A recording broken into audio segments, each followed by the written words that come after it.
Hello, and welcome back. Oh, my day hasn't been a bad day. It's been a good day.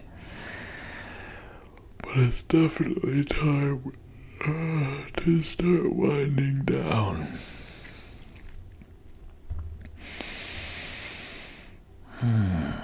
If you feel the same, then why don't you join me as we get into Chapter 7 of The Wind and the Willows. If you have any bedtime rituals to get through, you might as well do those now.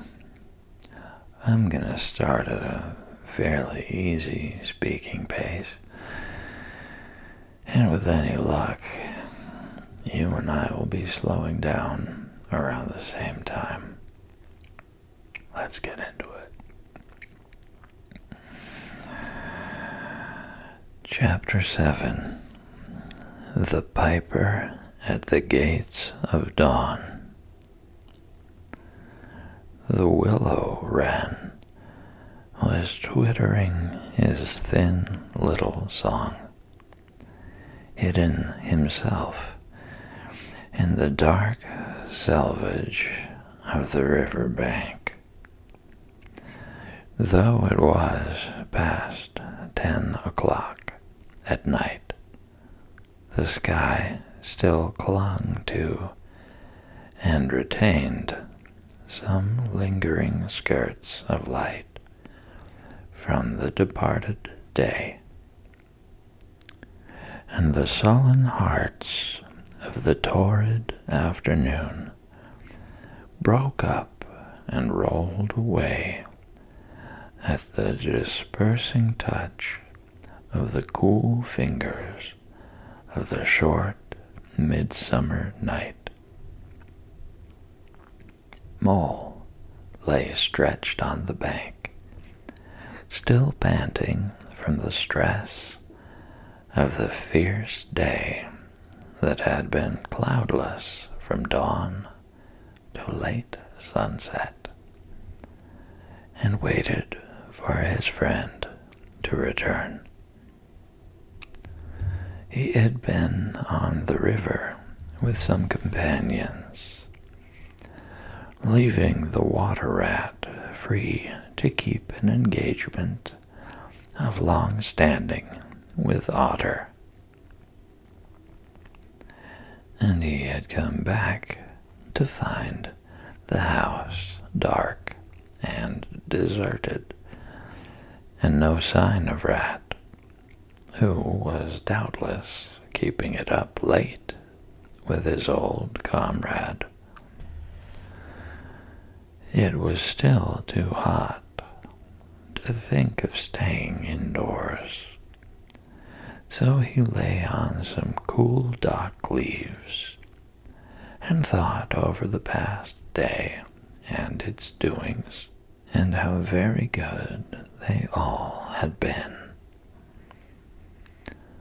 The rat's light footfall was presently heard approaching over the parched grass. "Oh, the blessed coolness," he said, and sat down, gazing thoughtfully into the river, silent and preoccupied. "You stayed to supper, of course?" said the mole presently. "Simply had to," said the rat. "They wouldn't hear of my going before. You know how kind they always are. And they made things as jolly for me as ever they could, right up to the moment I left. But I felt a brute all the time, and it was clear to me they were very unhappy, though they tried to hide it. Mole, I'm afraid they're in trouble. Little Portly is missing again, and you know what a lot his father thinks of him, though he never says much about it. What, that child? Said the mole lightly. Well, suppose he is. Why worry about it? He's always straying off and getting lost and turning up again. He's so adventurous, but no harm ever happens to him. Everybody hereabouts knows him and likes him, just as they do old Otter. And you may be sure some animal or other will come across him and bring him back again all right. Why, we found him ourselves, miles from home, and quite self-possessed and cheerful.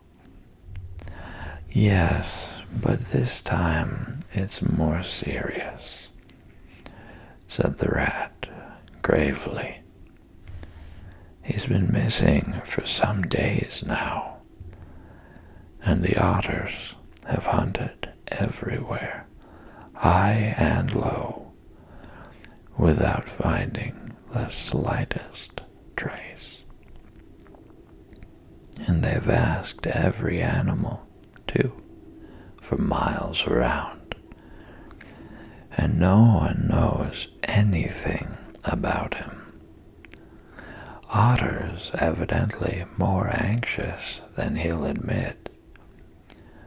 I got out of him that young Portly hasn't learned to swim very well yet, and I can see he's thinking of the weir. There's a lot of water coming down still, considering the time of year, and the place always had a fascination for the child. And then there are, well, traps and things, you know. Otter's not the fellow to be nervous about any son of his before it's time. And now he is nervous. When I left, he came out with me, said he wanted some air, and talked about stretching his legs. But I could see it wasn't that. So I drew him out and pumped him and got it all from him at last. He was going to spend the night watching by the ford. You know the place where the old ford used to be, in bygone days, before they built the bridge. I know it well, said the mole. But why should Otter choose to watch there? Well, it seems that it was there he gave Portly his first swimming lesson, continued the rat. From that shallow, gravelly spit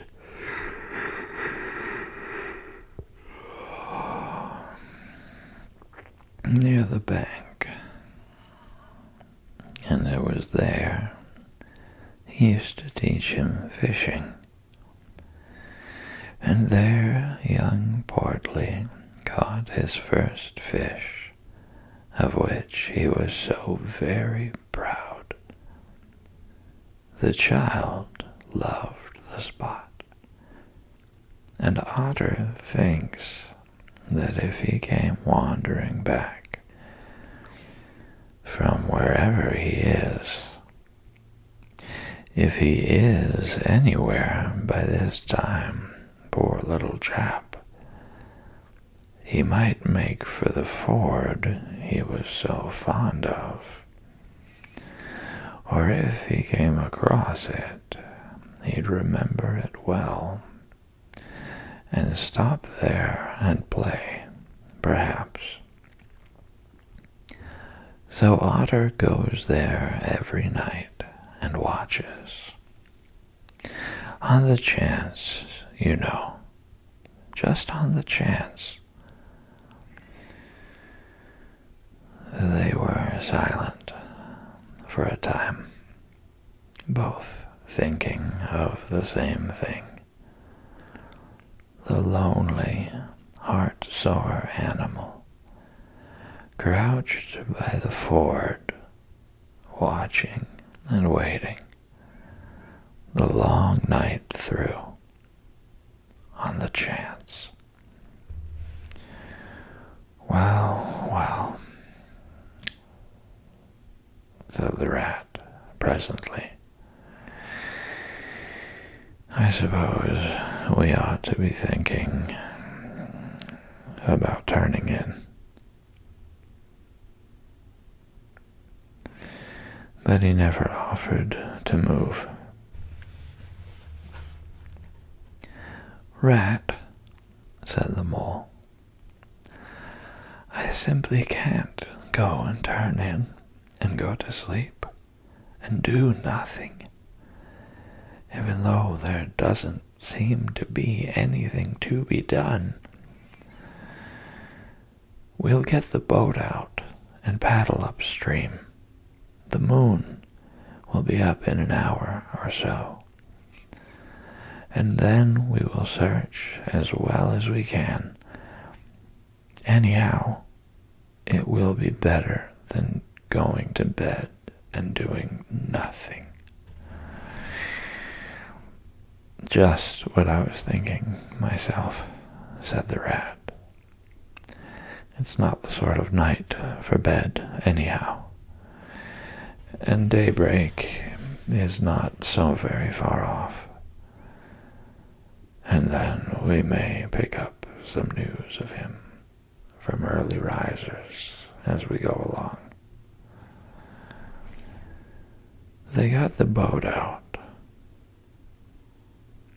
and the rat took the sculls, paddling with caution.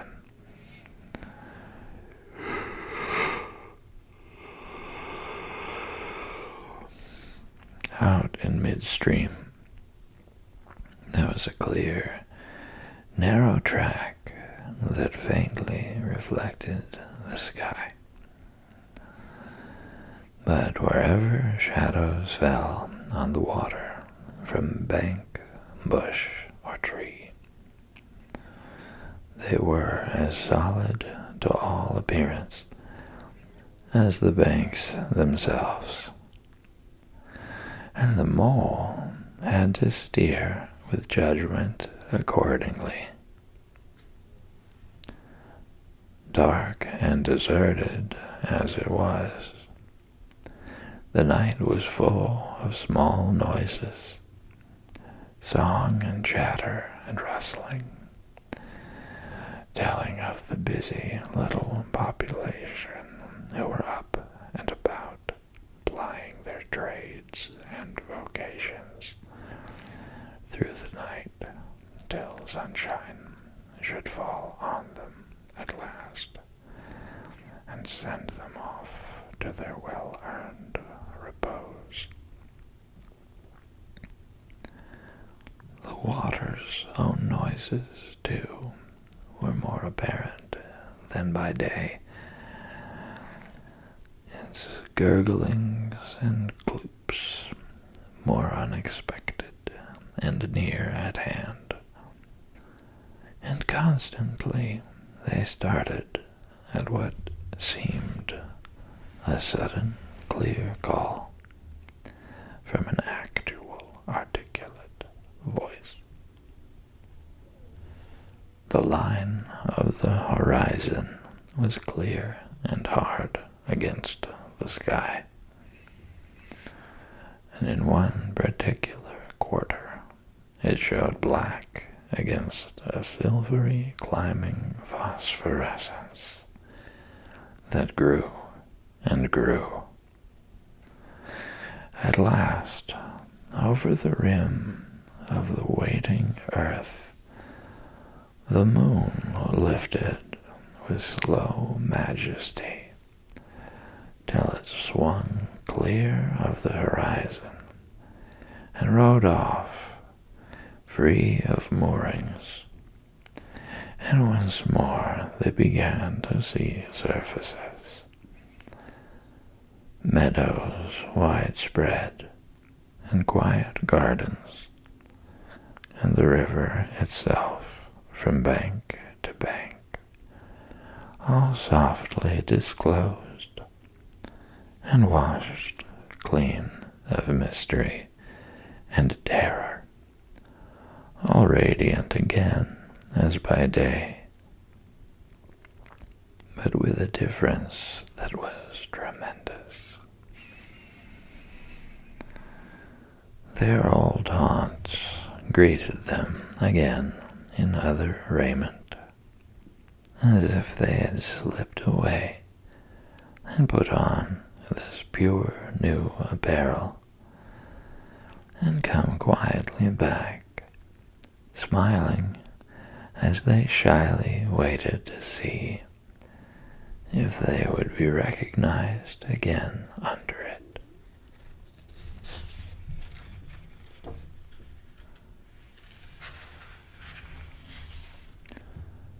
Fastening their boat to a willow,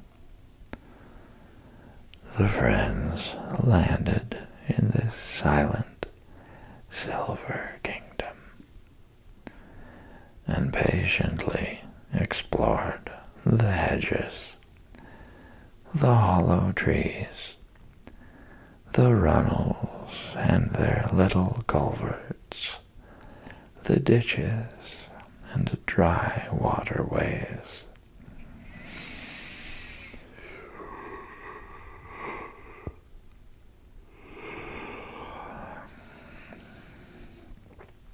Embarking again and crossing over, they worked their way up the stream in this manner, while the moon, serene and detached in a cloudless sky, did what she could, though so far off, to help them in their quest, till her hour came and she sank earthwards reluctantly and left them, and mystery once more held field and river. Then a change began slowly to declare itself. The horizon became clearer. Field and tree came more into sight, and somehow with a different look, the mystery began to drop away from them. A bird piped suddenly and was still, and a light breeze sprang up and set the reeds and the bulrushes rustling. Rat, who was in the stern of the boat, while Mole sculled, sat up suddenly and listened with a passionate intentness. Mole, who with gentle strokes was just keeping the boat moving, while he scanned the banks with care, looked at him with curiosity. "It's gone," sighed the rat, sinking back in his seat again. "So beautiful and strange and new. Since it was to end so soon, I almost wish I had never heard it. for it has roused a longing in me that is pain, and nothing seems worthwhile but just to hear that sound once more, and go on listening to it forever. No, there it is again, he cried, alert once more.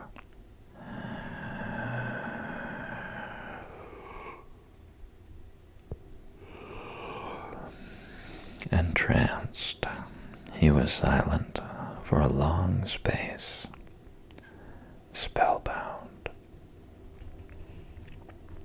Now it passes on, and I begin to lose it, he said presently.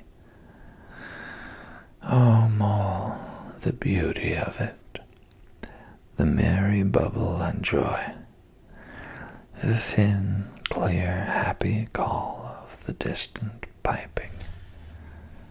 Such music I never dreamed of, and the call in it is stronger even than the music is sweet. Row on, Mole, row, for the music and the call must be for us. The Mole, greatly wondering, obeyed. I hear nothing myself, he said, but the wind playing in the reeds and rushes and osiers. The rat never answered, if indeed he heard. Rapt, transported, trembling, he was possessed in all his senses by this new divine thing that caught up his helpless soul and swung and dandled it, a powerless but happy infant in a strong, sustaining grasp.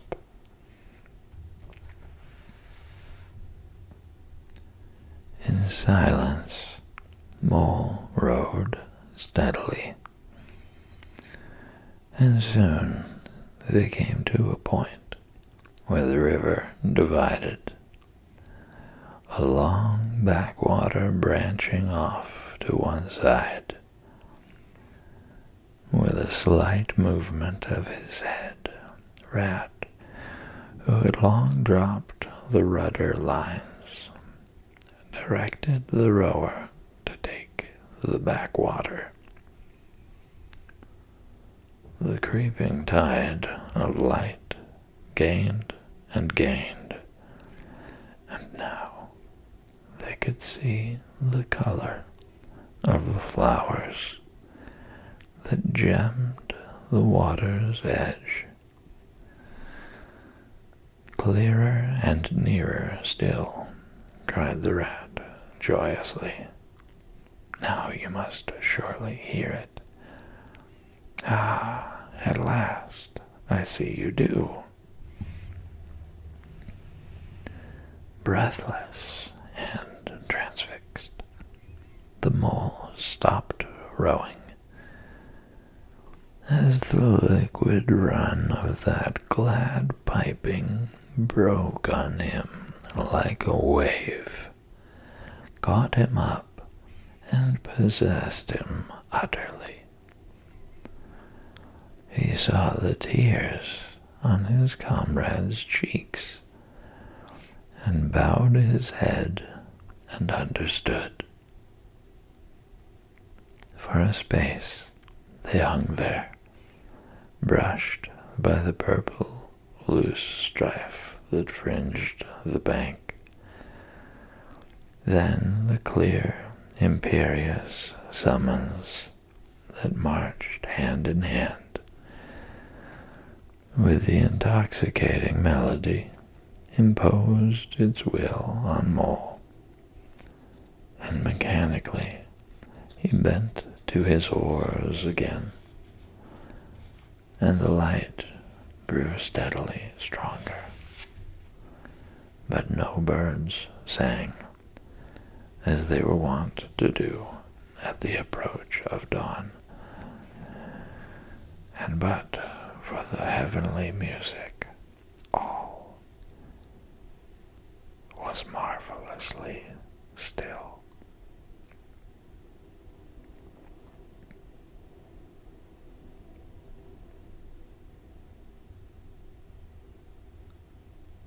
On either side of them, as they glided onwards, the rich meadow grass seemed that morning of a freshness and a greenness unsurpassable. Never had they noticed the roses so vivid, the willow herb so riotous, the meadow sweet so odorous and pervading. Then the murmur of the approaching weir began to hold the air, and they felt a consciousness that they were nearing the end, whatever it might be, that surely awaited their expedition. A wide half-circle of foam and glinting lights and shining shoulders of green water. The great weir closed the backwater from bank to bank, troubled all the quiet surface with twirling eddies and floating foam streaks, and deadened all other sounds with its solemn and soothing rumble. In midmost of the stream, embraced in the weir's shimmering arm-spread, a small island lay anchored, fringed close with willow and silver birch and alder, reserved, shy, but full of significance. It hid, whatever it might hold, behind a veil, keeping it till the hour should come,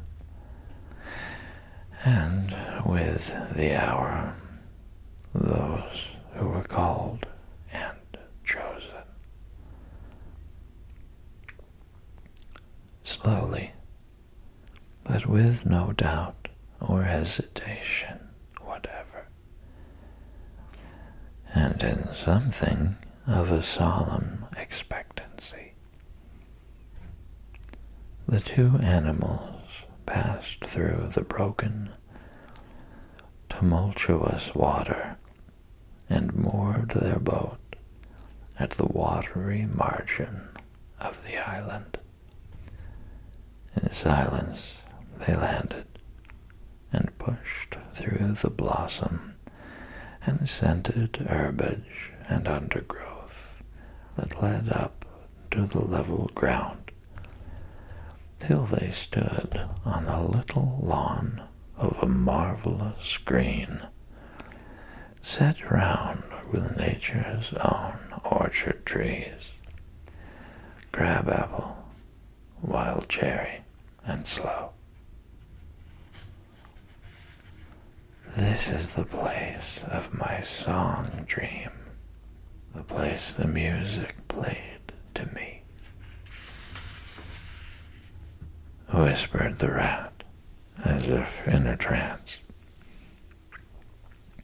Here, in this holy place, here, if anywhere, surely we shall find him. Then Suddenly, the mole felt a great awe fall upon him, an awe that turned his muscles to water, bowed his head, and rooted his feet to the ground. It was no panic terror. Indeed, he felt wonderfully at peace and happy. But it was an awe that smote and held him, and without seeing, he knew it could only mean that some august presence was very, very near. With difficulty, he turned to look for his friend, and saw him at his side, cowed, stricken, and trembling violently. And still there was utter silence in the populous bird-haunted branches around them, and still the light grew and grew.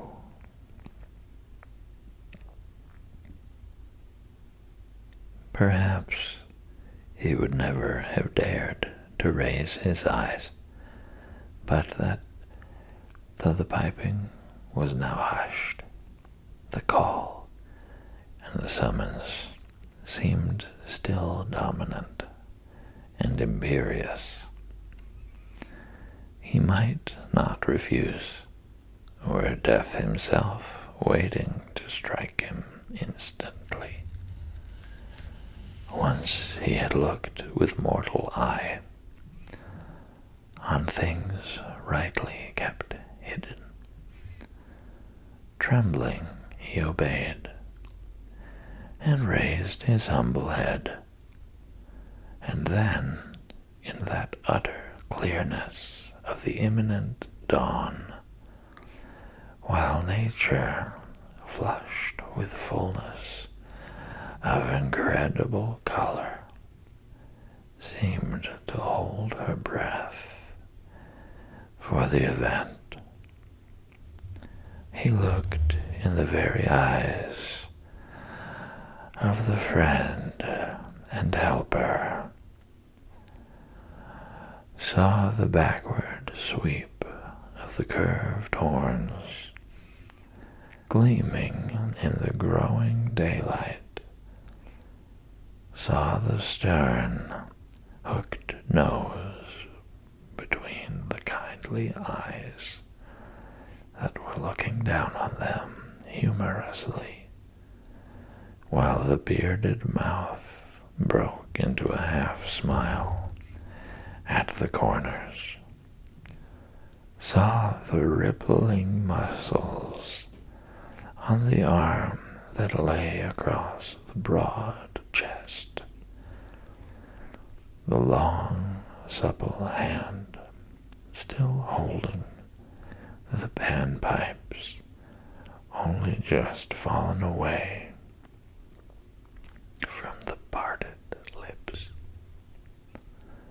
saw the splendid curves of the shaggy limbs disposed in majestic ease on the sward, saw, last of all, nestling between his very hooves,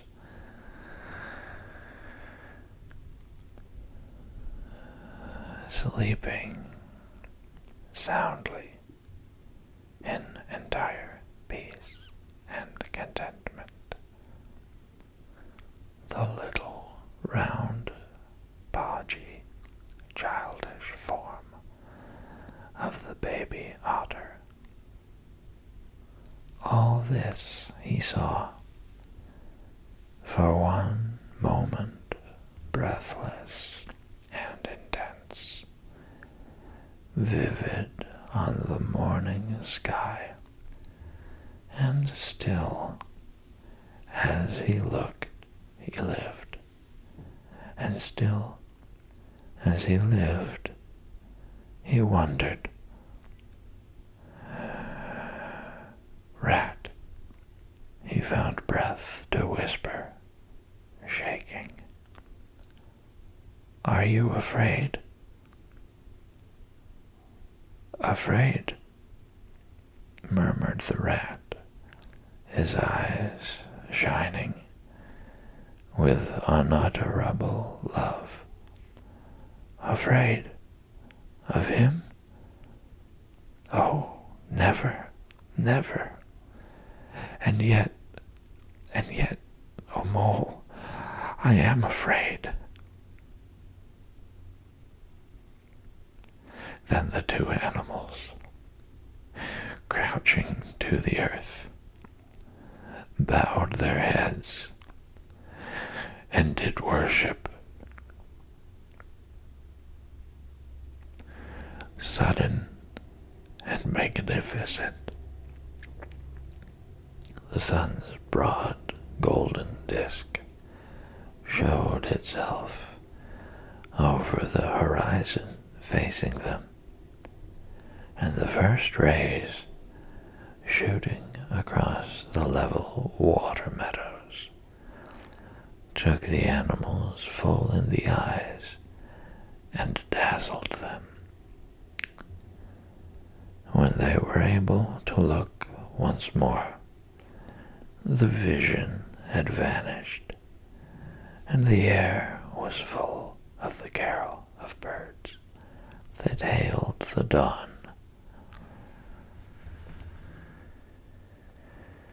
As they stared blankly, in dumb misery deepening as they slowly realized all they had seen and all they had lost,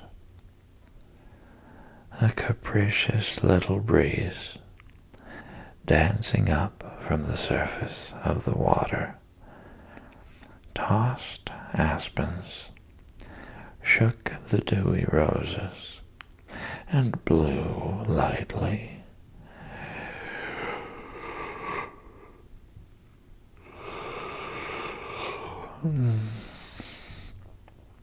And caressingly in their faces, and with its soft touch came instant oblivion. For this is the last best gift that the kindly demigod is careful to bestow on those to whom he has revealed himself in their helping. The gift of forgetfulness, lest the awful remembrance should remain and grow and overshadow mirth and pleasure, and the great haunting memory should spoil all the after lives of little animals helped out of difficulties, in order that they should be happy and light-hearted as before. Mole rubbed his eyes and stared at Rat, who was looking about him in a puzzled sort of way. I beg your pardon, what did you say, Rat? He asked. I think I was only remarking, said Rat slowly, that this was the right sort of place, and that here, if anywhere, we should find him. And look, why, there he is, the little fellow. And with a cry of delight, he ran towards the slumbering Portly. But Mole stood still a moment, held in thought, as one wakened suddenly from a beautiful dream, who struggles to recall it, and can recapture nothing but a dim sense of the beauty of it, the beauty, till that, too, fades away in its turn, and the dreamer bitterly accepts the hard, cold waking and all its penalties. So Mole, after struggling with his memory for a brief space, shook his head sadly and followed the rat. Portly woke up with a joyous squeak and wriggled with pleasure at the sight of his father's friends, who had played with him so often in past days. In a moment, however,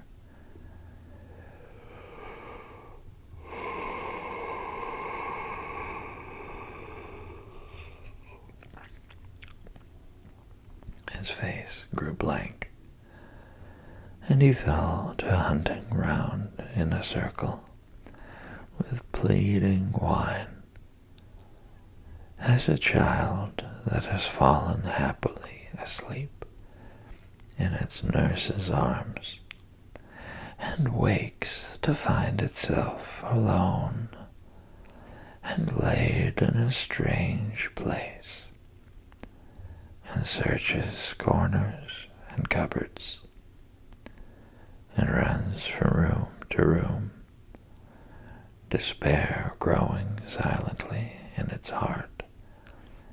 Even so, Portly searched the island and searched, dogged and unwearying,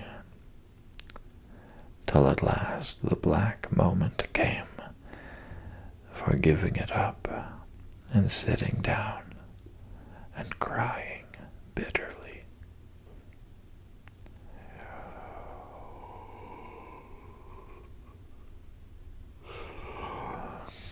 The Mole ran quickly to comfort the little animal, but Rat, lingering, looked long and doubtfully at certain hoof marks deep in the sward. Some great animal has been here, he murmured slowly and thoughtfully, and stood musing, his mind strangely stirred. "Come along, Rat," called the Mole. "Think of poor Otter waiting up there by the ford."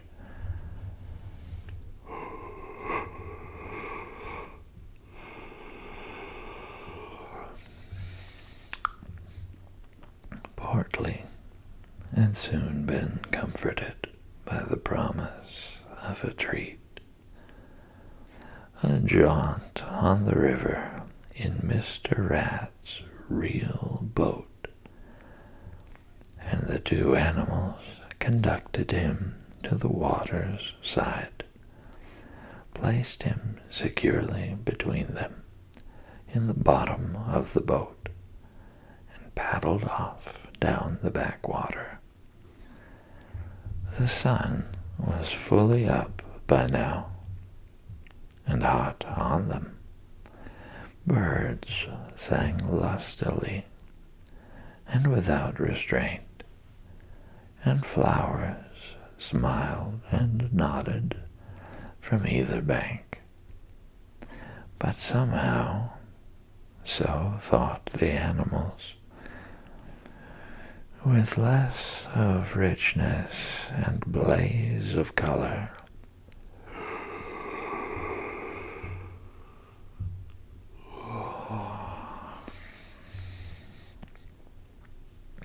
than they seemed to remember seeing quite recently somewhere. They wondered where. The main river reached again. They turned the boat's head upstream, towards the point where they knew their friend was keeping his lonely vigil. As they drew near the familiar ford, the mole took the boat in to the bank, and they lifted Portly out and set him on his legs on the tow path, gave him his marching orders and a friendly farewell pat on the back, and shoved out into midstream.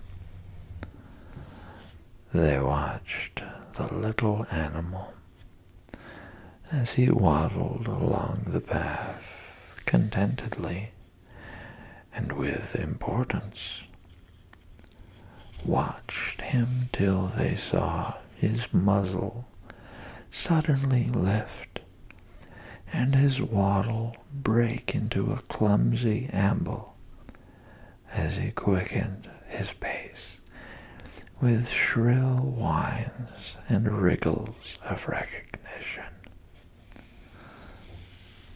Looking up the river, they could see Otter start up, tense and rigid, from out of the shallows, where he crouched in dumb patience, and could hear his amazed and joyous bark as he bounded up through the osiers onto the path. Then the mole, with a strong pull on one oar, swung the boat round and let the full stream bear them down again whither it would. Their quest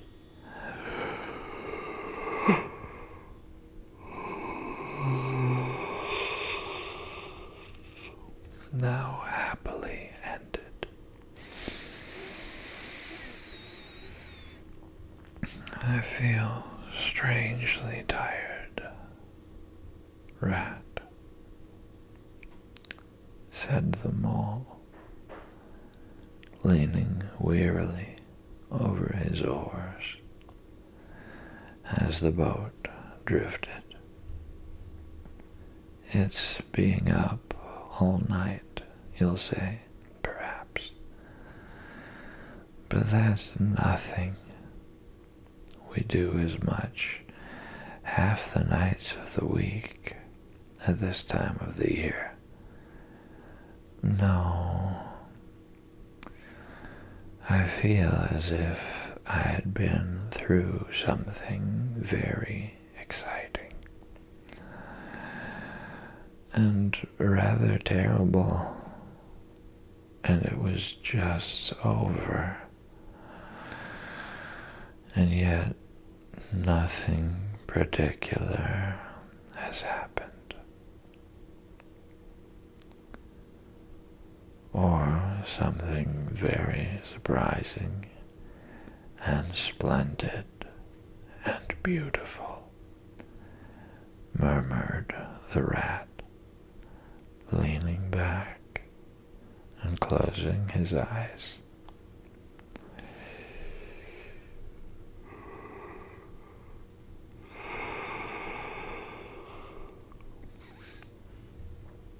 I feel just as you do, Mole.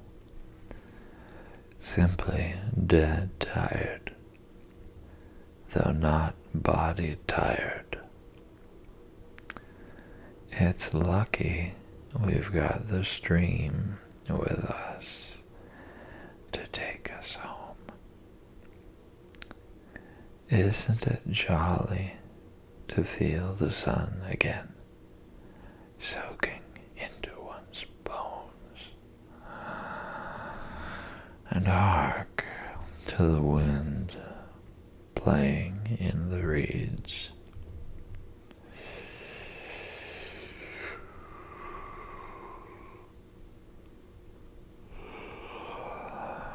It's like music, far away music, said the mole, nodding drowsily. So I was thinking, murmured the rat, dreamful and languid. Dance music, the lilting sort that runs on without a stop, but with words in it too. It passes into words and out of them again. I catch them at intervals. Then it is dance music once more, and then nothing but the reeds, soft, thin whispering. You hear better than I, said the mole sadly. I cannot catch the words. Let me try and give you them,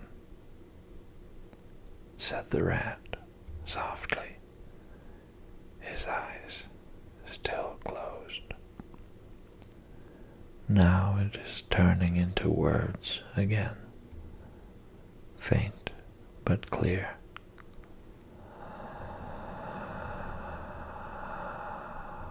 Lest the awe should dwell,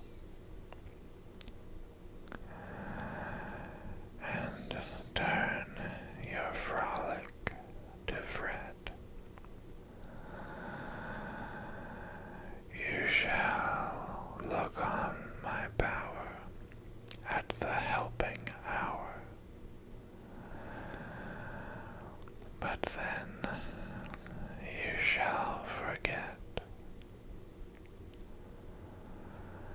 Now the reeds take it up. Forget, forget, they sigh, and it dies away in a rustle and a whisper. Then the voice returns, lest limbs be reddened and rent. I spring the trap that is set. As I loose the snare, you may glimpse me there. For surely you shall forget. Row nearer, mole, nearer to the reeds. It is hard to catch, and grows each minute fainter. Helper and healer, I cheer. Small waves in the woodland wet. Strays I find in it, wounds I bind in it, bidding them all forget. Nearer, mole, nearer. No, it is no good. The song has died away into reed talk. But what do the words mean? Asked the wondering mole.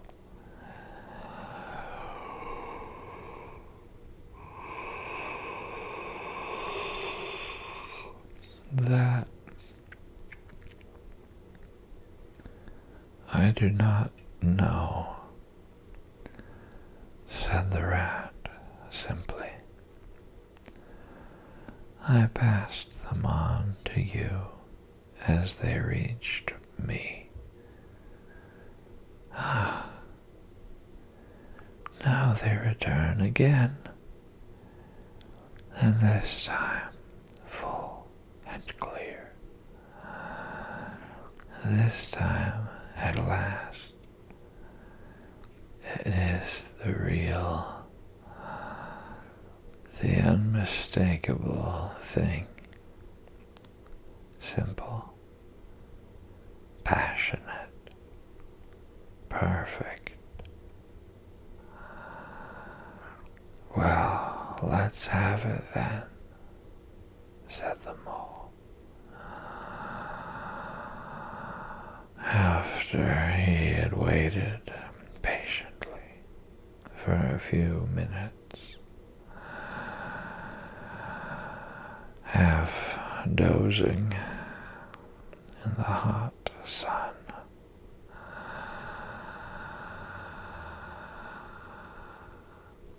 but no answer came.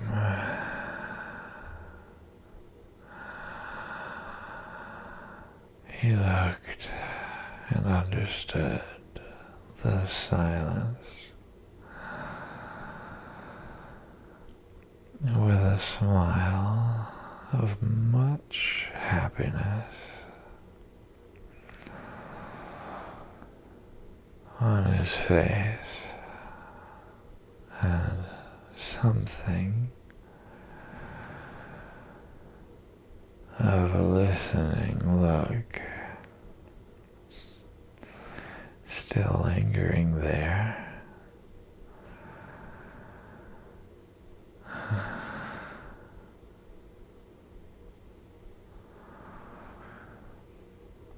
The weary rat was fast asleep.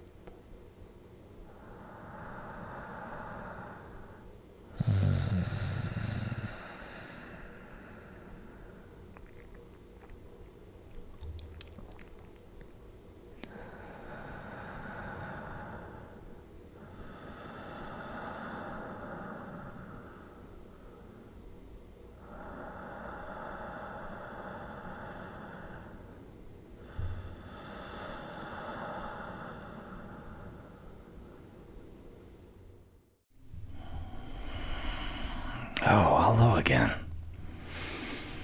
It's good to see you. I hope you've had a good day. What's that? Oh, yeah. I've had a good day. Just a long day. And I'd say it's time to start slowing things down. Would you join me as we pick back up where we left Mr. Toad? Tonight, we're reading Chapter 8 of The Wind in the Willows. This one is called Toad's Adventures.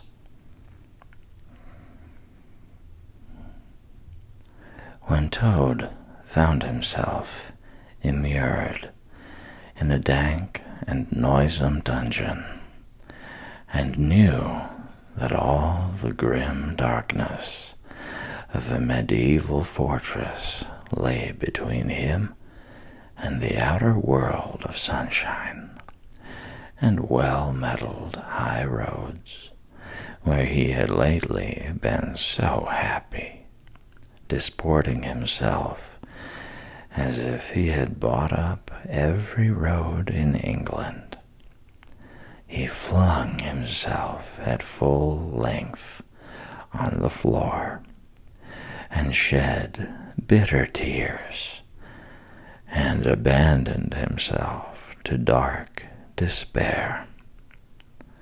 This is the end of everything, he said.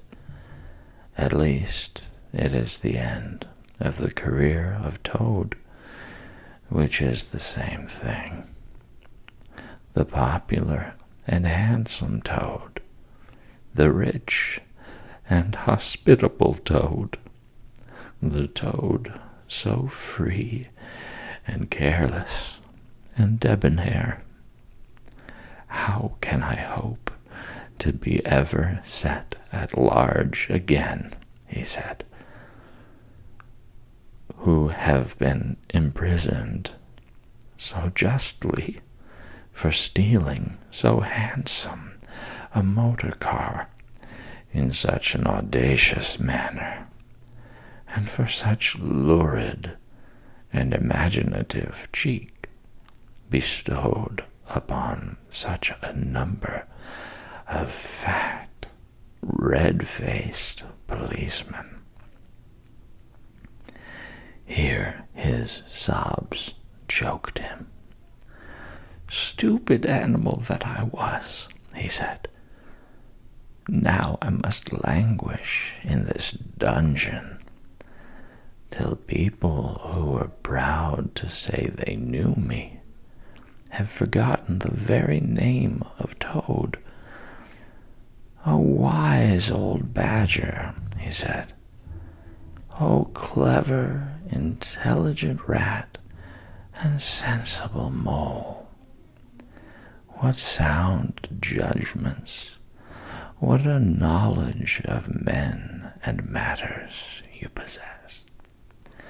Oh, unhappy and forsaken Toad, with lamentations such as these, he passed his days and nights for several weeks, refusing his meals or intermediate light refreshments, though the grim and ancient jailer, knowing that Toad's pockets were well lined, frequently pointed out that many comforts, and indeed luxuries, could by arrangement be sent in at a price from outside.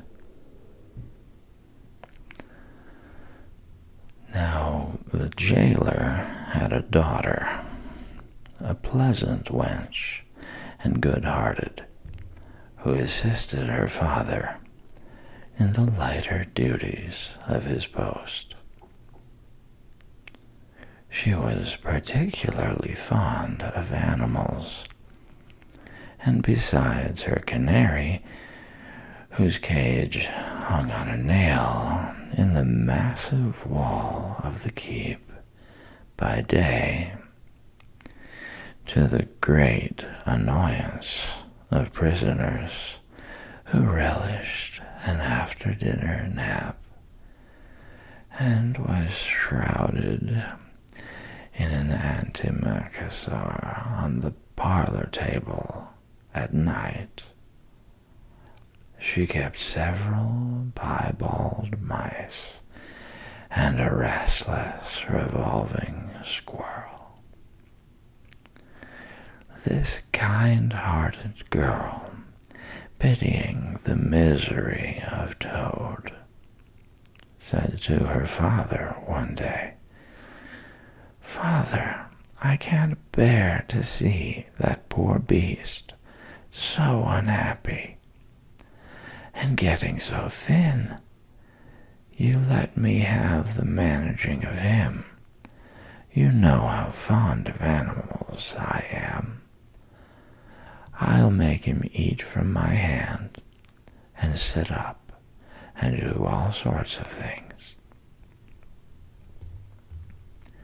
Her father replied that she could do what she liked with him. He was tired of Toad, and his sulks, and his airs, and his meanness. So that day she went on her errand of mercy, and knocked at the door of Toad's cell. "Now cheer up, Toad," she said coaxingly on entering, "and sit up and dry your eyes and be a sensible animal. And do try and eat a bit of dinner. See, I've brought you some of mine, hot from the oven." It was bubble and squeak between two plates, and its fragrance filled the narrow cell. The penetrating smell of cabbage reached the nose of Toad as he lay prostrate in his misery on the floor, and gave him the idea for a moment that perhaps life was not such a blank and desperate thing as he had imagined. But still he wailed and kicked with his legs and refused to be comforted. So the wise girl retired for the time being. But, of course, a good deal of the smell of hot cabbage remained behind, as it will do. And Toad, between his sobs, sniffed and reflected, and gradually began to think new and inspiring thoughts of chivalry and poetry, and deeds still to be done, of broad meadows and cattle browsing in them, raked by sun and wind, of kitchen gardens and straight herb borders, and warm snapdragon beset by bees, and of the comforting clink of dishes set down on the table at Toad Hall, and the scrape of chair legs on the floor as everyone pulled himself close up to his work.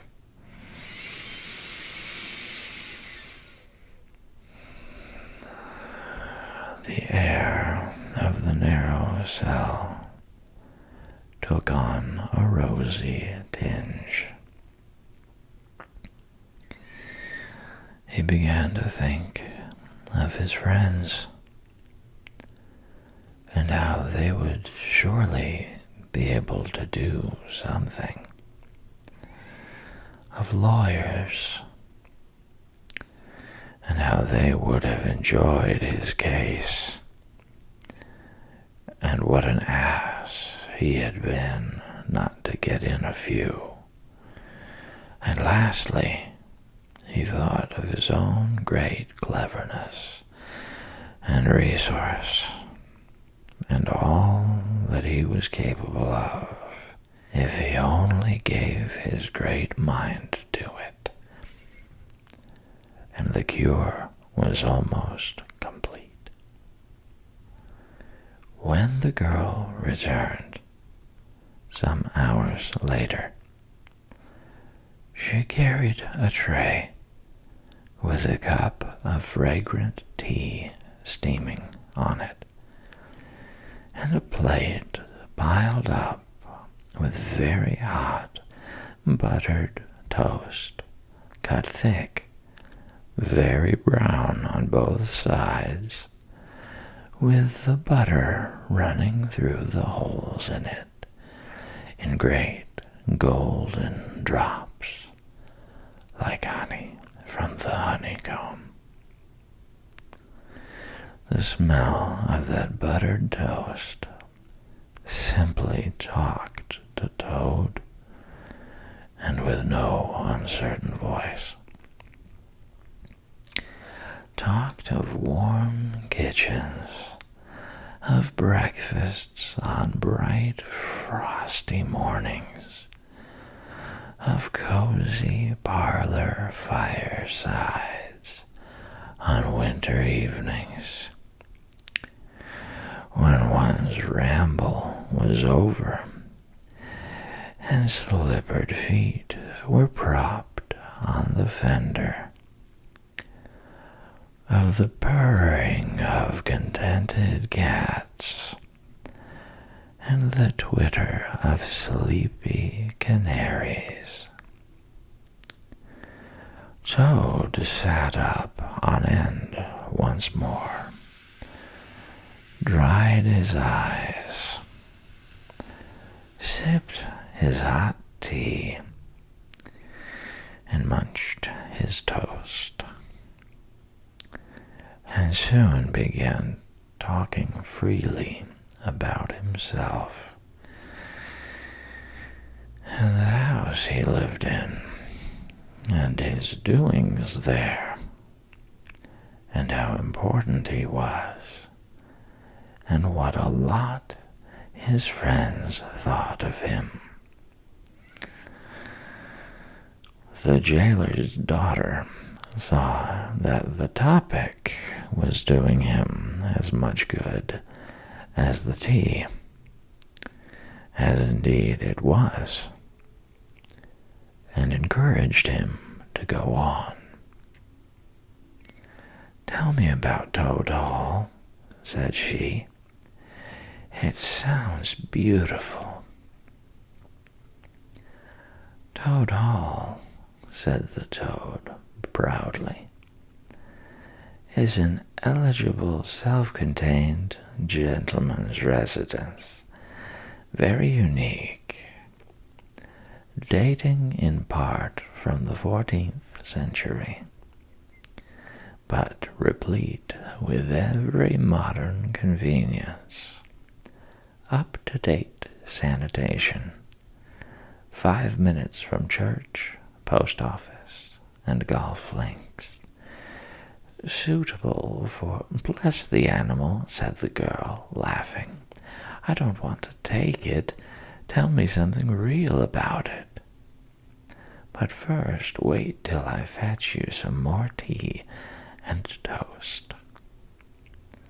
She tripped away, and presently returned with a fresh tray full, and Toad, pitching into the toast with avidity, his spirits quite restored to their usual level, told her about the boathouse and the fish pond and the old walled kitchen garden, and about the pigsties and the stables, and the pigeon house and the hen house, and about the dairy and the wash house and the china cupboards and the linen presses.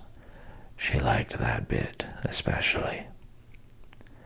And about the banqueting hall, and the fun they had there when the other animals were gathered round the table, and Toad was at his best, singing songs, telling stories, carrying on generally. Then she wanted to know about his animal friends, and was very interested in all he had to tell her about them, and how they lived, and what they did to pass their time. Of course, she did not say she was fond of animals as pets, because she had the sense to see that Toad would be extremely offended. When she said good night, having filled his water jug and shaken up his straw for him, Toad was very much the same sanguine, self-satisfied animal that he had been of old.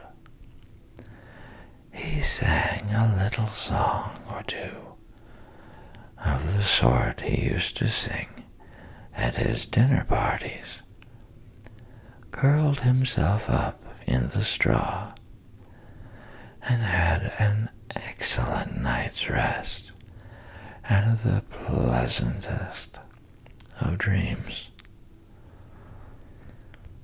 They had many interesting talks together after that, as the dreary days went on, and the jailer's daughter grew very sorry for Toad, and thought it a great shame that a poor little animal should be locked up in prison for what seemed to her a very trivial offense. Toad, of course, in his vanity, thought that her interest in him proceeded from a growing tenderness, and he could not help half regretting that the social gulf between them was so very wide, for she was a comely lass, and evidently admired him very much. One morning, the girl was very thoughtful, and answered at random, and did not seem to Toad to be paying proper attention to his witty sayings and sparkling comments. "Toad," she said presently, "just listen, please. I have an aunt who is a washerwoman." "There, there," said Toad, graciously and affably. "Never mind. Think no more about it. I have several aunts who ought to be washerwomen." "Do be quiet a minute, Toad," said the girl. "You talk too much. That's your chief fault, and I'm trying to think, and you hurt my head. As I said, I have an aunt who is a washerwoman. She does the washing for all the prisoners in this castle. We try to keep any paying business of that sort in the family, you understand. She takes out the washing on Monday morning and brings it in on Friday evening. This is a Thursday. Now, this is what occurs to me. You're very rich. At least you're always telling me so. And she's very poor. A few pounds wouldn't make any difference to you, and it would mean a lot to her. Now, I think if she were properly approached, squared, I believe, is the word you animals use, you could come to some arrangement by which she would let you have her dress and bonnet and so on, and you could escape from the castle as the official washerwoman. You're very alike in many respects, particularly about the figure." "We're not," said the Toad in a huff. "I have a very elegant figure for what I am."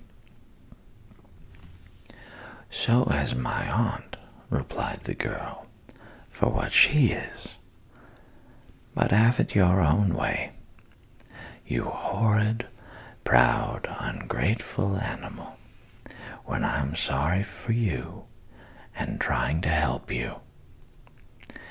"Yes, yes, that's all right. Thank you very much indeed," said the toad hurriedly.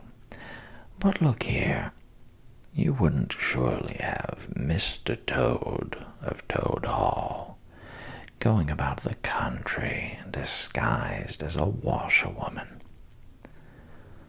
Then you can stop here as a toad," replied the girl with much spirit. "I suppose you want to go off in a coach and four." Honest Toad was always ready to admit himself in the wrong. "You are a good, kind, clever girl," he said, "and I am indeed a proud and a stupid toad. Introduce me to your worthy aunt, if you will be so kind, and I have no doubt that the excellent lady and I will be able to arrange terms satisfactory to both parties." Next evening, the girl ushered her aunt into Toad's cell, bearing his week's washing pinned up in a towel. The old lady had been prepared beforehand for the interview, and the sight of certain golden sovereigns the Toad had thoughtfully placed on the table in full view practically completed the matter and left little further to discuss. In return for his cash, Toad received a cotton print gown, an apron, a shawl, and a rusty black bonnet. The only stipulation the old lady made being that she should be gagged and bound and dumped down in a corner. By this not very convincing artifice, she explained, aided by picturesque fiction, which she could supply herself, she hoped to retain her situation, in spite of the suspicious appearance of things. Toad was delighted with the suggestion. It would enable him to leave the prison in some style, and with its reputation for being a desperate and dangerous fellow untarnished, and he readily helped the jailer's daughter to make her aunt appear as much as possible the victim of circumstances over which she had no control. "Now it's your turn, Toad," said the girl. "Take off that coat and waistcoat of yours. You're fat enough as it is." Shaking with laughter, she proceeded to hook and eye him into the cotton print gown, arranged the shawl with a professional fold, and tied the strings of the rusty bonnet under his chin. "You're the very image of her," she giggled. "Only I'm sure you never looked half so respectable in all your life before. Now, Goodbye, Toad, and good luck. Go straight down the way you came up, and if anyone says anything to you, as they probably will, being but men, you can chaff back a bit, of course, but remember, you're a widow woman, quite alone in the world, with a character to lose, with a quaking heart, but as firm a footstep as he could command. Toad set forth cautiously on what seemed to be a most harebrained and hazardous undertaking, but he was soon agreeably surprised to find how easy everything was made for him, and a little humbled at the thought that his popularity and the sex that seemed to inspire it were really another's.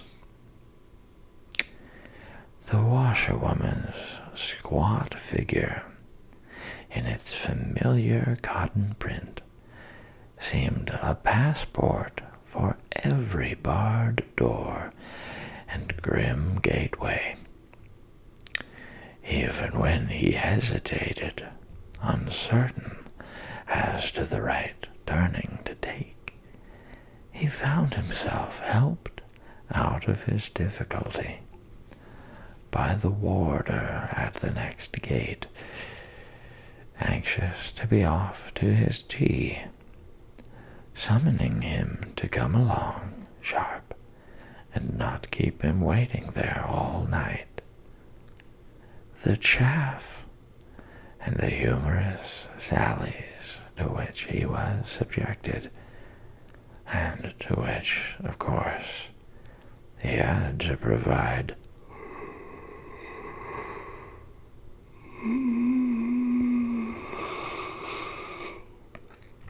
prompt and effective reply formed, indeed, his chief danger. For Toad was an animal with a strong sense of his own dignity, and the chaff was mostly, he thought, poor and clumsy, and the humor of the sallies entirely lacking. However, he kept his temper, though with great difficulty, suited his retorts to his company and his supposed character, and did his best not to overstep the limits of good taste. It seemed hours before he crossed the last courtyard, rejected the pressing invitations from the last guard room, and dodged the outspread arms of the last warder, pleading with simulated passion for just one farewell embrace. But at last he heard the wicket gate in the great outer door click behind him, felt the fresh air of the outer world upon his anxious brow, and knew that he was free.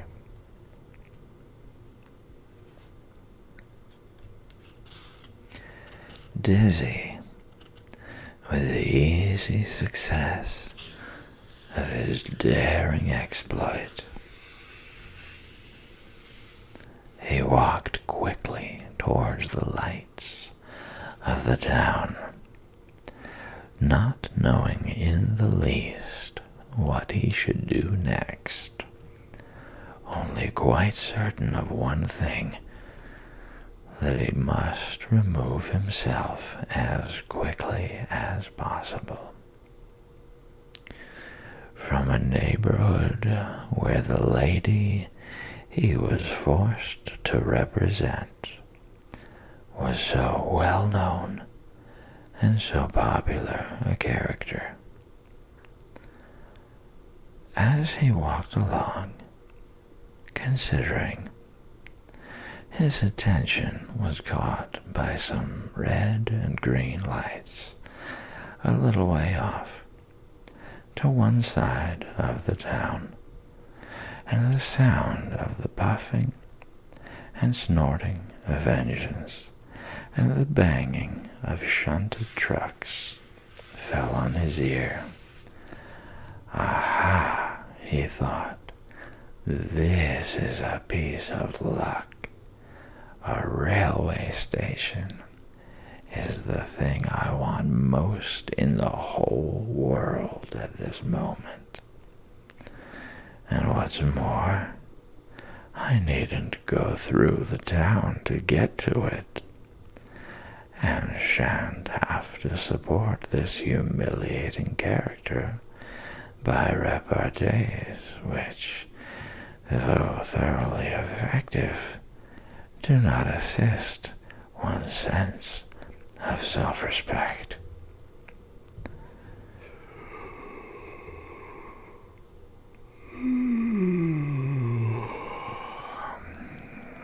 He made his way to the station accordingly, consulted a timetable, and found that a train bound more or less in the direction of his home was due to start in half an hour. More luck, said Toad, his spirits rising rapidly, and went off to the booking office to buy his ticket. He gave the name of the station that he knew to be nearest to the village of which Toad Hall was the principal feature, and mechanically put his fingers in search of the necessary money, where his waistcoat pocket should have been. But here the cotton gown, which had nobly stood by him so far, and which he had basely forgotten, intervened and frustrated his efforts.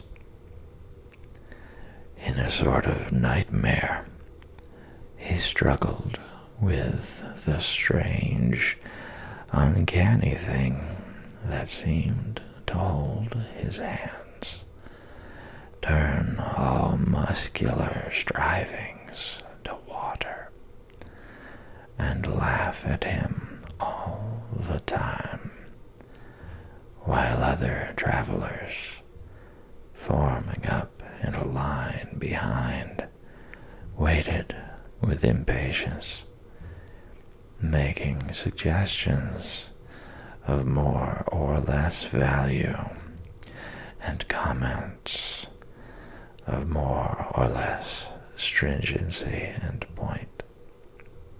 At last, somehow, he never rightly understood how, he burst the barriers, attained the goal, arrived at where all waistcoat pockets are eternally situated, and found not only no money, but no pocket to hold it, and no waistcoat to hold the pocket. To his horror, he recollected that he had left both coat and waistcoat behind him in his cell, and with them his pocketbook, money, keys, watch, matches, pencil case, all that makes life worth living, all that distinguishes the many-pocketed animal, the lord of creation, from the inferior, one-pocketed or no-pocketed productions that hop or trip about permissively, unequipped for the real contest. In his misery, he made one desperate effort to carry the thing off, and with a return to his fine old manner, a blend of the squire and the college don, he said, "Look here, I find I've left my purse behind. Just give me that ticket, will you? And I'll send the money on tomorrow. I'm well known in these parts." The clerk stared at him and the rusty black bonnet a moment, and then laughed. "I should think you were pretty well known in these parts," he said, "if you've tried this game on often. Here, stand away from the window, please, madam. You're obstructing the other passengers." An old gentleman who had been prodding him in the back for some moments here thrust him away, and, what was worse, addressed him as his good woman, which angered Toad more than anything that had occurred that evening. Baffled and full of despair, he wandered blindly down the platform where the train was standing, and tears trickled down each side of his nose. It was hard, he thought, to be within sight of safety and almost of home, and to be balked by the want of a few wretched shillings, and by the pettifogging mistrustfulness of paid officials. Very soon his escape would be discovered. The hunt would be up. He would be caught, reviled, loaded with chains, dragged back again to prison, and bread and water and straw. His guards and penalties would be doubled. And oh, what sarcastic remarks the girl would make. What was to be done? He was not swift of foot. His figure was unfortunately recognizable. Could he not squeeze under the seat of a carriage? He had seen this method adopted by schoolboys when the journey money provided by thoughtful parents had been diverted to other and better ends. As he pondered, he found himself opposite the engine, which was being oiled, wiped, and generally caressed by its affectionate driver, a burly man with an oil can in one hand and a lump of cotton waste in the other. "Hullo, mother," said the engine driver. "What's the trouble? You don't look particularly cheerful." "Oh, sir," said Toad, crying afresh, "I am a poor, unhappy washerwoman, and I've lost all my money and can't pay for a ticket, and I must get home tonight somehow. And whatever I am to do, I don't know. Oh dear, oh dear. That's a bad business indeed, said the engine driver reflectively. Lost your money and can't get home. And got some kids, too, waiting for you, I dare say. Any amount of 'em, sobbed Toad. And they'll be hungry, and playing with matches, and upsetting lamps, the little innocents, and quarreling, and going on generally. Oh dear, oh dear. Well, I'll tell you what I'll do, said the good engine driver. You're a washerwoman to your trade, says you. Very well, that's that. And I'm an engine driver, as you well may see, and there's no denying it's terribly dirty work. Uses up a power of shirts, it does, till my missus is fair tired of washing of 'em. If you'll wash a few shirts for me when you get home, and send 'em along, I'll give you a ride on my engine. It's against the company's regulations, but we're not so very particular in these out-of-the-way parts. The Toad's misery turned into rapture as he eagerly scrambled up into the cab of the engine. Of course, he had never washed a shirt in his life, and couldn't if he tried, and anyhow, he wasn't going to begin. But he thought, when I get safely home to Toad Hall, and have money again, and pockets to put it in, I will send the engine driver enough to pay for quite a quantity of washing. That will be the same thing, or better. The guard waved his welcome flag.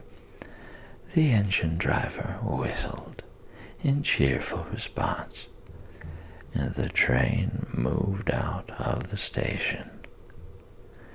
As the speed increased, and the Toad could see on either side of him real fields and trees and hedges and cows and horses, all flying past him. And as he thought how every minute was bringing him nearer to Toad Hall, and sympathetic friends, and money to chink in his pocket, and a soft bed to sleep in, and good things to eat, and praise and admiration at the recital of his adventures and his surpassing cleverness, he began to skip up and down and shout and sing snatches of song, to the great astonishment of the engine driver, who had come across washerwomen before at long intervals, but never one at all like this. They had covered many and many a mile,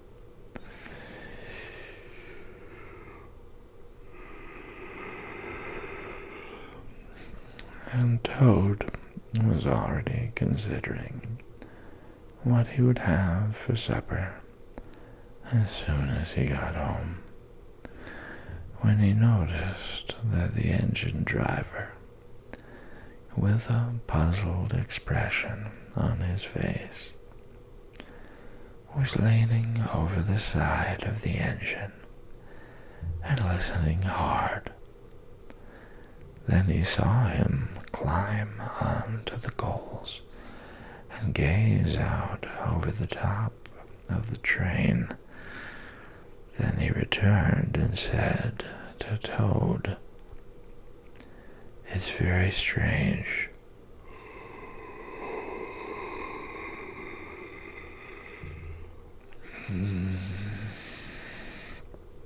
We're the last train running in this direction tonight.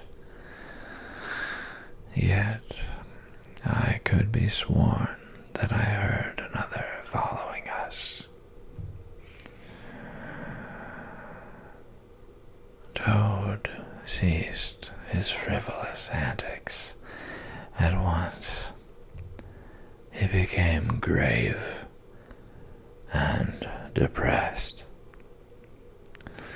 and a dull pain in the lower part of his spine, communicating itself to his legs, made him want to sit down and try desperately not to think of all the possibilities. By this time, the moon was shining brightly, and the engine driver, steadying himself on the coal, could command a view of the line behind them for a long distance. Presently, he called out, "I can see it clearly now. It is an engine on our rails, coming along at a great pace. It looks as if we were being pursued." The miserable Toad, crouching in the coal dust, tried hard to think of something to do, with dismal want of success.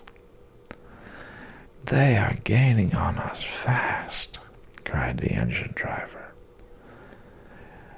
"And the engine is crowded with the queerest lot of people.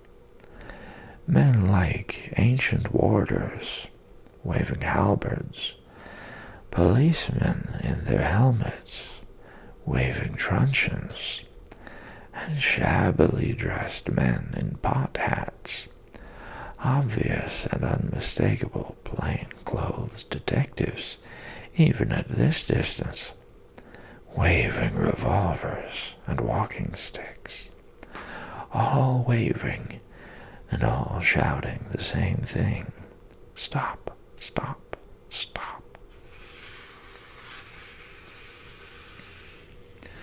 Then Toad fell on his knees among the coals and, raising his clasped paws in supplication, cried, "Save me, only save me, dear, kind Mr. Engine Driver, and I will confess everything. I am not the simple washerwoman I seem to be. I have no children waiting for me. Innocent or otherwise, I am a Toad, the well-known and popular Mr. Toad, a landed proprietor. I have just escaped, by my great daring and cleverness, from a loathsome dungeon into which my enemies had flung me. And if those fellows on that engine recapture me, it will be chains and bread and water and straw and misery once more for poor, unhappy, innocent Toad." The engine driver looked down upon him very sternly and said, "Now tell the truth. What were you put in prison for?" "It was nothing very much," said poor Toad, coloring deeply. "I only borrowed a motor car while the owners were at lunch. They had no need of it at the time. I didn't mean to steal it, really, but people, especially magistrates, take such harsh views of thoughtless and high-spirited actions." The engine driver looked very grave and said, "I fear that you have been indeed a wicked Toad, and by rights I ought to give you up to offended justice. But you are evidently in sore trouble and distress, so I will not desert you. I don't hold with motor cars, for one thing, and I don't hold with being ordered about by a policeman when I'm on my own engine, for another. And the sight of an animal in tears always makes me feel queer and soft-hearted. So cheer up, Toad. I'll do my best, and we may beat them yet." They piled on more coals, shoveling furiously. The furnace roared. The sparks flew.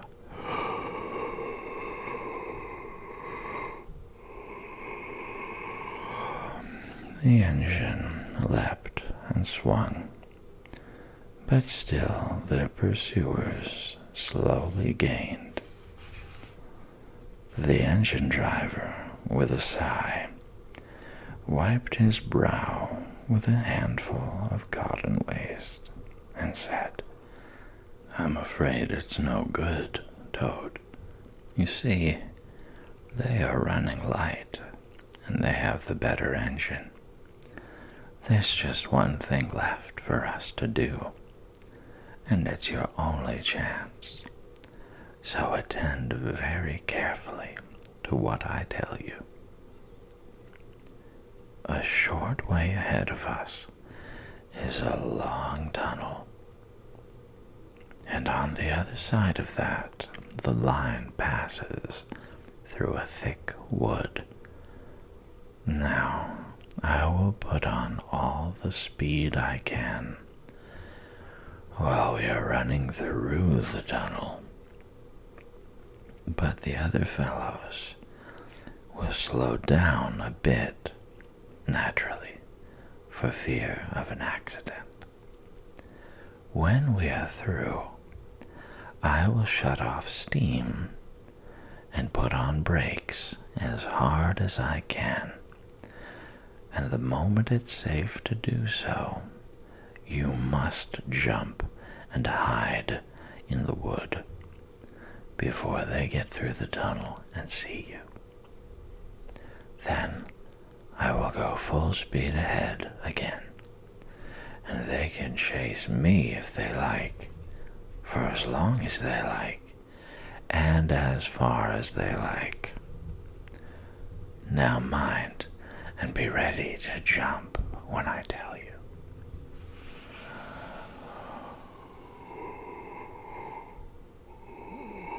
They piled on more coals, and the train shot into the tunnel, and the engine rushed and roared and rattled, till at last they shot out at the other end into fresh air and the peaceful moonlight, and saw the wood lying dark and helpful upon either side of the line.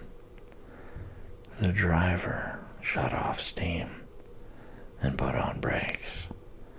The Toad got down on the step, and as the train slowed down, to almost a walking pace. He heard the driver call out, "Now, jump." Toad jumped, rolled down a short embankment, picked himself up unhurt, scrambled into the wood, and hid. Peeping out, he saw his train get up speed again and disappear at a great pace. Then, out of the tunnel, burst the pursuing engine, roaring and whistling, her motley crew waving their various weapons and shouting, "Stop, stop, stop." When they were past, the toad had a hearty laugh for the first time since he was thrown into prison. But he soon stopped laughing when he came to consider that it was now very late and dark and cold, and he was in an unknown wood with no money and no chance of supper, and still far from friends and home. And the dead silence of everything, after the roar and rattle of the train, was something of a shock. He dared not leave the shelter of the trees, so he struck into the wood with the idea of leaving the railway as far as possible behind him.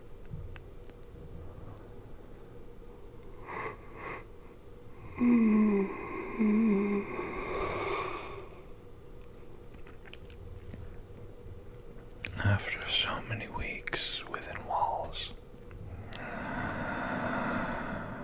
he found the wood strange and unfriendly, and inclined, he thought, to make fun of him.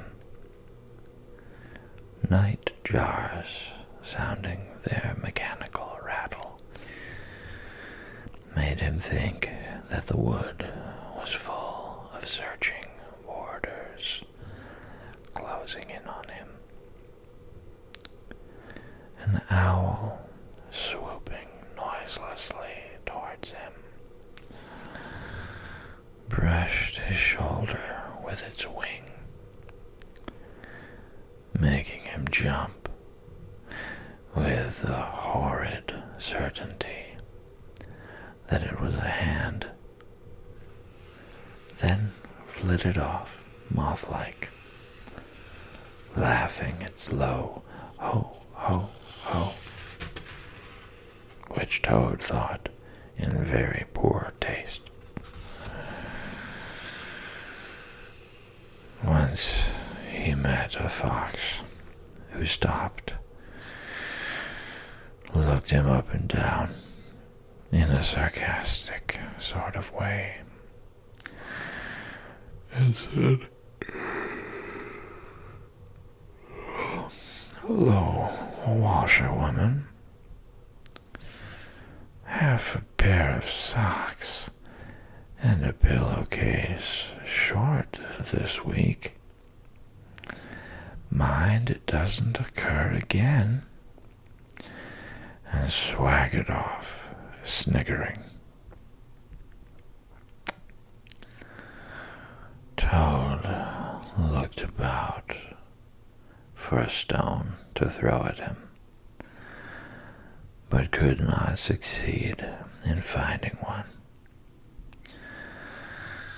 which vexed him more than anything.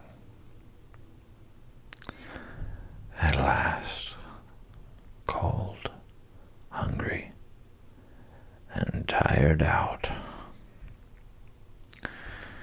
he sought the shelter of a hollow tree, where, with branches and dead leaves, he made himself as comfortable a bed as he could, and slept soundly till the morning.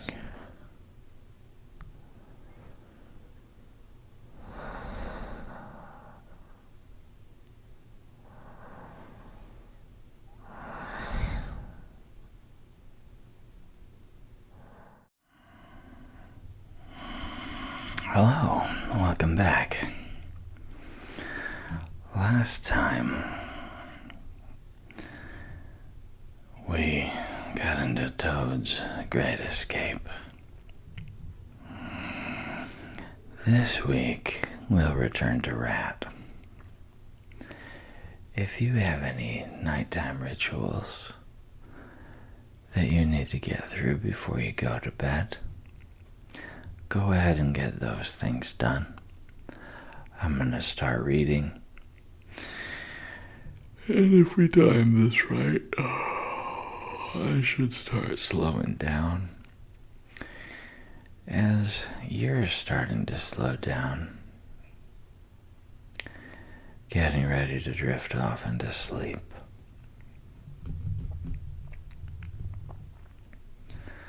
So join me tonight for The Wind in the Willows, Chapter 9, entitled Wayfarers All.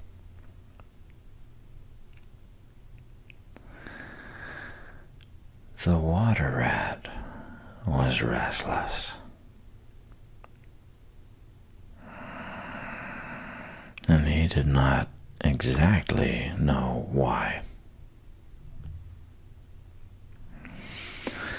To all appearances, the summer's pomp was still at fullest height, and although in the tilled acres green had given way to gold, the rowans were reddening, and the woods were dashed here and there with a tawny fierceness, yet light and warmth and color were still present in undiminished measure, clean of any chilly premonitions of the passing year. But the constant chorus of the orchards and hedges had shrunk to a casual evensong from a few yet unwearied performers. The robin was beginning to assert himself once more, and there was a feeling in the air of change and departure. The cuckoo, of course, had long been silent,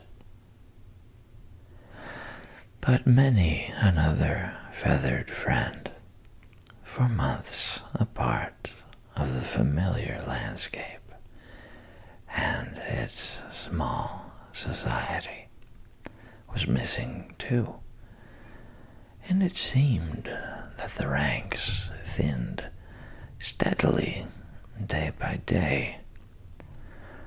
Rat, ever observant of all winged movement, saw that it was taking daily a southing tendency, and even as he lay in bed at night, he thought he could make out, passing in the darkness overhead, the beat and quiver of impatient pinions, obedient to the peremptory call.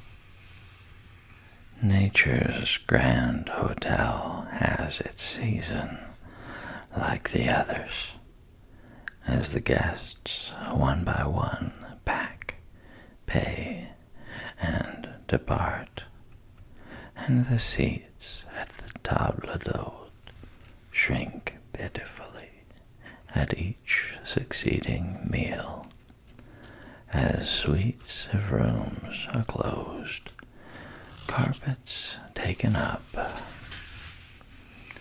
and waiters sent away. Those boarders who are staying on en pension until the next year's full reopening cannot help being somewhat affected by all these flittings and farewells. This eager discussion of plans, routes, and fresh quarters, this daily shrinkage in the stream of comradeship, one gets unsettled, depressed, and inclined to be querulous. Why this craving for change? Why not stay on quietly here, like us, and be jolly? You don't know this hotel out of the season, and what fun we have among ourselves, we fellows who remain and see the whole interesting year out. All very true, no doubt, the others always reply. We quite envy you. And some other year, perhaps. But just now, we have engagements. And there's the bus at the door. Our time is up. So they depart with a smile and a nod. And we miss them and feel resentful. The rat was a self-sufficing sort of animal, rooted to the land, and whoever went, he stayed. Still, he could not help noticing what was in the air and feeling some of its influence in his bones. It was difficult to settle down to anything seriously with all this flitting going on. Leaving the waterside, where rushes stood thick and tall in a stream that was becoming sluggish and low, he wandered countrywards, crossed a field or two of pasturage already looking dusty and parched, and thrust into the great realm of wheat, yellow, wavy, and murmurous, full of quiet motion and small whisperings. Here he often loved to wander, through the forest of stiff, strong stalks that carried their own golden sky away over his head, a sky that was always dancing, shimmering, softly talking, or swaying strongly to the passing wind, and recovering itself with a toss and a merry laugh. Here, too, he had many small friends, a society complete in itself, leading full and busy lives, but always with a spare moment to gossip and exchange news with a visitor. Today, however, though they were civil enough. The field mice and harvest mice seemed preoccupied. Many were digging and tunneling busily. Others gathered together in small groups, examined plans and drawings of small flats, stated to be desirable and compact, and situated conveniently near the stores. Some were hauling out dusty trunks and dress baskets. Others were already elbow deep, packing their belongings, while everywhere piles and bundles of wheat, oats, barley, beech mast, and nuts lay about, ready for transport. "Here's old Ratty," they cried as soon as they saw him. "Come and bear a hand, Rat, and don't stand about idle." "What sort of games are you up to?" said the Water Rat severely. "You know it isn't time to be thinking of winter quarters yet, by a long way." "Oh yes, we know that," explained a field mouse, rather shamefacedly. "But it's always as well to be in good time, isn't it? We really must get all the furniture and baggage and stores moved out of this before those horrid machines begin clicking around the fields. And then, you know, the best flats get picked up so quickly nowadays. And if you're late, you have to put up with anything.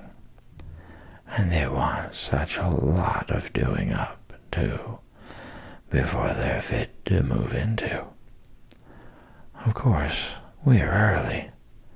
We know that. But we're only just making a start." "Oh, bother starts," said the Rat. "It's a splendid day. Come for a row, or a stroll along the hedges, or a picnic in the woods, or something." "Well, I think not today, thank you," replied the field mouse hurriedly. "Perhaps some other day, when we've more time."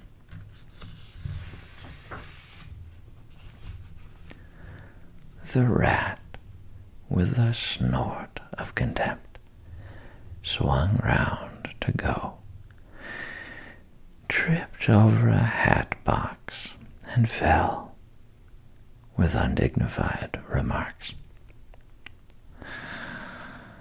"If people would be more careful," said a field mouse rather stiffly, "and look where they're going, people wouldn't hurt themselves and forget themselves.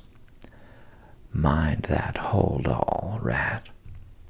You'd better sit down somewhere. In an hour or two, we may be more free to attend to you." "You won't be free, as you call it, much this side of Christmas, I can see that," retorted the Rat grumpily, as he picked his way out of the field. He returned somewhat despondently to his river again.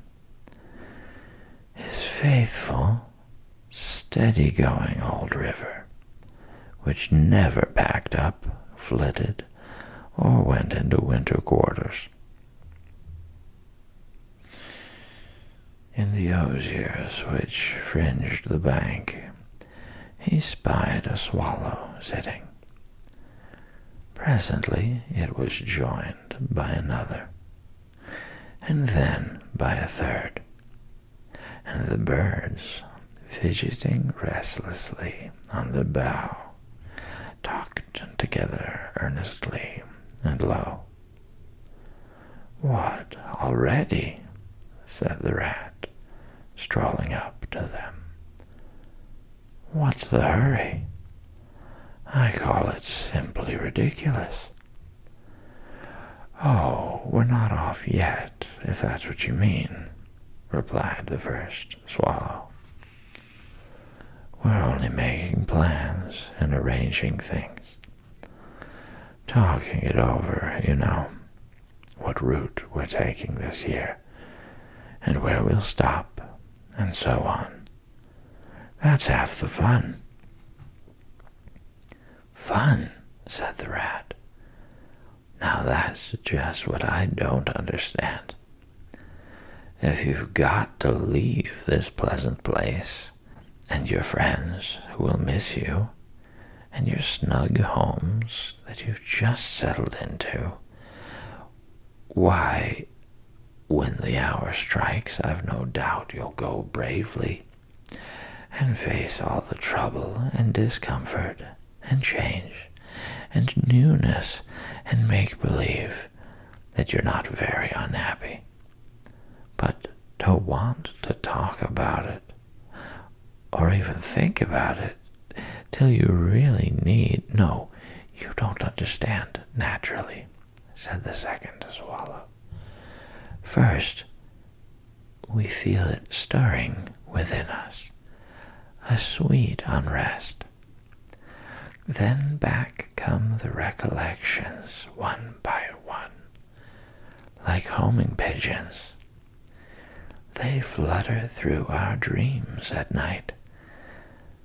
They fly with us in our wheelings and circlings by day. We hunger to inquire of each other, to compare notes and assure ourselves that it was all really true. As one by one the scents and sounds and names of long-forgotten places come gradually back and beckon to us." "Couldn't you stop on for just this year?" suggested the water rat wistfully. "We'll all do our best to make you feel at home. You've no idea what good times we have here, while you are far away."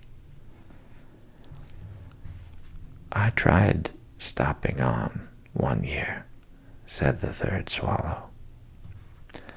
"I had grown so fond of the place that when the time came, I hung back and let the others go on without me.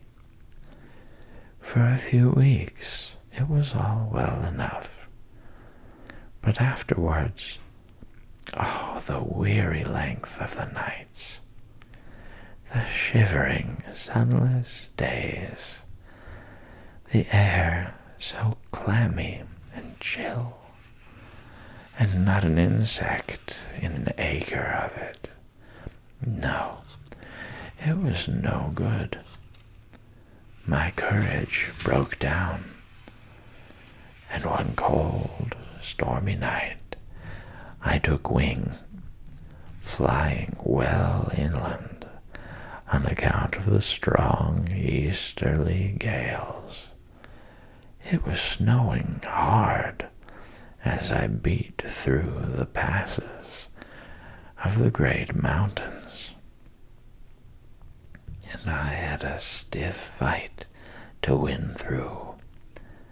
But never shall I forget the blissful feeling of the hot sun again on my back as I sped down to the lakes that lay so blue and placid below me, and the taste of my first fat insect.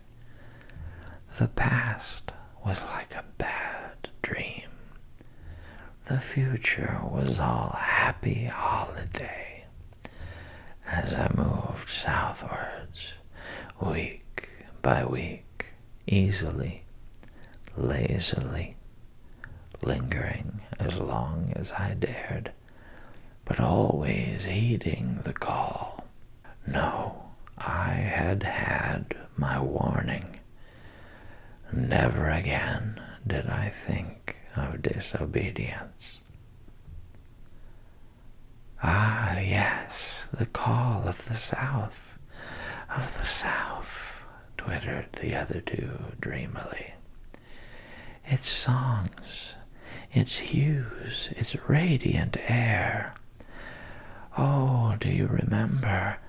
And, forgetting the rat, they slid into passionate reminiscence, while he listened, fascinated, and his heart burned within him. In himself, too. He knew that it was vibrating at last, that chord hitherto dormant and unsuspected. The mere chatter of these southern-bound birds, their pale and second-hand reports, had yet power to awaken this wild new sensation and thrill him through and through with it.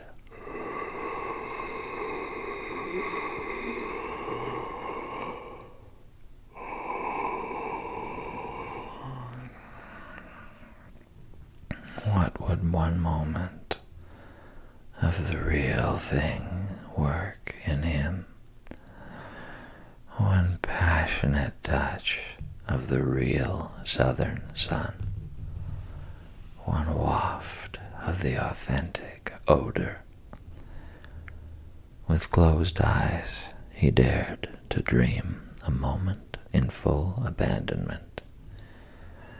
And when he looked again, the river seemed steely and chill, the green fields gray and lightless. Then his loyal heart seemed to cry out on his weaker self for its treachery.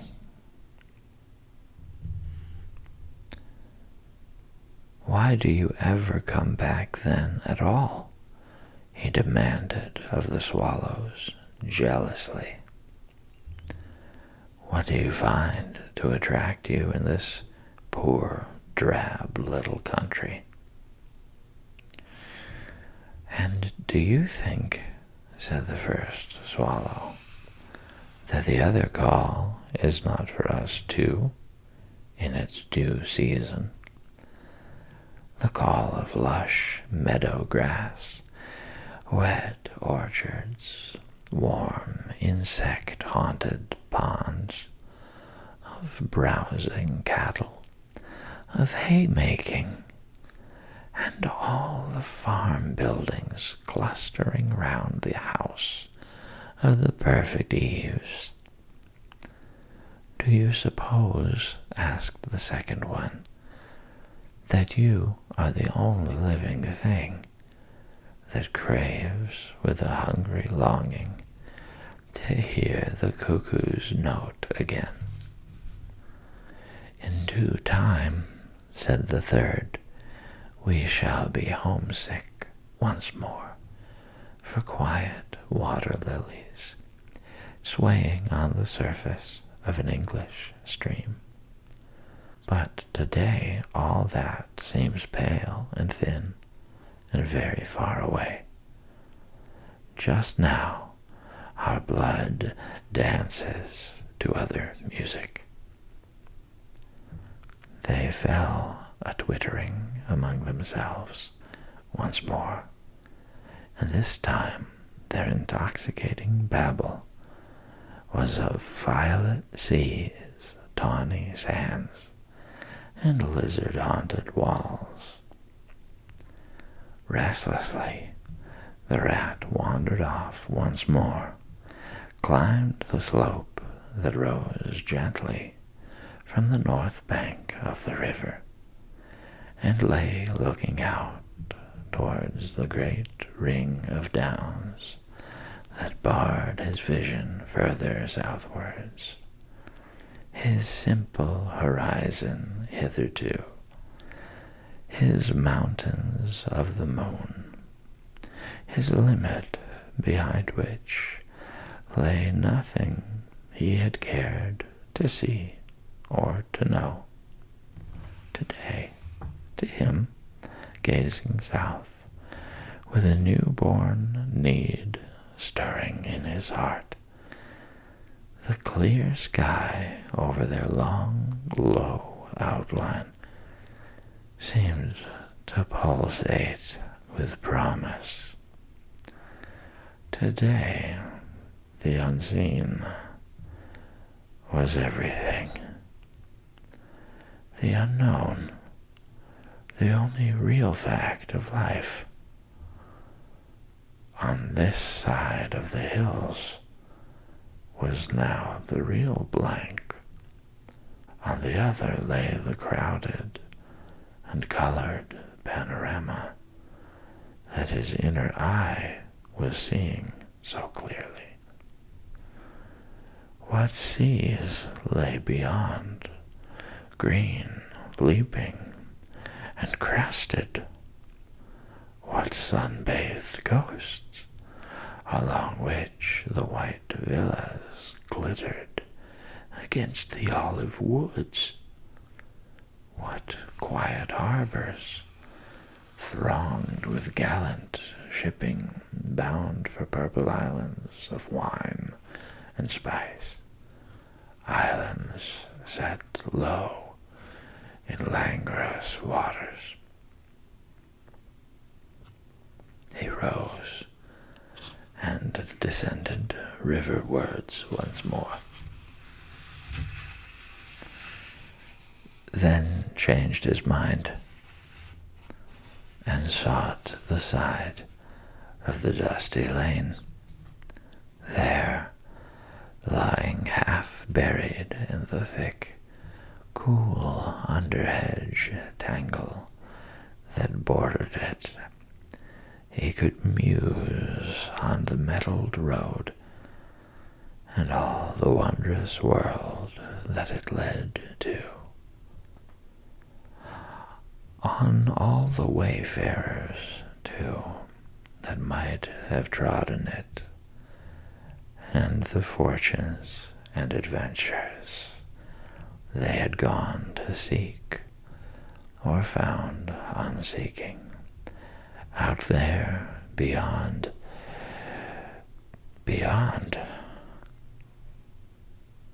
Footsteps fell on his ear, and the figure of one that walked somewhat wearily came into view, and he saw that it was a rat, and a very dusty one. The wayfarer, as he reached him, saluted with a gesture of courtesy that had something foreign about it, hesitated a moment, then with a pleasant smile turned from the track and sat down by his side in the cool herbage. He seemed tired.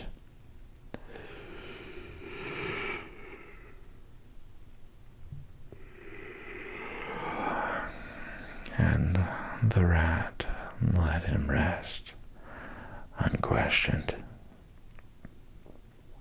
understanding something of what was in his thoughts, knowing, too, the value all animals attach at times to mere silent companionship, when the weary muscles slacken and the mind marks time.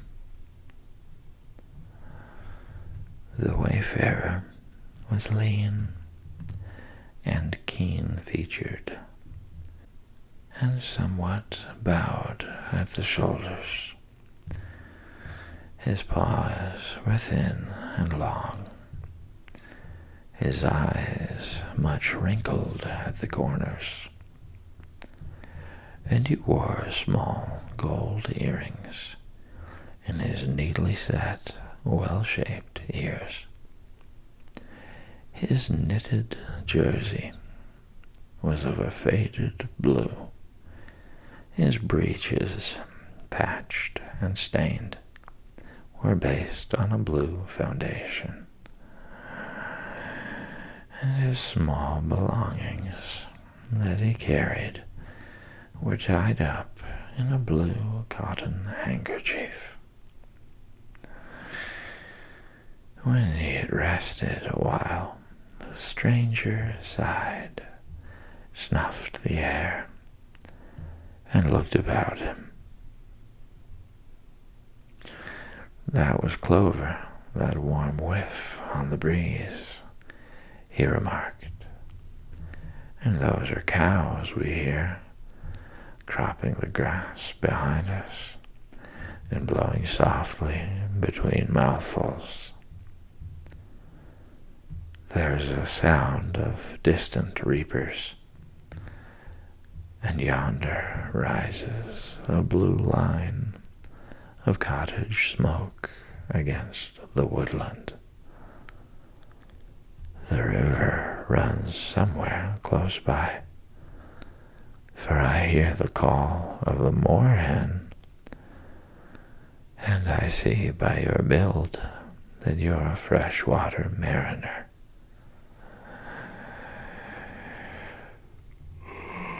Everything seems asleep, and yet going on all the time.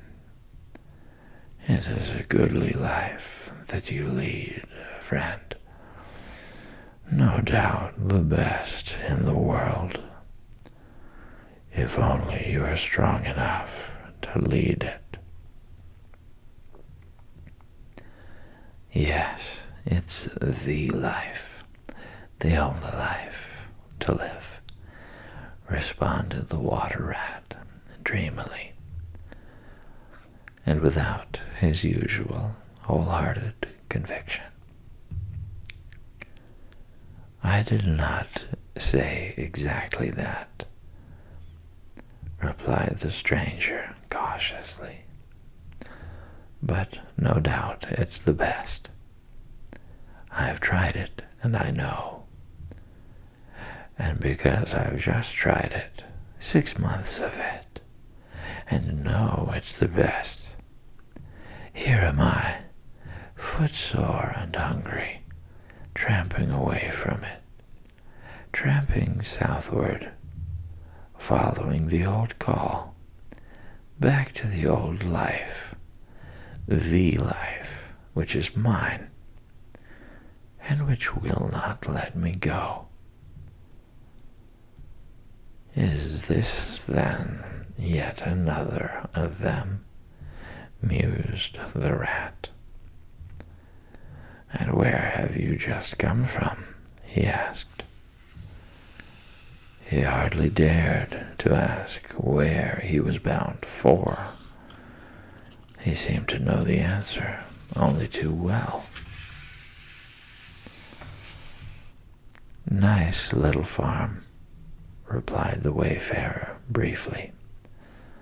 "Up along in that direction." He nodded northwards. "Never mind about it. I had everything I could want. Everything I had any right to expect of life and more. And here I am.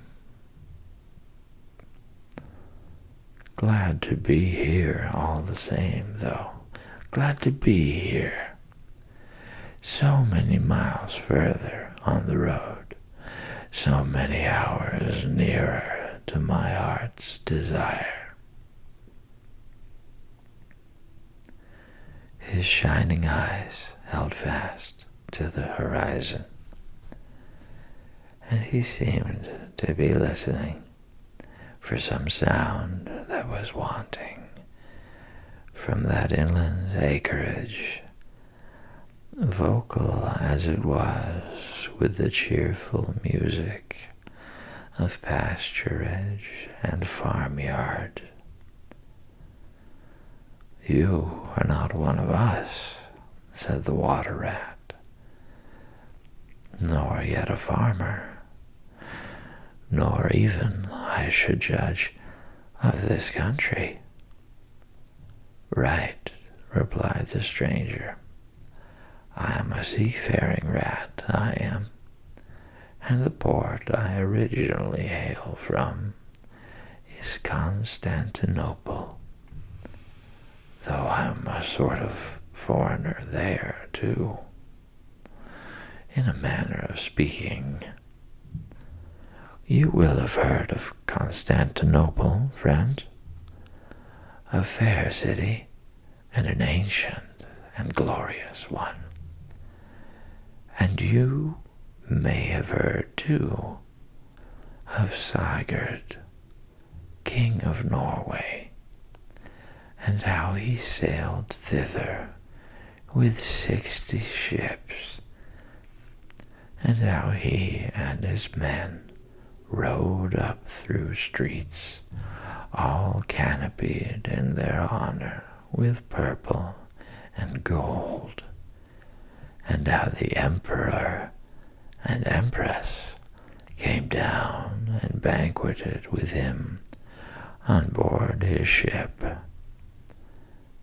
When Sigurd returned home, many of his Northmen remained behind and entered the emperor's bodyguard, and my ancestor, a Norwegian-born, stayed behind too, with the ships that Sigurd gave the emperor.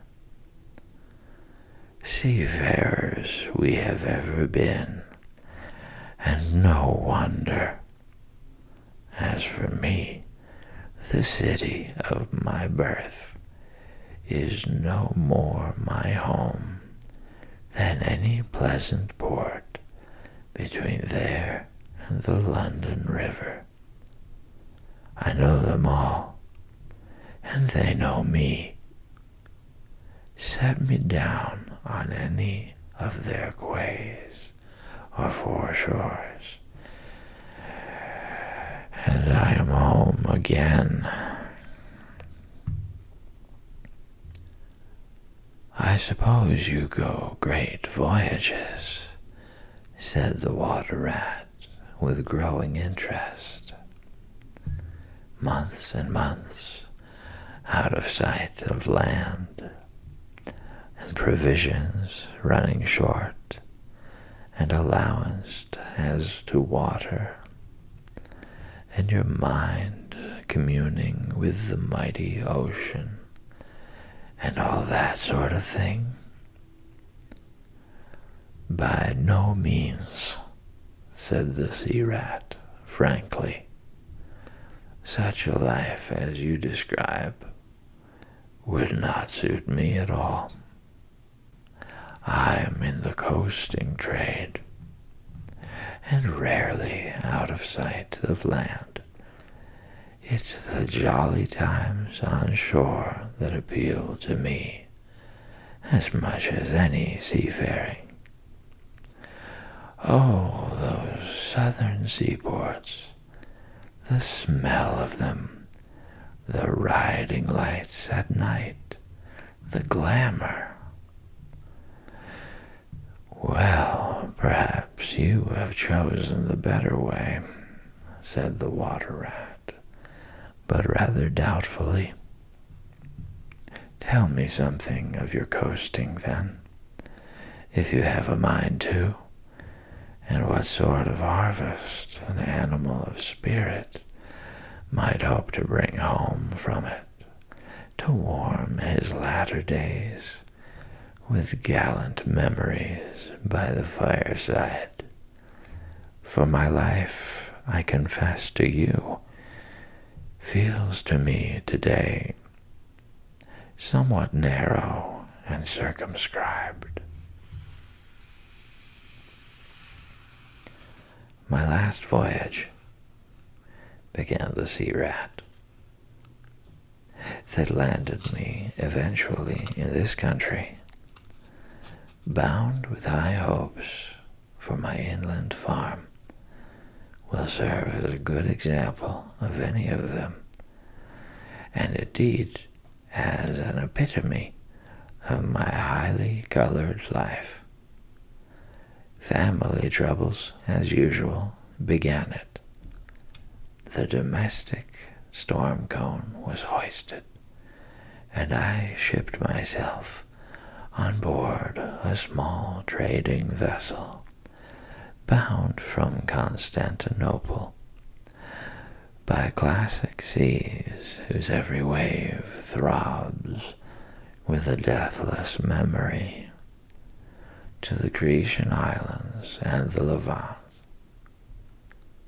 Those were golden days and balmy nights, in and out of harbor all the time, old friends everywhere, sleeping in some cool temple or ruined cistern during the heat of the day, feasting and song after sundown under great stars set in a velvet sky.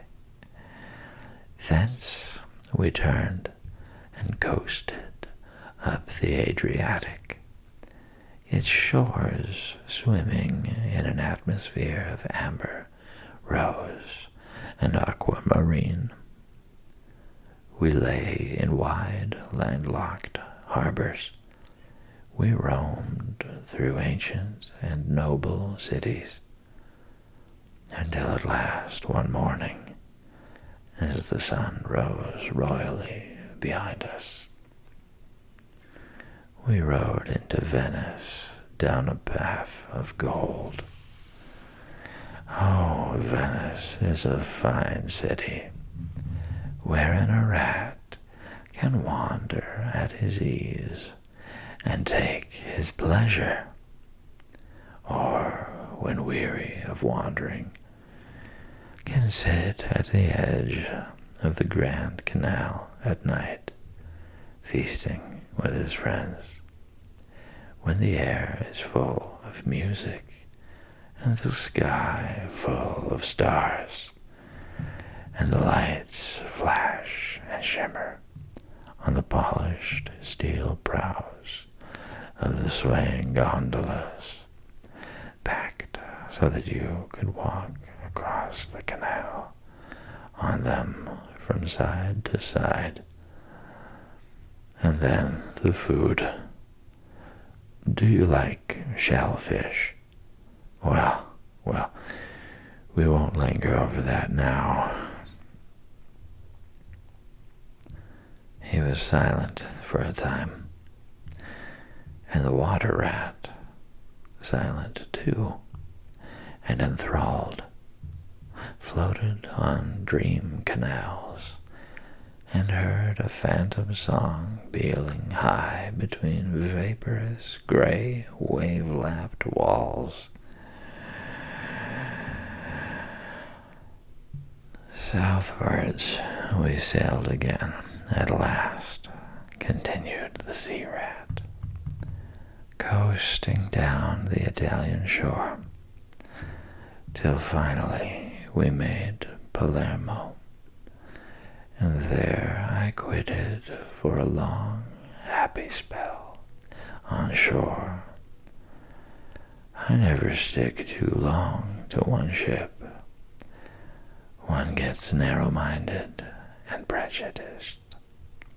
Besides, Sicily is one of my happy hunting grounds. I know everybody there, and their ways just suit me. I spent many jolly weeks in the island, staying with friends up country.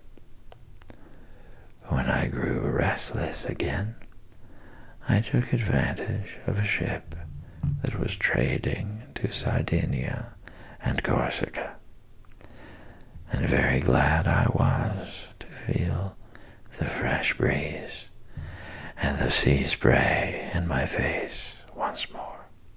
But isn't it very hot and stuffy down in the hold, I think you call it? Asked the water rat. The seafarer looked at him with the suspicion of a wink. I'm an old hand, he remarked with much simplicity. The captain's cabin's good enough for me. It's a hard life, by all accounts, murmured the rat, sunk deep in thought. For the crew it is, replied the seafarer gravely, again with the ghost of a wink. From Corsica, he went on, I made use of a ship that was taking wine to the mainland. We made a Lacio in the evening, lay to, hauled up our wine casks, and hove them overboard, tied one to the other by a long line.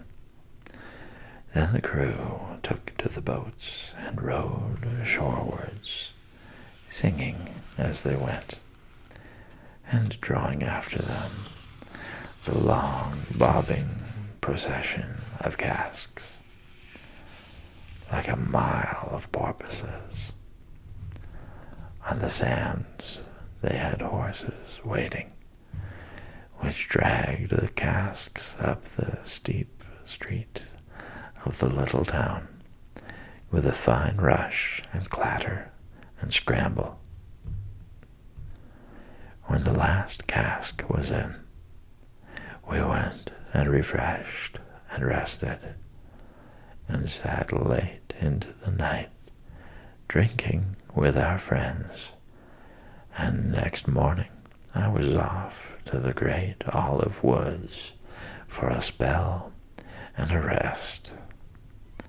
For now I had done with islands for the time, and ports and shipping were plentiful. So I led a lazy life among the peasants, lying and watching them work, or stretched high on the hillside with the blue Mediterranean far below me. And so, at length, by easy stages, and partly on foot, partly by sea, to Marseille, and the meeting of old shipmates, and the visiting of great ocean-bound vessels, and feasting once more. Talk of shellfish! Why, sometimes I dream of the shellfish of Marseille, and wake up crying. That reminds me, said the polite water rat. You happened to mention that you were hungry, and I ought to have spoken earlier. Of course you will stop and take your midday meal with me. My hole is close by. It is some time past noon, and you are very welcome to whatever there is. Now I call that kind and brotherly of you, said the sea rat. I was indeed hungry when I sat down, and ever since I inadvertently happened to mention shellfish, my pangs have been extreme. But couldn't you fetch it along out here? I am none too fond of going under hatches, unless I'm obliged to. And then, while we eat, I could tell you more concerning my voyages, and the pleasant life I lead. At least, it is very pleasant to me, and by your attention, I judge it commends itself to you. Whereas, if we go indoors, it is 100 to 1 that I shall presently fall asleep.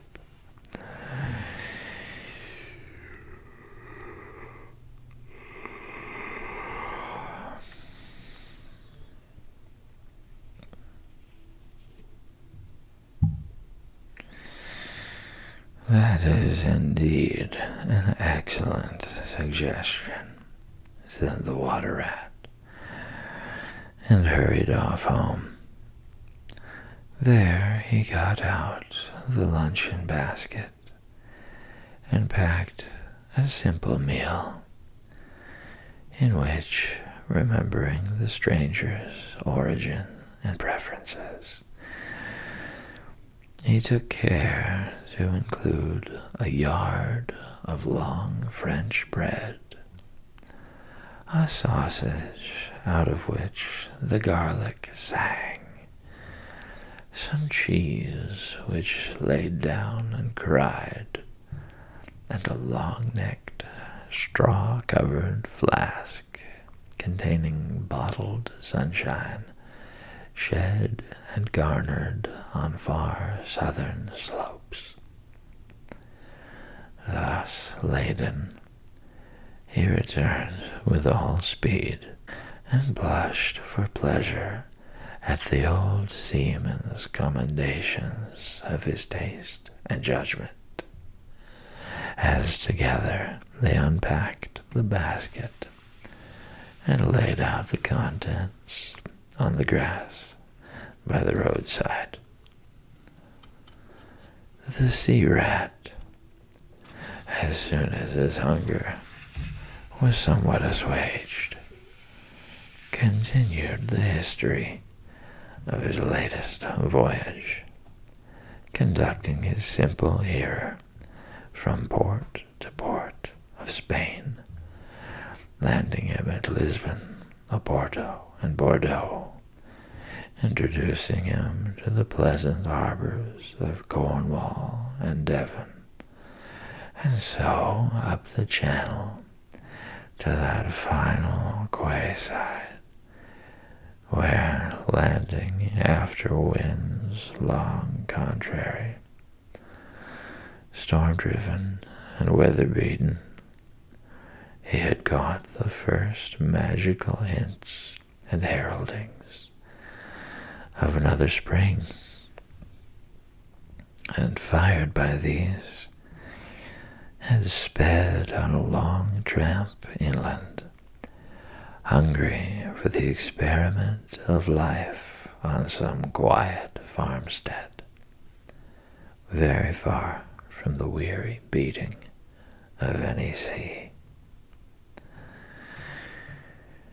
Spellbound and quivering with excitement, the water rat followed the adventurer league by league, over stormy bays, through crowded roadsteads, across harbor bars, on a racing tide, up winding rivers that hid their busy little towns round a sudden turn, and left him with a regretful sigh, planted at his dull inland farm, about which he desired to hear nothing. By this time their meal was over, and the seafarer, refreshed and strengthened, his voice more vibrant, his eye lit with a brightness that seemed caught from some far-away sea beacon, filled his glass with the red and glowing vintage of the South, and, leaning towards the water rat, compelled his gaze and held him, body and soul, while he talked. Those eyes were of the changing, foam-streaked gray-green of leaping northern seas. In the glass shone a hot ruby that seemed the very heart of the South, beating for him who had courage to respond to its pulsation. The twin lights, the shifting gray and the steadfast red, mastered the water rat and held him bound, fascinated, powerless. The quiet world outside, their rays receded far away and ceased to be. And the talk, the wonderful talk, flowed on. Or was it speech entirely? Or did it pass at times into song? Chanty of the sailors weighing the dripping anchor, sonorous hum of the shrouds in a tearing northeaster. Ballad of the fisherman hauling his nets at sundown against an apricot sky. Chords of guitar and mandolin from gondola or caique. Did it change into the cry of the wind, plaintive at first, angrily shrill as it freshened, rising to a tearing whistle, sinking to a musical trickle of air from the leech of the bellying sail? All these sounds the spellbound listener seemed to hear, and with them the hungry complaint of the gulls and the sea mews, the soft thunder of the breaking wave, the cry of the protesting shingle. Back into speech again it passed, and with beating heart he was following the adventures of a dozen seaports, the fights, the escapes, the rallies, the comradeships, the gallant undertakings. Or he searched islands for treasure, fished in still lagoons, and dozed day long on warm white sand. Of deep-sea fishings he heard tell, and mighty silver gatherings, of the mile-long net, of sudden perils, noise of breakers on a moonless night, or the tall bows of the great liner taking shape overhead through the fog, of the merry home cooking, the headland rounded, the harbor lights opened out, the groups seen dimly on the quay, the cheery hail, the splash of the hawser, the trudge up the steep little street towards the comforting glow of red-curtained windows.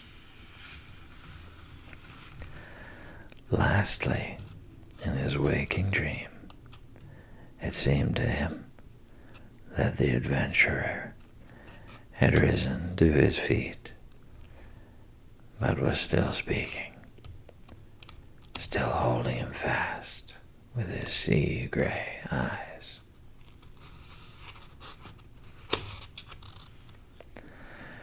And now, he was softly saying, I take to the road again, holding on southwestwards for many a long and dusty day, till at last I reach the little gray sea town I know so well, that clings along one steep side of the harbor.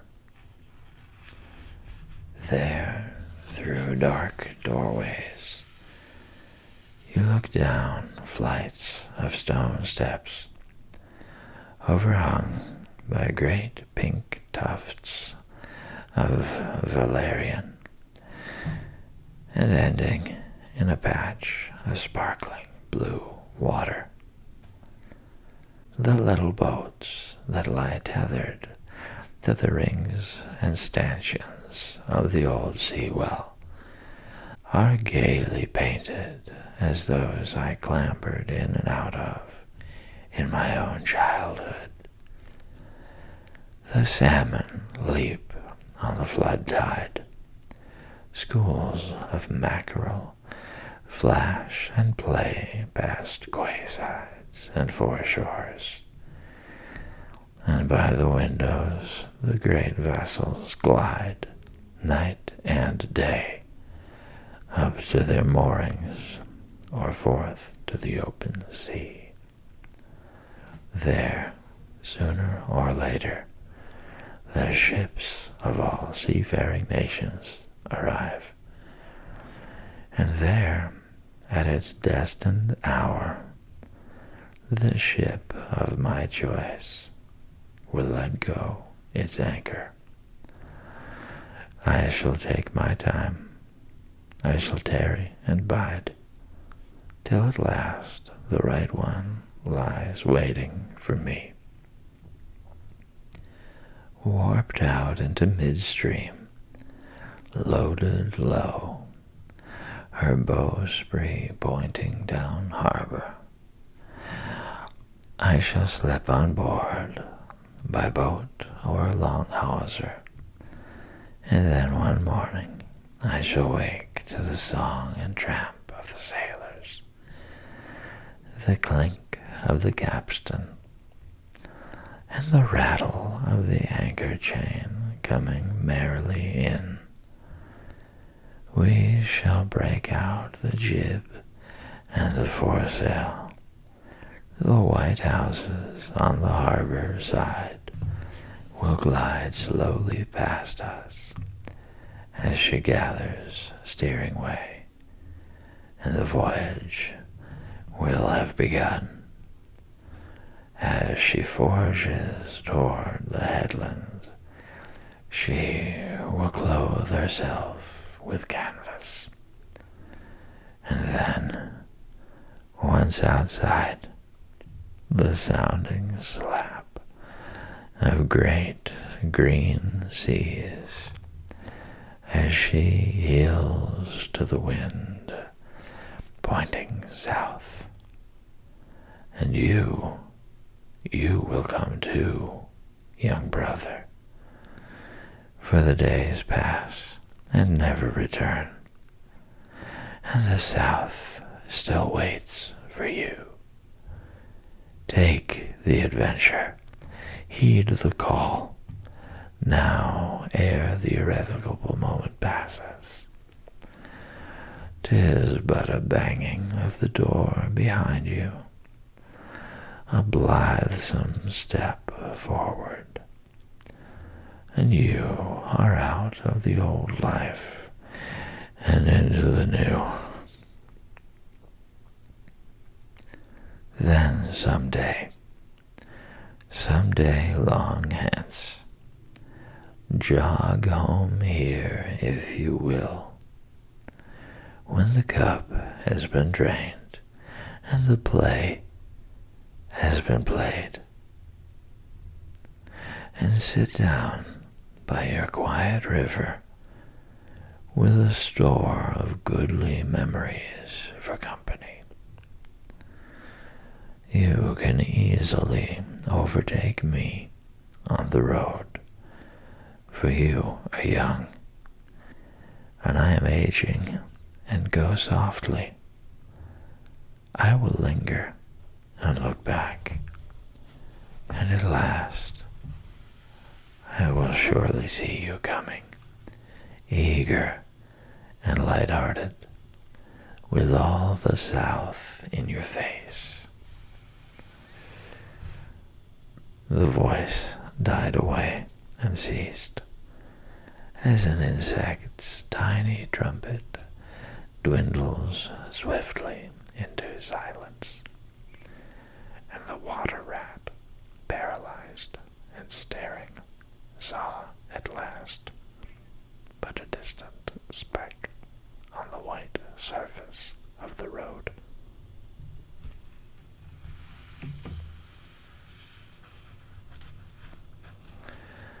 Mechanically, he rose and proceeded to repack the luncheon basket carefully and without haste.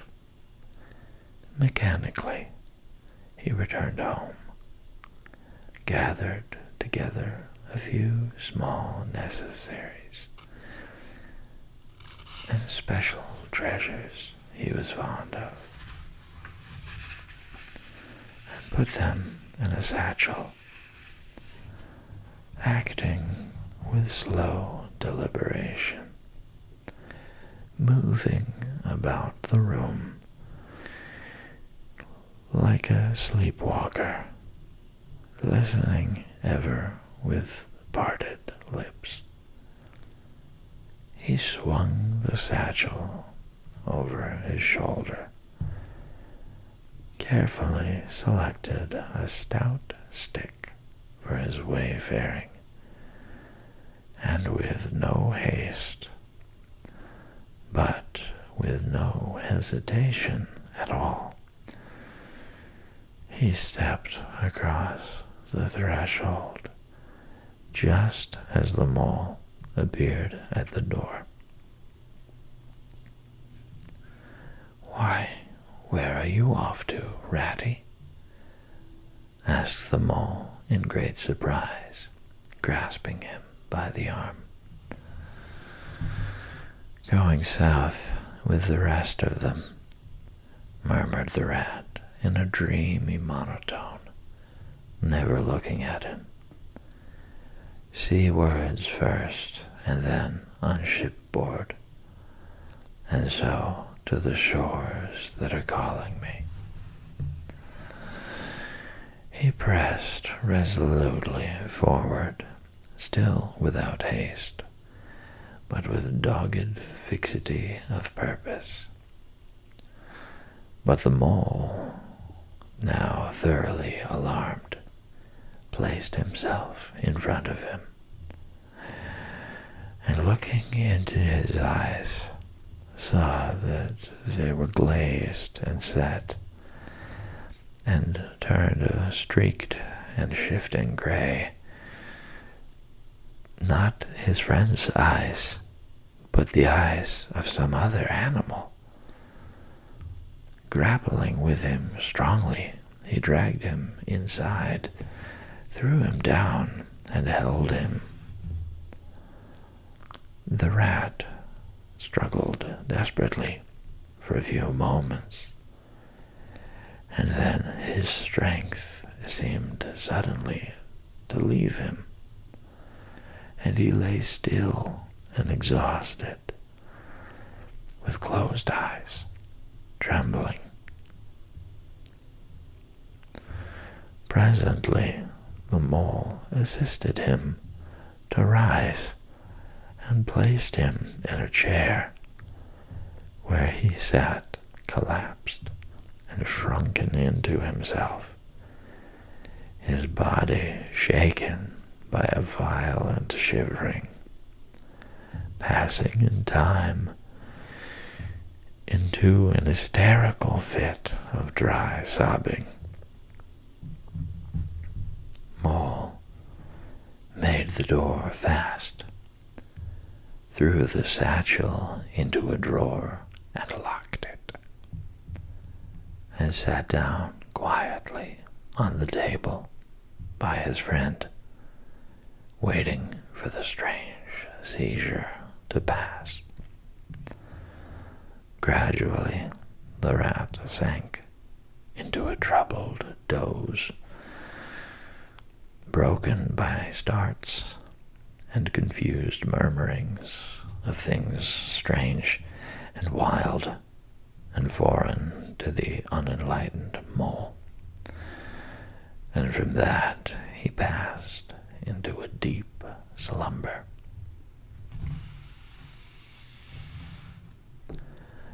Very anxious in mind, the mole left him for a time and busied himself with household matters.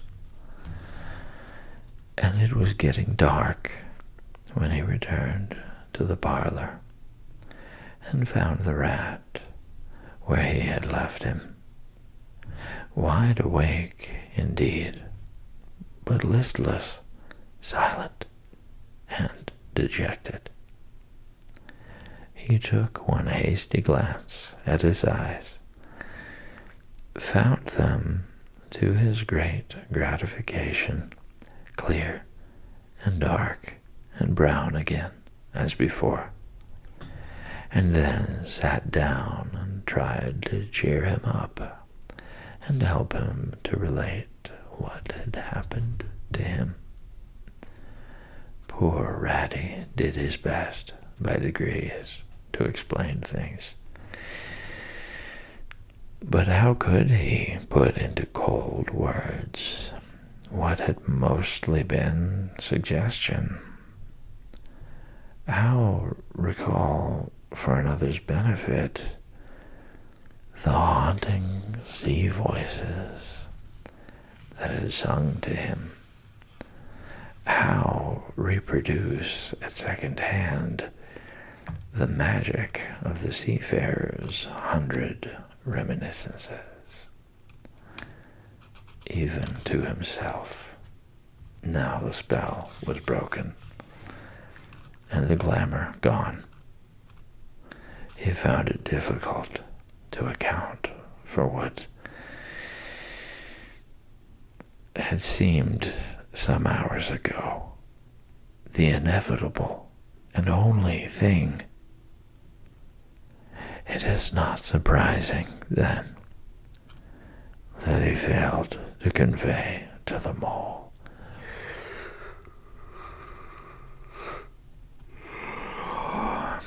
any clear idea of what he had been through that day. To the mole, this much was plain. The fit or attack had passed away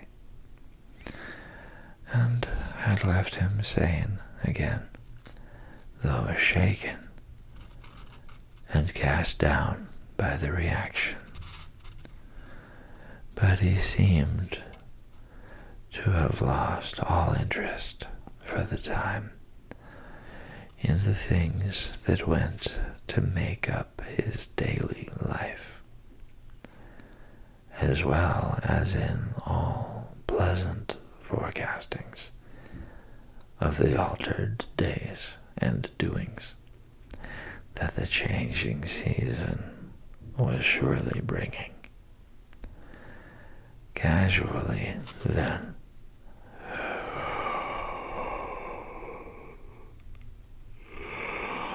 and with seeming indifference, the mole turned his talk to the harvest that was being gathered in, the towering wagons and their straining teams, the growing ricks and the large moon rising over the bare acres dotted with sheaves.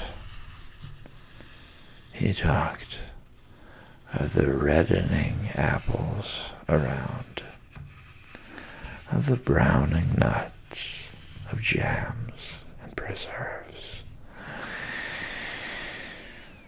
and the distilling of cordials,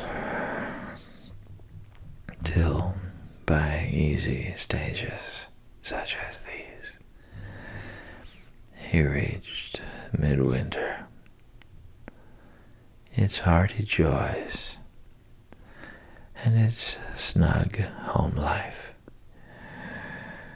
And then he became simply lyrical.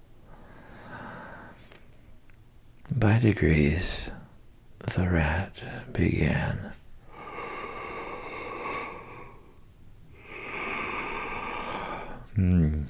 to sit up and to join in.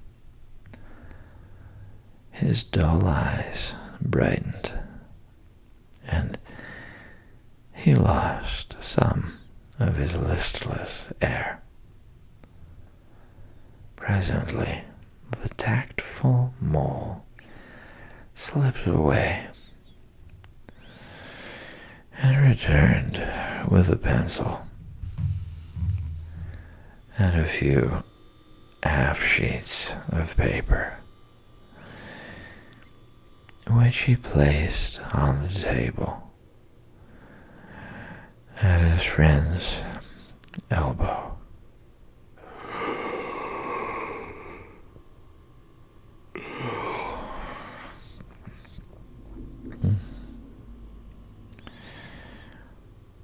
It's quite a long time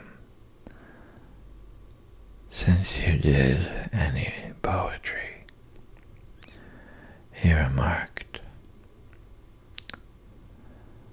You might have a try at it this evening instead of, well, brooding over things so much.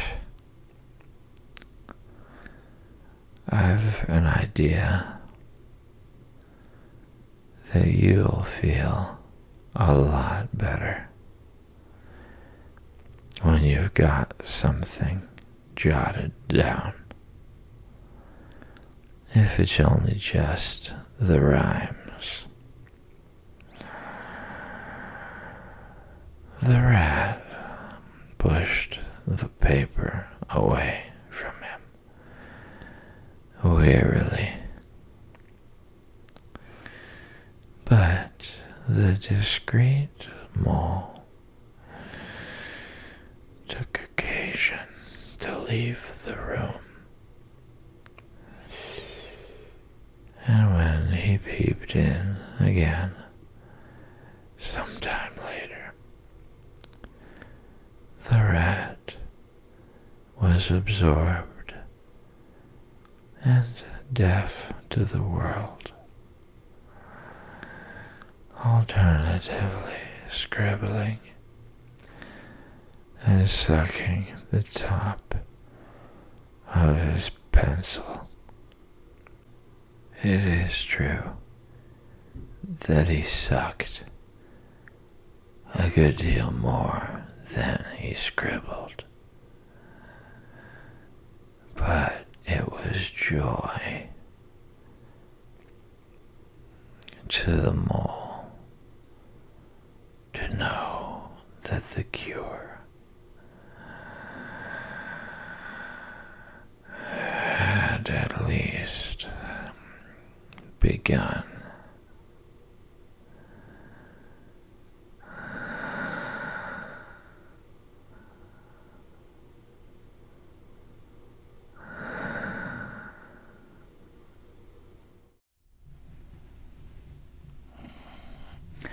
Welcome back.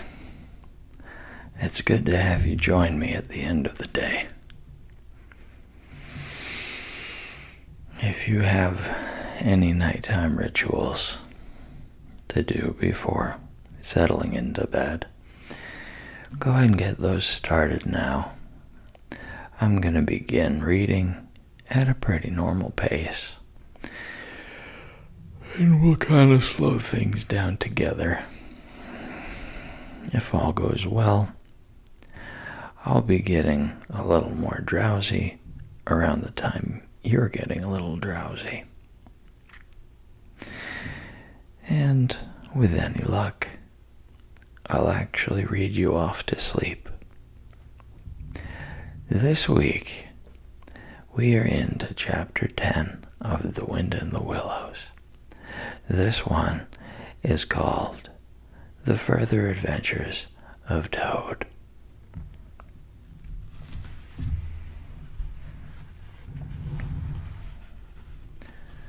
The front door of the hollow tree faced eastwards, so Toad was called at an early hour, partly by the bright sunlight streaming in on him, partly by the exceeding coldness of his toes, which made him dream that he was at home in bed in his own handsome room with the Tudor window on a cold winter's night, and his bedclothes had got up, grumbling and protesting they couldn't stand the cold any longer, and had run downstairs to the kitchen fire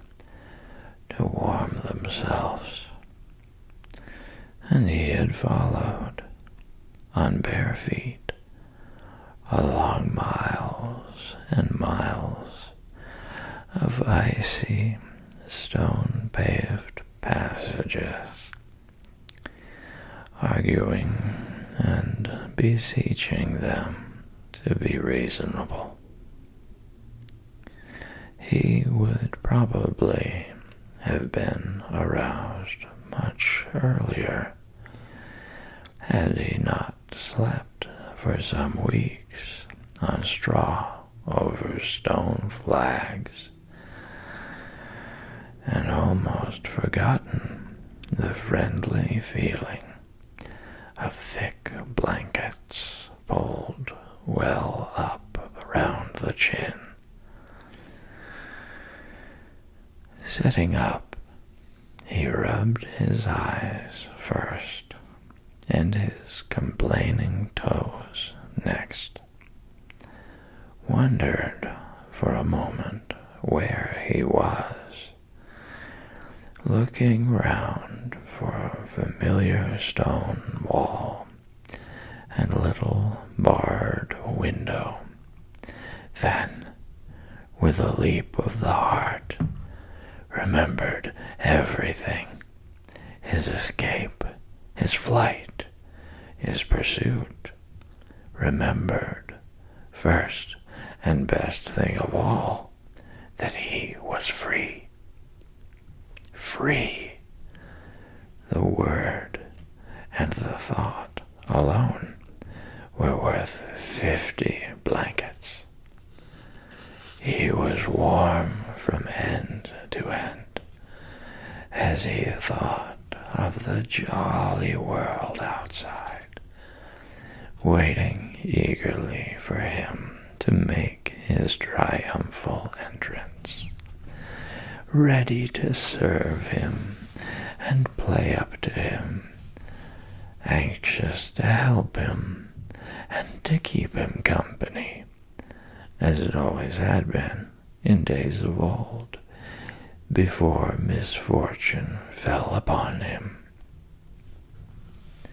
He shook himself and combed the dry leaves out of his hair with his fingers, and, his toilet complete, marched forth into the comfortable morning sun, cold but confident, hungry but hopeful, all nervous terrors of yesterday dispelled by rest and sleep and frank and heartening sunshine. He had the world all to himself that early summer morning. The dewy woodland, as he threaded it, was solitary and still. The green fields that succeeded the trees were his own to do as he liked with. The road itself, when he reached it, in that loneliness that was everywhere, seemed like a stray dog to be looking anxiously for company. Toad, however, was looking for something that could talk and tell him clearly which way he ought to go. It is all very well when you have a light heart and a clear conscience and money in your pocket and nobody scouring the country for you to drag you off to prison again, to follow where the road beckons and points, not caring whither. The practical Toad cared very much indeed, and he could have kicked the road for its helpless silence when every minute was of importance to him. The reserved, rustic road was presently joined by a shy little brother in the shape of a canal, which took its hand and ambled along by its side in perfect confidence, but with the same tongue-tied, uncommunicative attitude towards strangers. "Bother them," said Toad to himself. "But anyhow, one thing's clear. They must both be coming from somewhere and going to somewhere. You can't get over that, Toad, my boy." So he marched on patiently by the water's edge. Round a bend in the canal came plodding a solitary horse, stooping forward as if in anxious thought. From rope traces attached to his collar stretched a long line, taut but dipping with his stride, the further part of it dripping pearly drops. Toad let the horse pass and stood waiting for what the fates were sending him. With a pleasant swirl of quiet water at its blunt bow, the barge slid up alongside of him, its gaily painted gunwale level with the towing path, its sole occupant a big, stout woman wearing a linen sunbonnet, one brawny arm laid along the tiller. "A nice morning, ma'am," she remarked to Toad as she drew up level with him. "I dare say it is, ma'am," responded Toad politely as he walked along the towpath abreast of her. "I dare say it is a nice morning to them that's not in sore trouble like what I am. Here's my married daughter. She sends off to me post-haste to come to her at once. So off I comes, not knowing what may be happening or going to happen, but fearing the worst, as you will understand, ma'am, if you're a mother too. And I've left my business to look after itself. I'm in the washing and laundering line, you must know, ma'am. and I've left my young children to look after themselves. And a more mischievous and troublesome set of young imps doesn't exist, ma'am. And I've lost all my money and lost my way. And as for what may be happening to my married daughter, I don't like to think of it, ma'am. Where might your married daughter be living, ma'am? Asked the barge woman. She lives near to the river, ma'am, replied Toad, close to a fine house called Toad Hall that's somewheres hereabouts in these parts. Perhaps you may have heard of it. Toad Hall? Why, I'm going that way myself, replied the barge woman. This canal joins the river some miles further on, a little above Toad Hall, and then it's an easy walk. You come along in the barge with me, and I'll give you a lift. She steered the barge close to the bank, and Toad, with many humble and grateful acknowledgments, stepped lightly on board and sat down with great satisfaction. Toad's luck again, thought he. I always come out on top. So you're in the washing business, ma'am, said the barge woman politely as they glided along. And a very good business you've got, too, I dare say, if I'm not making too free in saying so. Finest business in the whole county, said Toad airily. All the gentry come to me, wouldn't go to anyone else if they were paid. They know me so well. You see, I understand my work thoroughly, and attend to it all myself.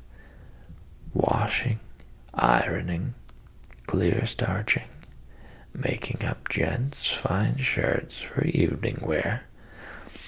Everything's done under my own eye.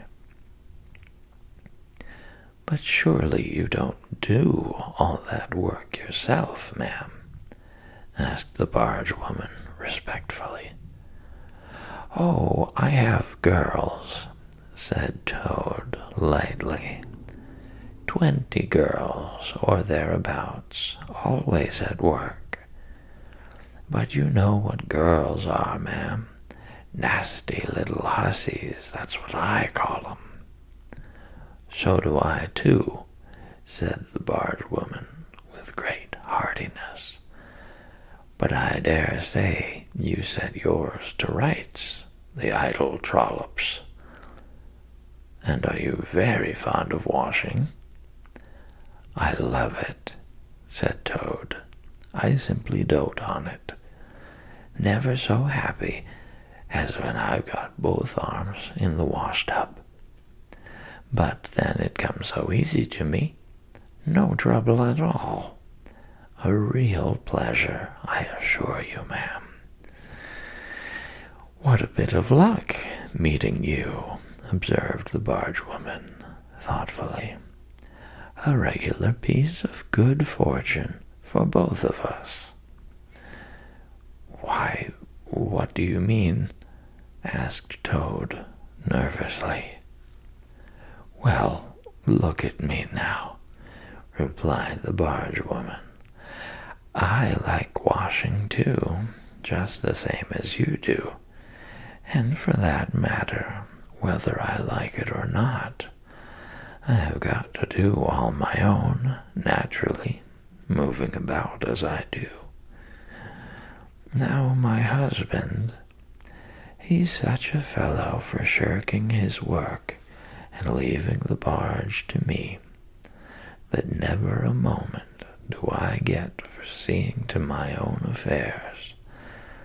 By rights, he ought to be here now, either steering or attending to the horse, though luckily the horse has sense enough to attend to himself, instead of which he's gone off with the dog to see if they can't pick up a rabbit for dinner somewhere.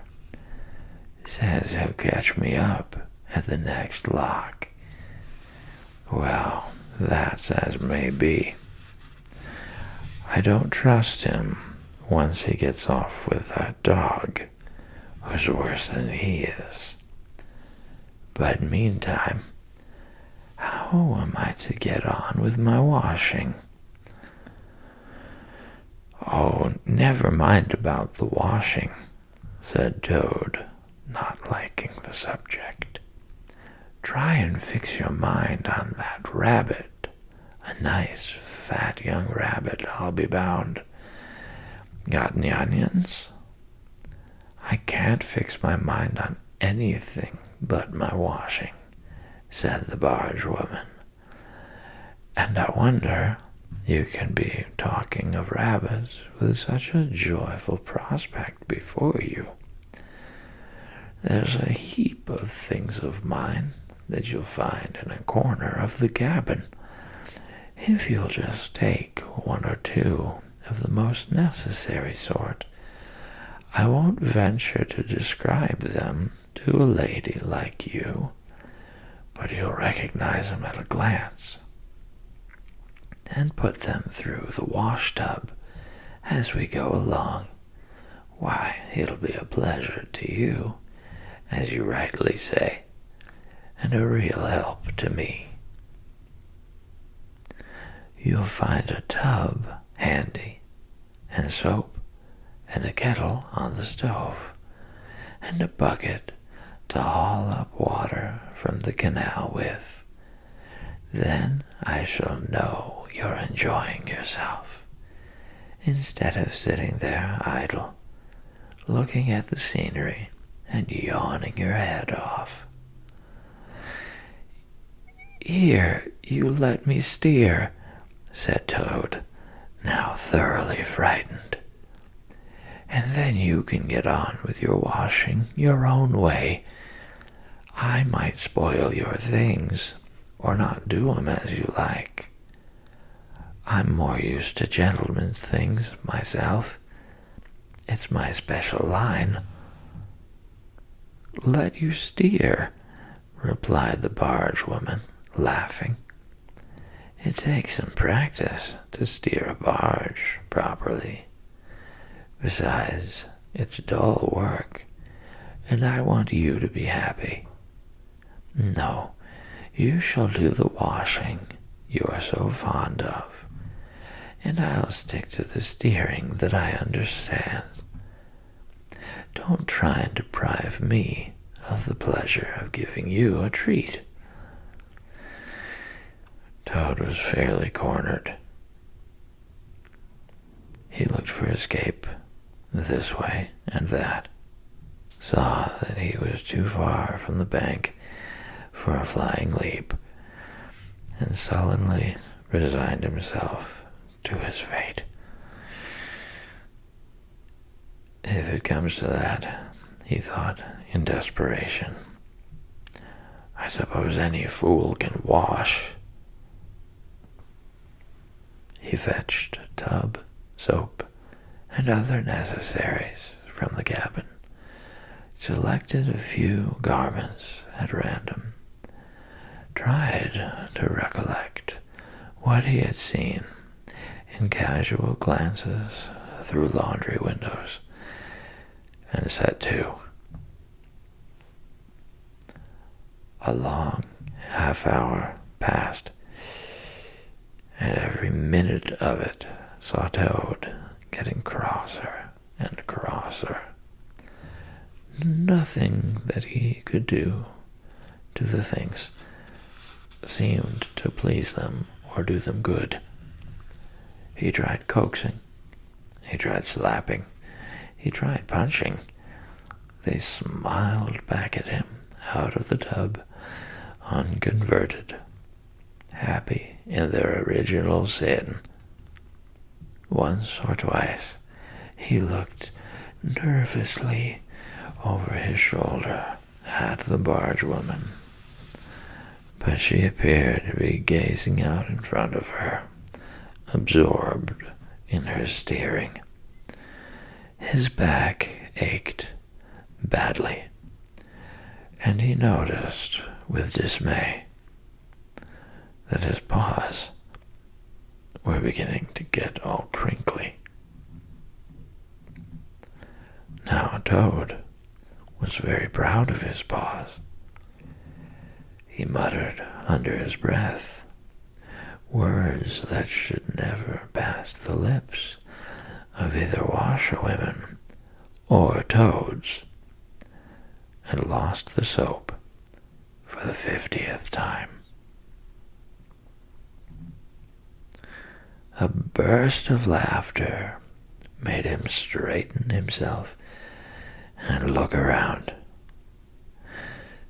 The barge woman was leaning back and laughing unrestrainedly till the tears ran down her cheeks.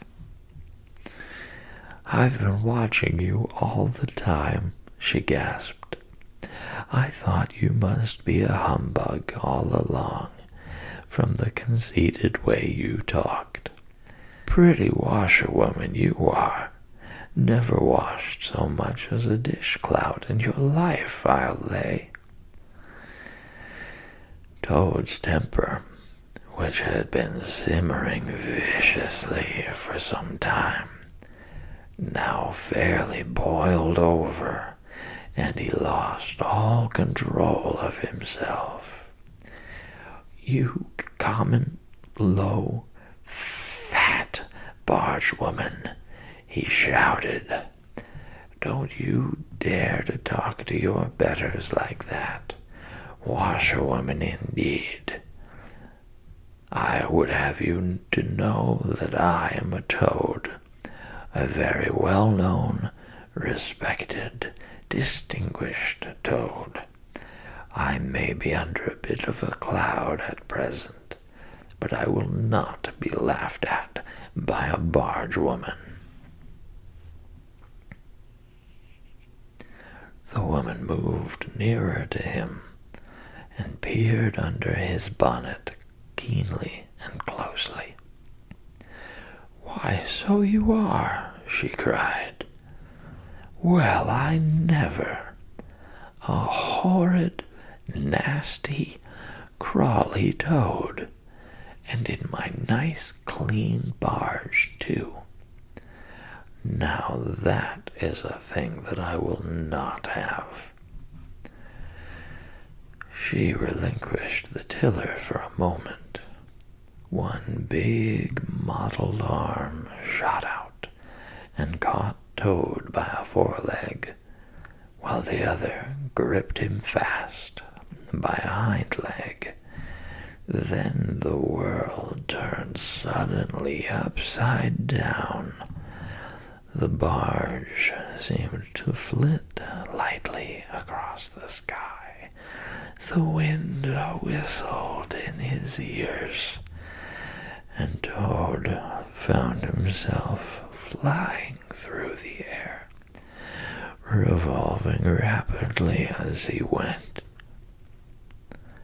The water, when he eventually reached it with a loud splash, proved quite cold enough for his taste, though its chill was not sufficient to quell his proud spirit or slake the heat of his furious temper.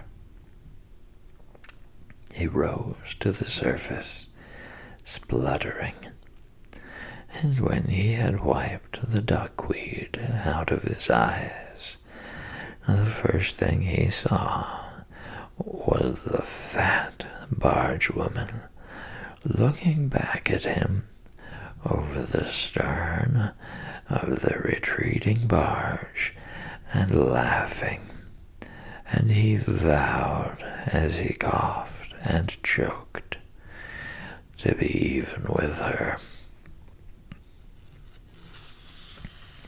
He struck out for the shore, but the cotton gown greatly impeded his efforts, and when at length he touched land, he found it hard to climb up the steep bank unassisted. He had to take a minute or two's rest to recover his breath.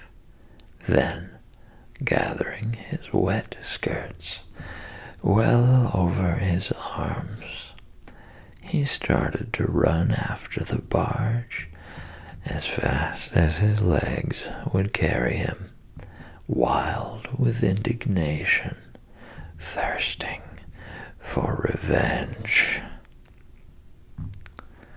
The barge woman was still laughing when he drew up level with her. "Put yourself through your mangle, washerwoman," she called out, "and iron your face and crimp it, and you'll pass for quite a decent-looking toad." Toad never paused to reply.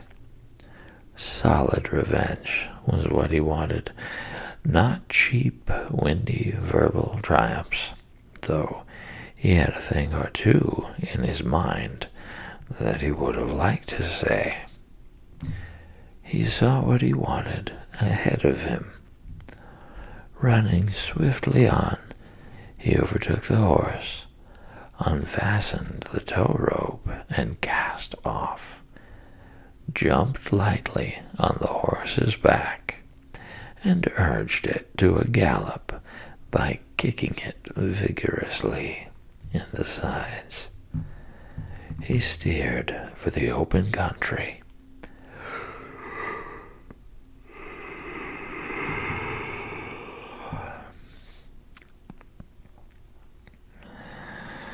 Abandoning the tow path and swinging his steed down a rutty lane, once he looked back and saw that the barge had run aground on the other side of the canal, and the barge woman was gesticulating wildly and shouting, "Stop, stop, stop."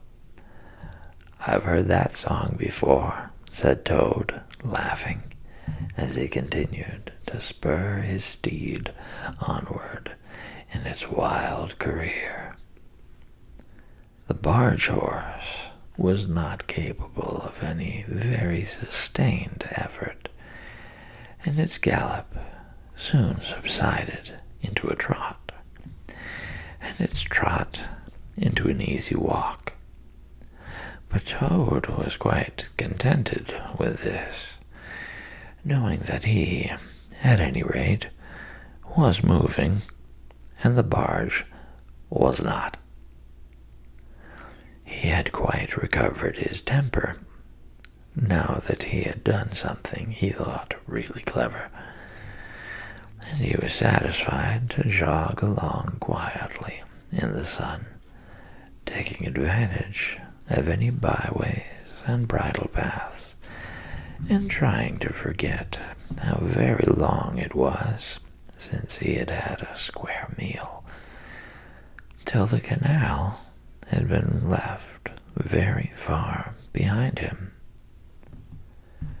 He had traveled some miles, his horse and he was feeling drowsy in the hot sunshine, when the horse stopped, lowered his head, and began to nibble the grass, and Toad, waking up, just saved himself from falling off by an effort. He looked about him and found he was on a wide common, dotted with patches of gorse and bramble as far as he could see. Near him stood a dingy gypsy caravan, and beside it a man was sitting on a bucket turned upside down, very busy smoking and staring into the wide world. A fire of sticks was burning nearby, and over the fire hung an iron pot, and out of that pot came forth bubblings and gurglings and a vague, suggestive steaminess.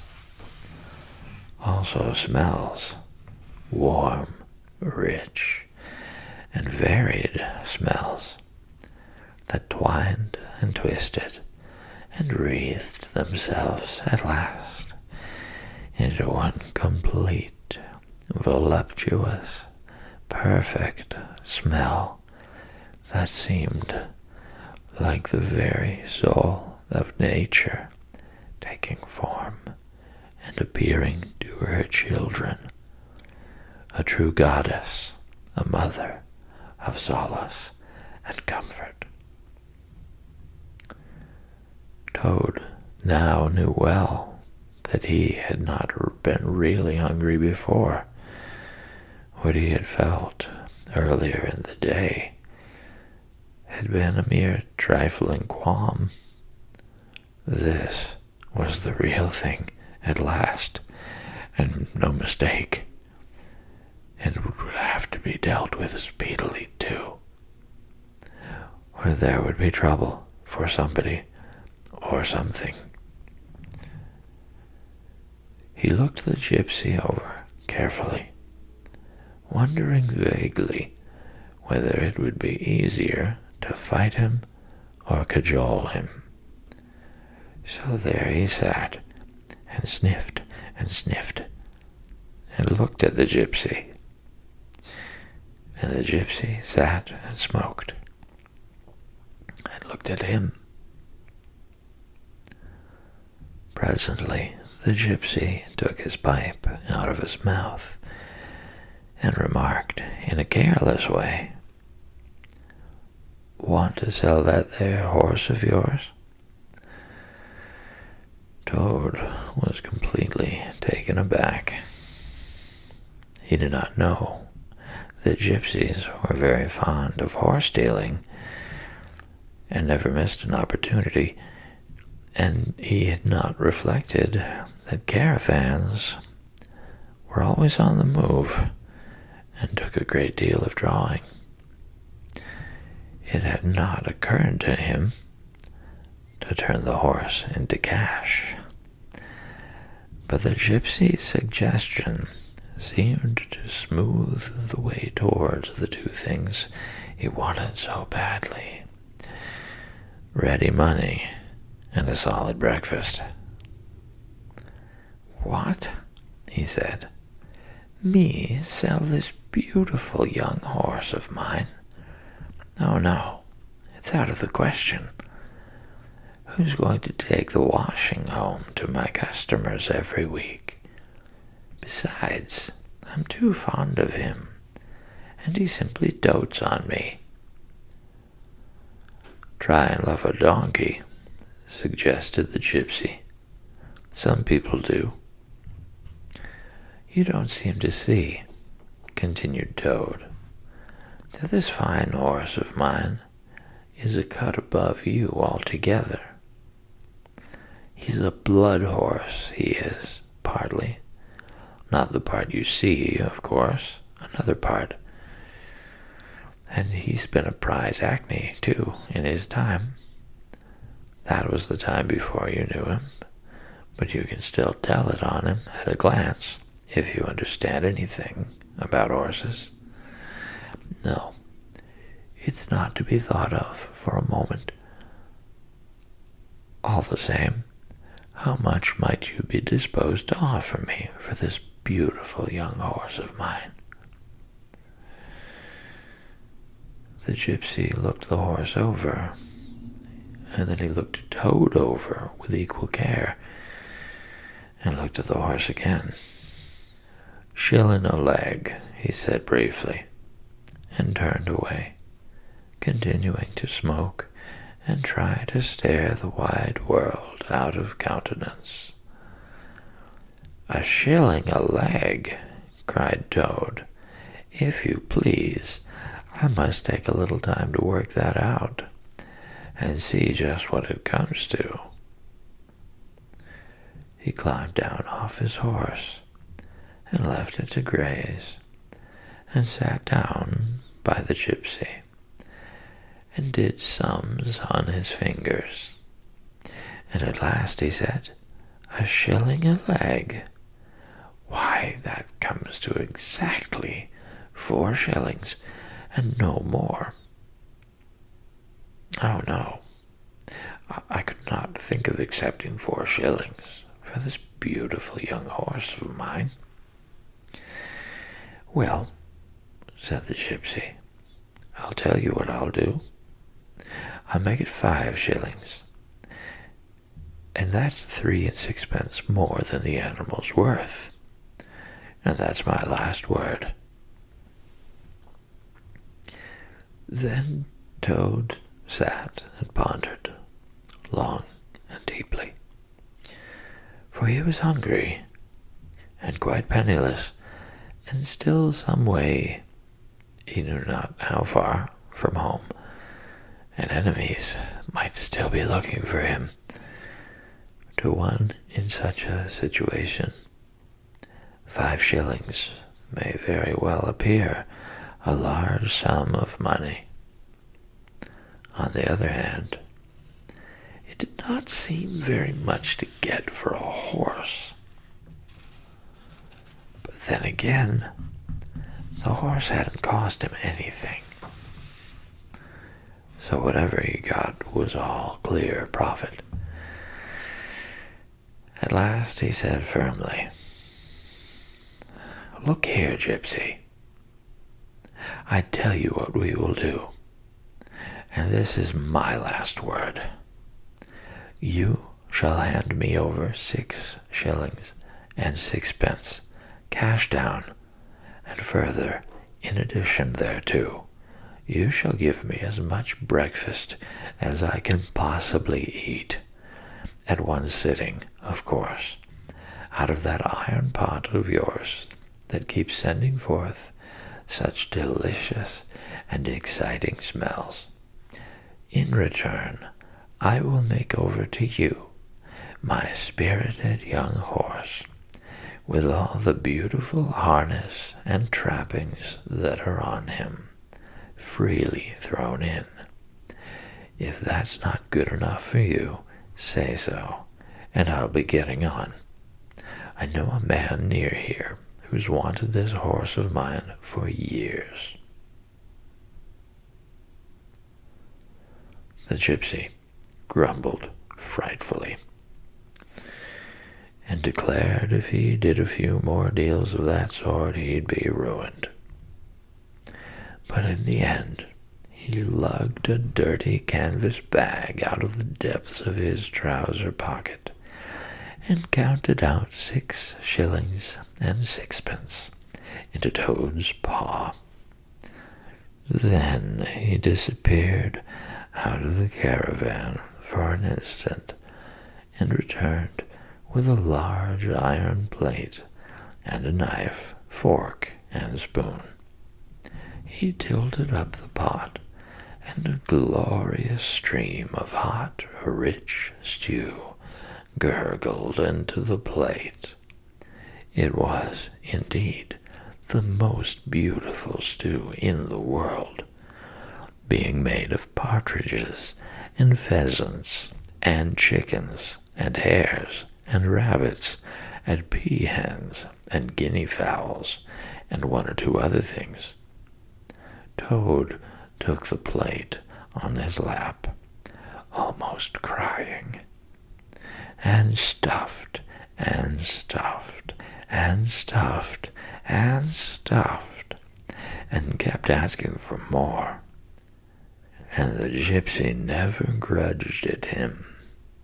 He thought that he had never eaten so good a breakfast in all his life.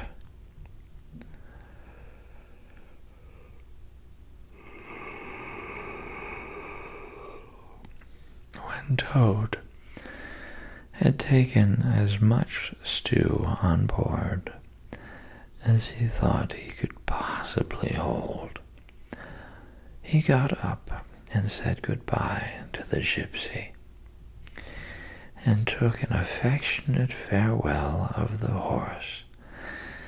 And the gypsy, who knew the riverside well, gave him directions which way to go, and he set forth on his travels again in the best possible spirits.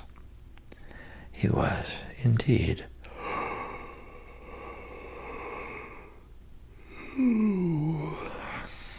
a very different Toad from the animal of an hour ago. The sun was shining brightly. His wet clothes were quite dry again. He had money in his pockets once more.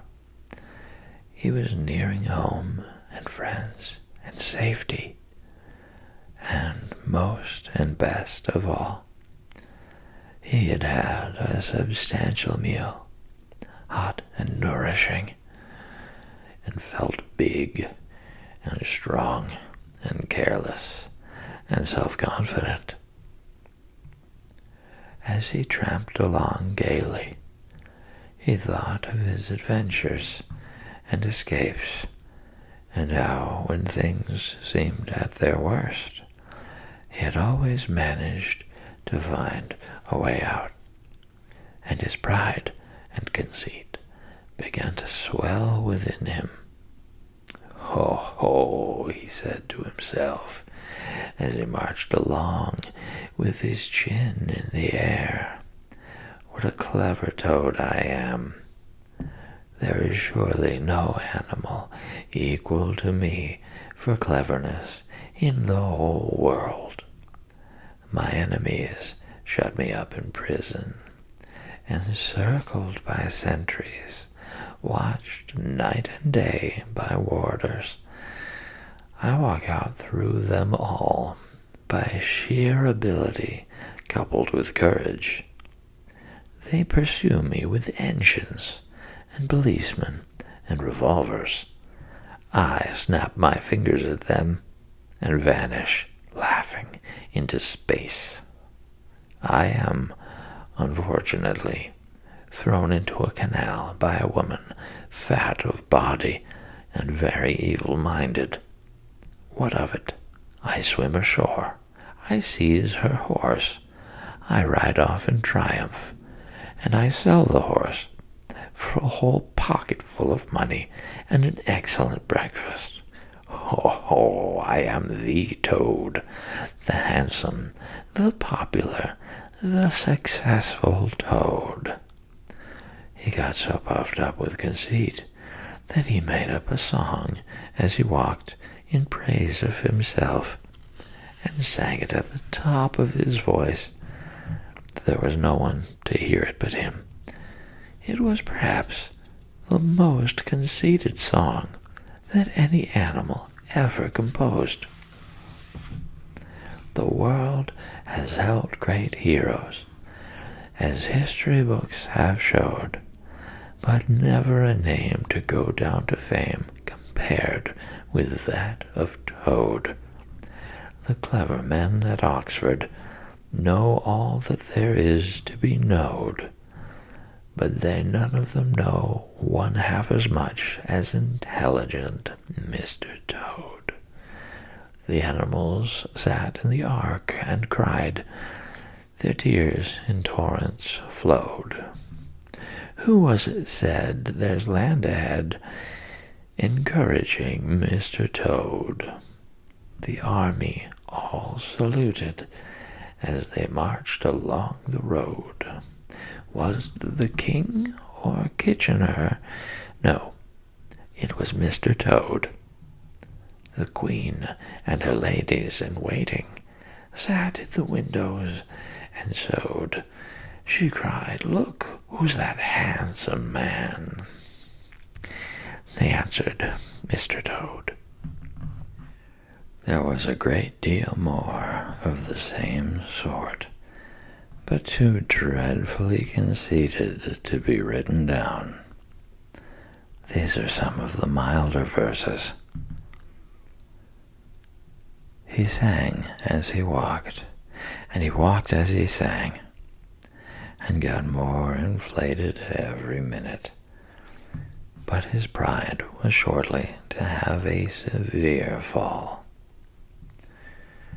After some miles of country lanes, he reached the high road, and as he turned into it and glanced along its white length, he saw approaching him a speck that turned into a dot, and then into a blob, and then into something very familiar. And a double note of warning, only too well known, fell on his delighted ear. "This is something like," said the excited Toad. "This is real life again. This is once more the great world from which I have been missed so long. I will hail them, my brothers of the wheel, and pitch them a yarn of the sort that has been so successful hitherto, and they will give me a lift, of course, and then I will talk to them some more, and perhaps with luck it may even end in my driving up to Toad Hall in a motor car. That will be one in the eye for Badger."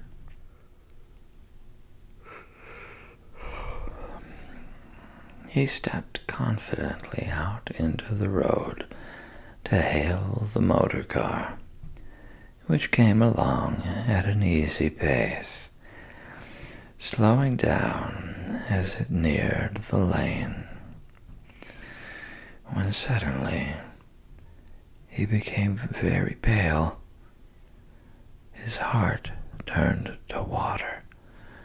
His knees shook and yielded under him, and he doubled up and collapsed with a sickening pain in his interior.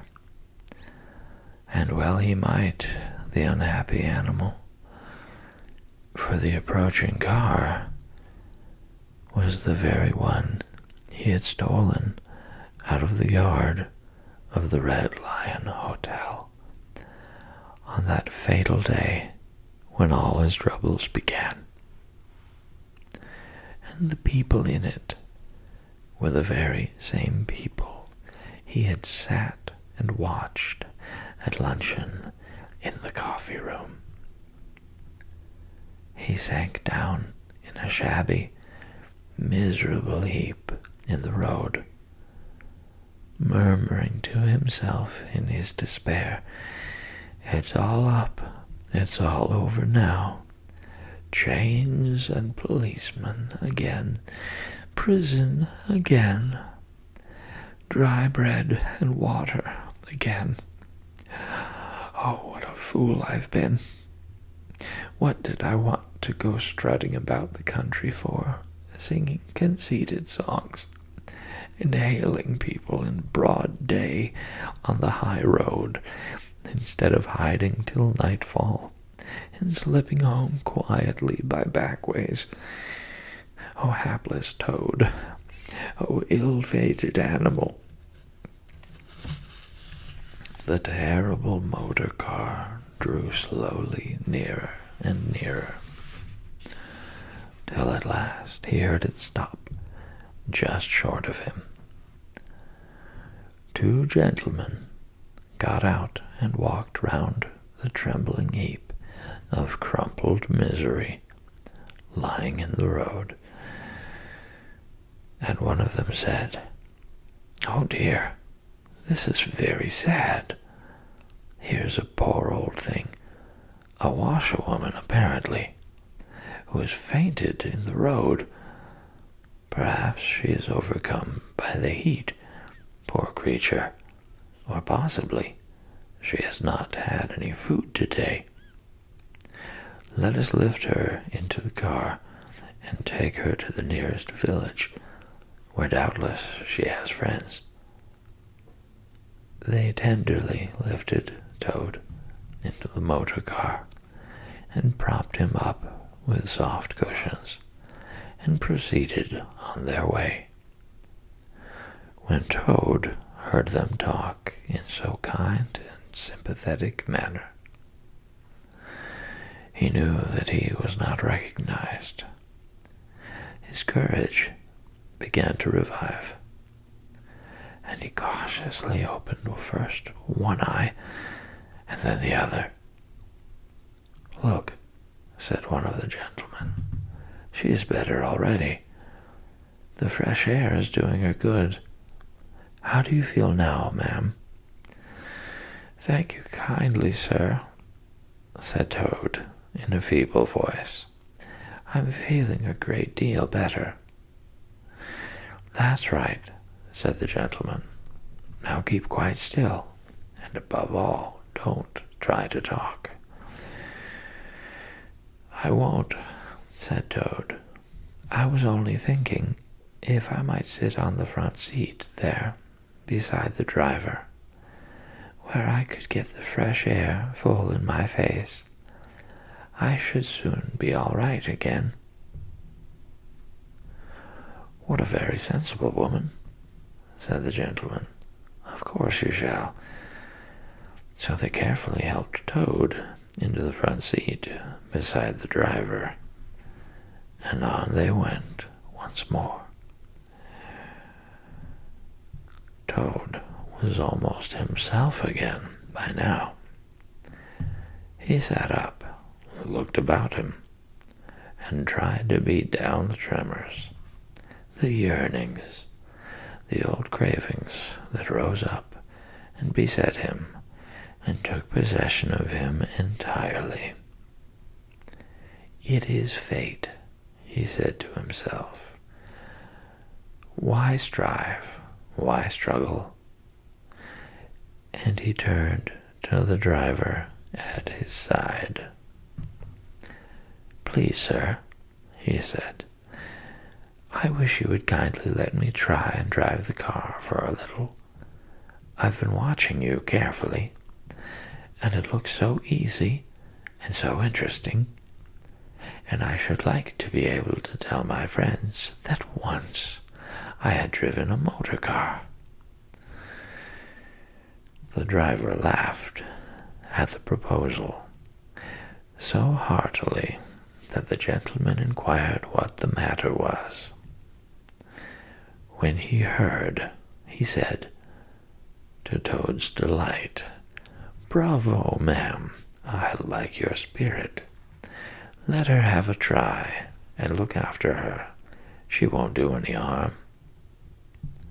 Toad eagerly scrambled into the seat vacated by the driver, took the steering wheel in his hands, listened with affected humility to the instructions given him, and set the car in motion, but very slowly and carefully at first, for he was determined to be prudent. The gentlemen behind clapped their hands and applauded, and Toad heard them saying, "How well she does it! Fancy a washerwoman driving a car as well as that, the first time." Toad went a little faster, then faster still, and faster. He heard the gentleman call out warningly, "Be careful, washerwoman." And this annoyed him, and he began to lose his head. The driver tried to interfere, but he pinned him down in his seat with one elbow and put on full speed. The rush of air in his face, the hum of the engine, and the light jump of the car beneath him intoxicated his weak brain. "Washerwoman indeed," he shouted recklessly. "Oh, I am the Toad, the motor car snatcher, the prison breaker, the Toad who always escapes. Sit still, and you shall know what driving really is, for you are in the hands of the famous, the skillful, the entirely fearless Toad." With a cry of horror, the whole party rose and flung themselves on him. "Seize him," they cried. "Seize the Toad, the wicked animal who stole our motor car. Bind him, chain him, drag him to the nearest police station. Down with the desperate and dangerous Toad." Alas, they should have thought. They ought to have been more prudent. They should have remembered to stop the motor car somehow before playing any pranks of that sort. With a half-turn of the wheel, the Toad sent the car crashing through the low hedge that ran along the roadside. One mighty bound, a violent shock, and the wheels of the car were churning up the thick mud of a horse pond. Toad found himself flying through the air with a strong upward rush.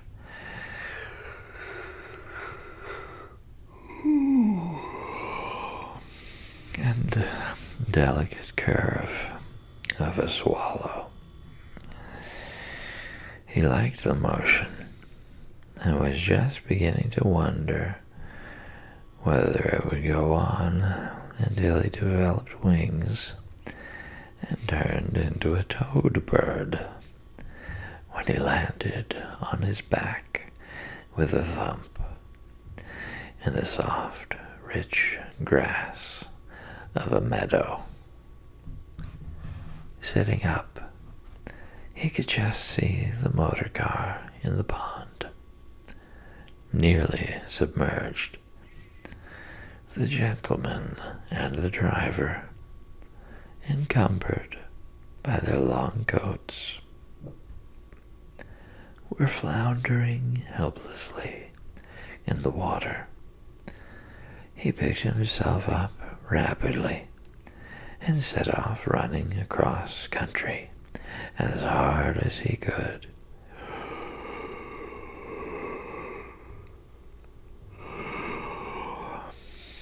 Scrambling through hedges, jumping ditches, pounding across fields, till he was breathless and weary, and had to settle down into an easy walk. When he had recovered his breath somewhat and was able to think calmly, he began to giggle, and from giggling he took to laughing, and he laughed till he had to sit down under a hedge. "Oh," he cried in ecstasies of self-admiration. "Toad again. Toad, as usual, comes out on the top. Who was it got them to give him a lift? who managed to get on the front seat for the sake of fresh air, who persuaded them into letting him see if he could drive, who landed them all in a horse pond, who escaped, flying gaily and unscathed through the air, leaving the narrow-minded, grudging, timid excursionists in the mud where they should rightly be. Why, Toad, of course. Clever Toad. Great Toad. Good Toad. Then he burst into song again and chanted with uplifted voice.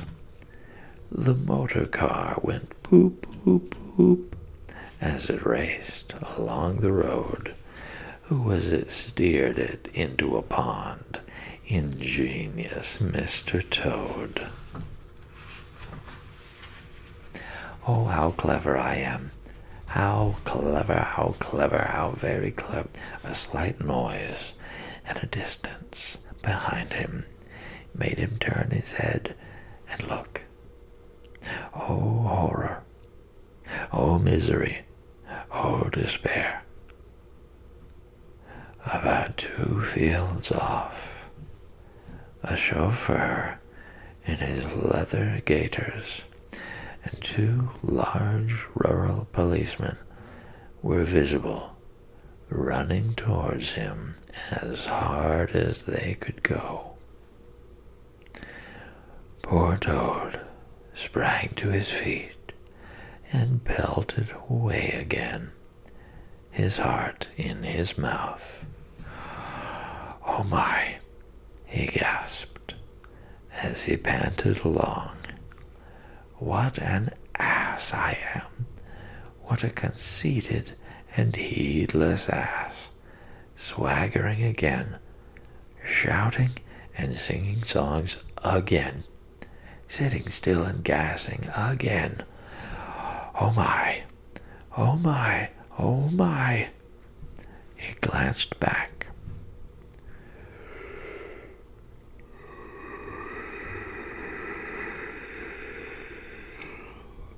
And saw, to his dismay, that they were gaining on him.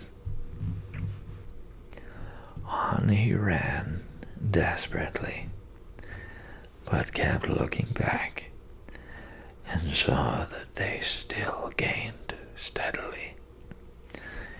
He did his best, but he was a fat animal, and his legs were short, and still they gained. He could hear them close behind him now. Ceasing to heed where he was going, he struggled on blindly and wildly, looking back.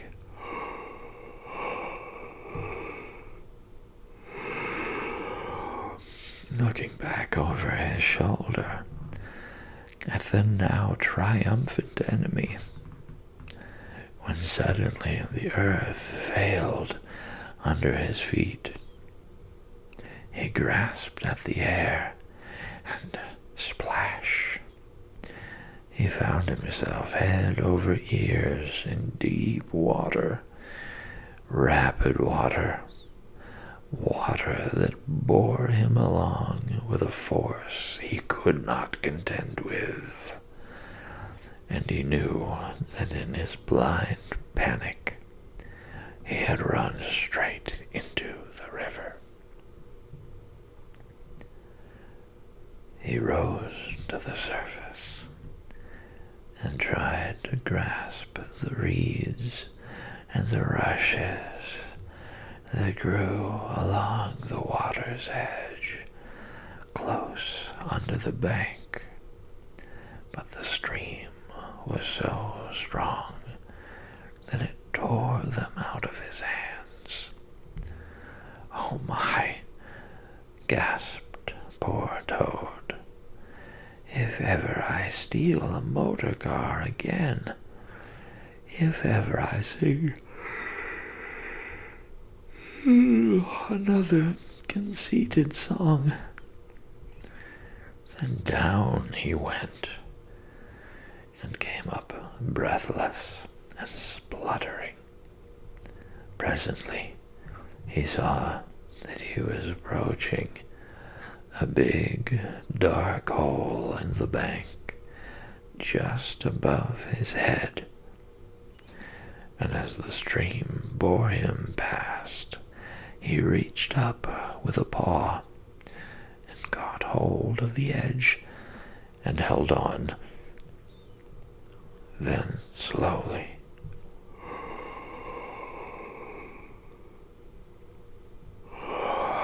and with difficulty, he drew himself up out of the water, till at last he was able to rest his elbows on the edge of the hole. There he remained for some minutes, puffing and panting, for he was quite exhausted. As he sighed and blew and stared before him into the dark hole, some bright small thing shone and twinkled in its depths,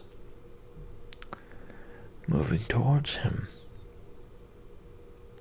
As it approached, a face grew up gradually around it, and it was a familiar face, brown and small, with whiskers, grave and round, with neat ears and silky hair.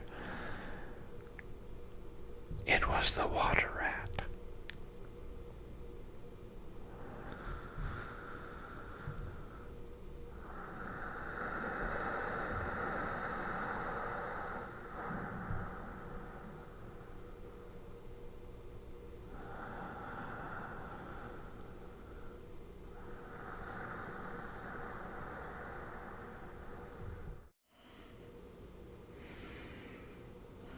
Welcome back.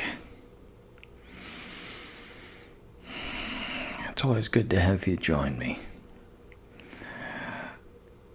We are speeding ever closer to the end of The Wind in the Willows.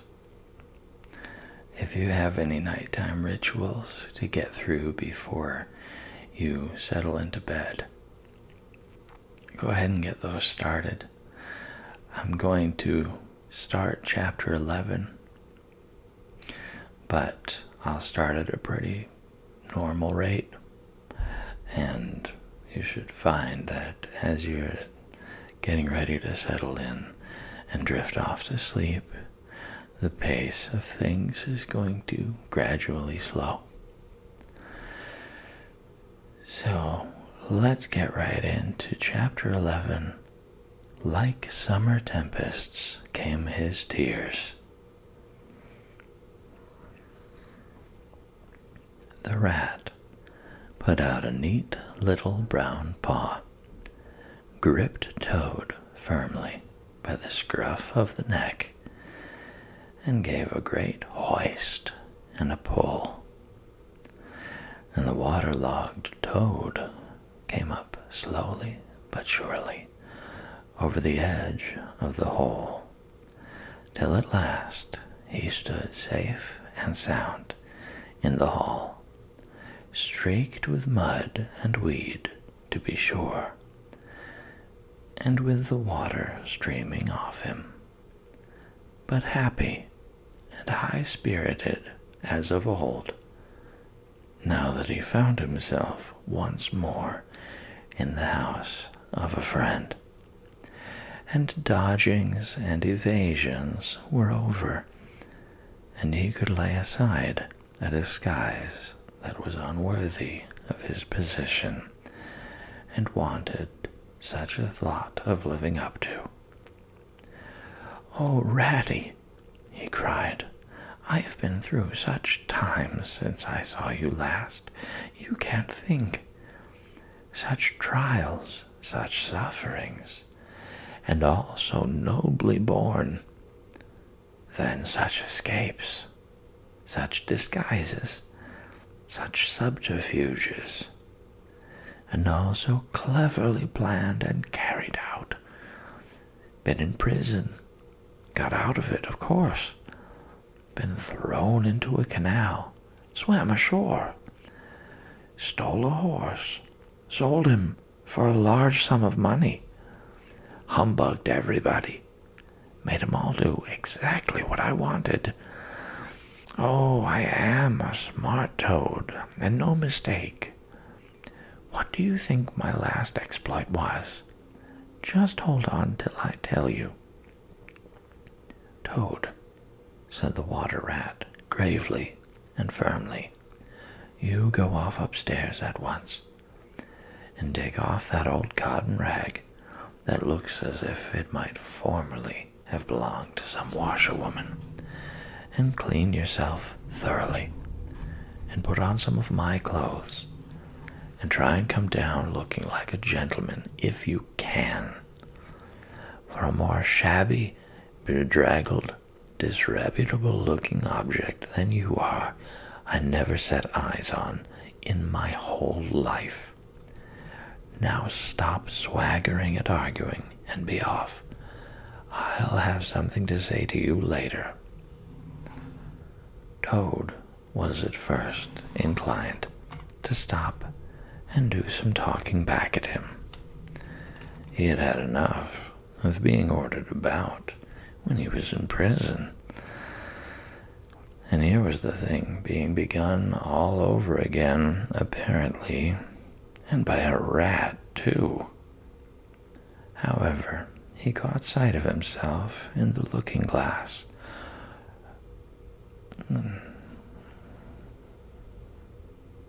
Looking-glass.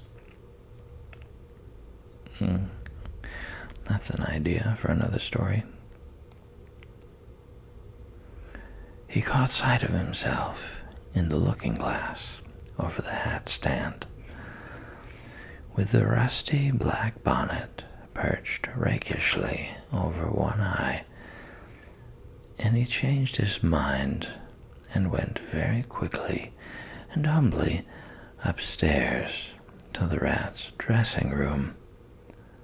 There he had a thorough wash and brush-up, changed his clothes, and stood for a long time before the glass, contemplating himself with pride and pleasure, and thinking what utter idiots all the people must have been to have ever mistaken him for one moment for a washerwoman. By the time he came down again, luncheon was on the table, and very glad Toad was to see it, for he had been through some trying experiences, and had taken much hard exercise since the excellent breakfast provided for him by the gypsy.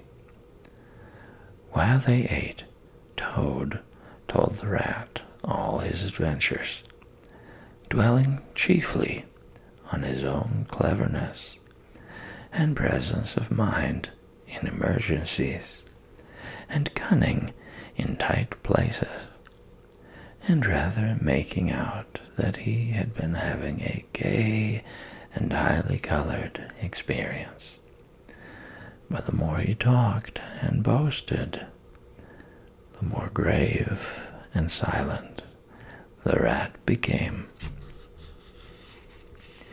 When at last Toad had talked himself to a standstill, there was silence for a while, and then the rat said, "Now, Toady, I don't want to give you pain,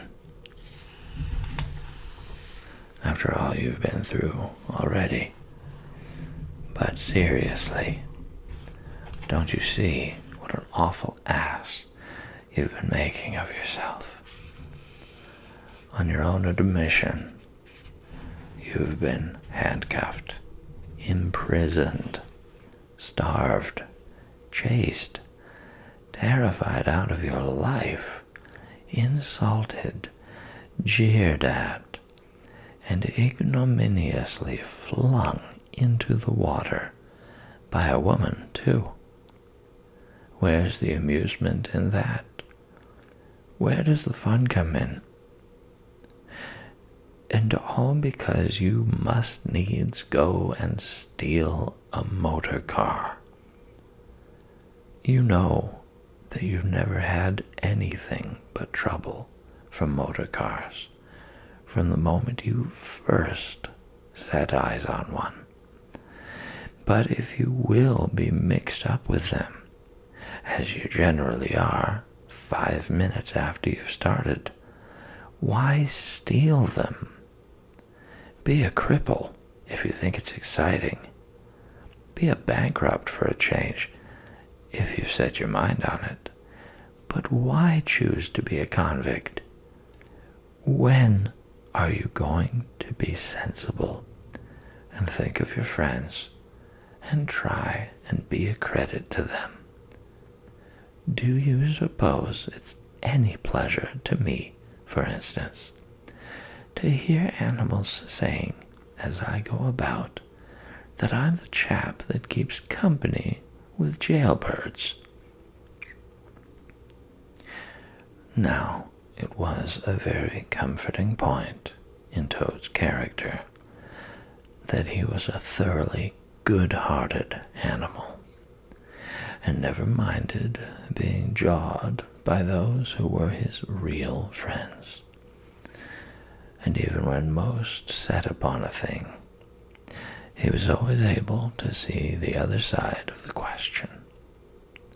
So, although, while the rat was talking so seriously, he kept saying to himself, mutinously, "But it was fun, though, awful fun," and making strange, suppressed noises inside him, and poop, and other sounds resembling stifled snorts, or the opening of soda water bottles. Yet when the rat had quite finished, he heaved a deep sigh and said, very nicely and humbly, "Quite right, Ratty. How sound you always are. Yes, I've been a conceited old ass. I can quite see that.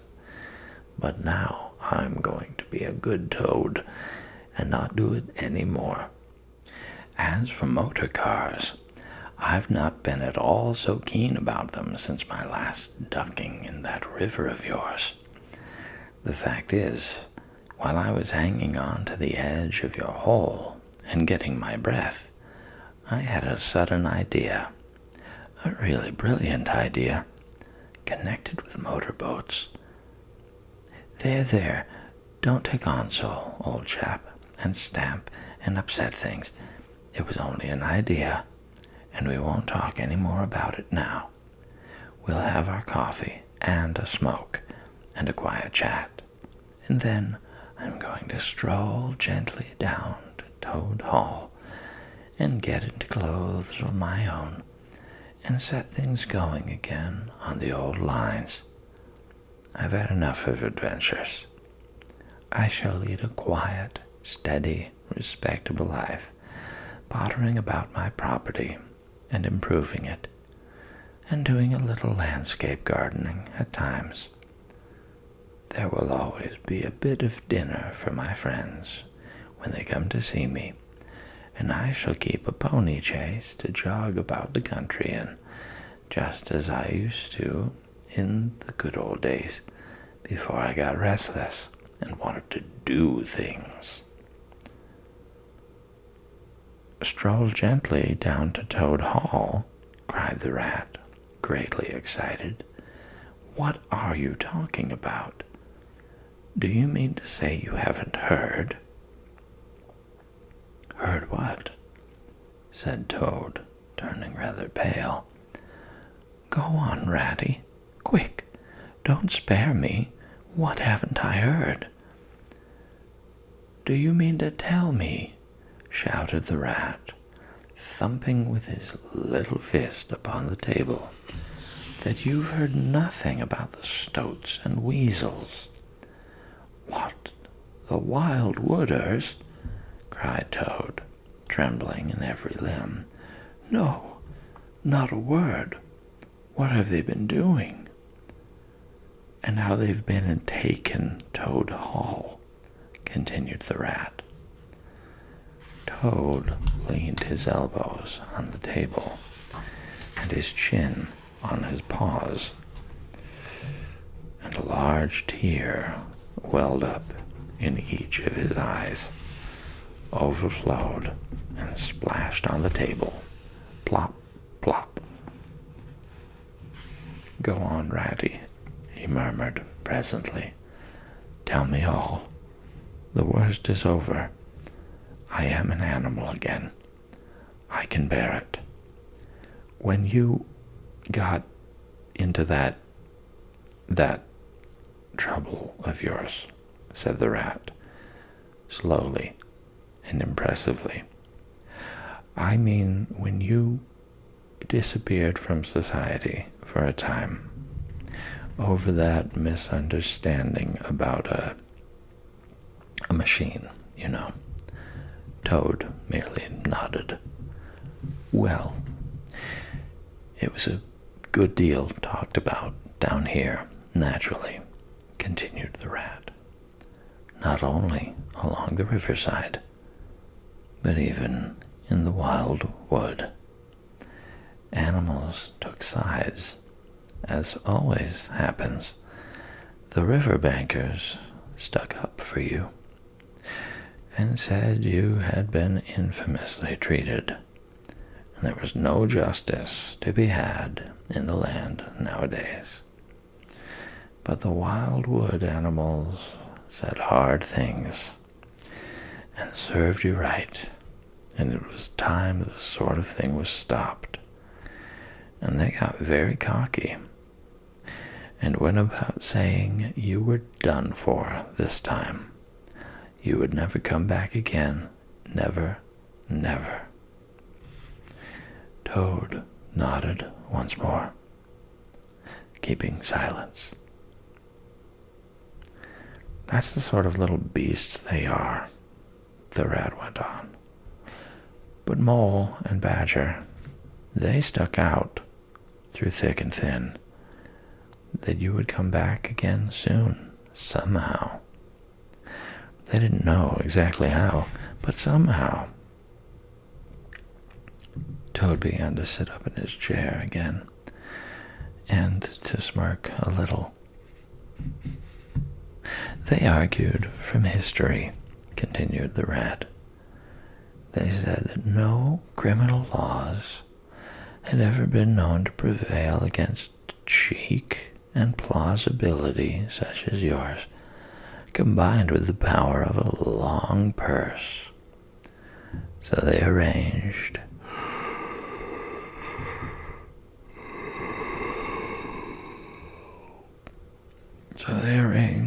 to move their things into Toad Hall and sleep there and keep it aired and have it all ready for you when you turned up. They didn't guess what was going to happen, of course. Still, they had their suspicions of the wildwood animals. Now I come to the most painful and tragic part of my story. One dark night, it was a very dark night, and blowing hard too, and raining simply cats and dogs, a band of weasels, armed to the teeth, crept silently up the carriage drive to the front entrance. Simultaneously, a body of desperate ferrets, advancing through the kitchen garden, possessed themselves of the backyard and offices.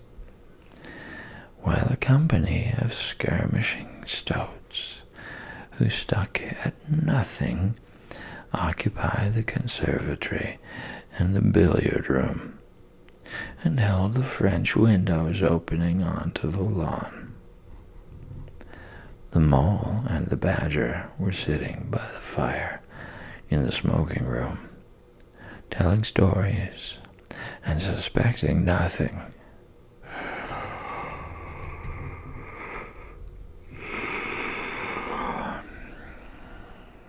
For it wasn't a night for any animals to be out in when those bloodthirsty villains broke down the doors and rushed in upon them from every side. They made the best fight they could, but what was the good? They were unarmed and taken by surprise. And what can two animals do against hundreds? They took and beat them severely with sticks, those two poor faithful creatures, and turned them out into the cold and the wet with many insulting and uncalled for remarks. Here the unfeeling toad broke into a snigger, and then pulled himself together and tried to look particularly solemn.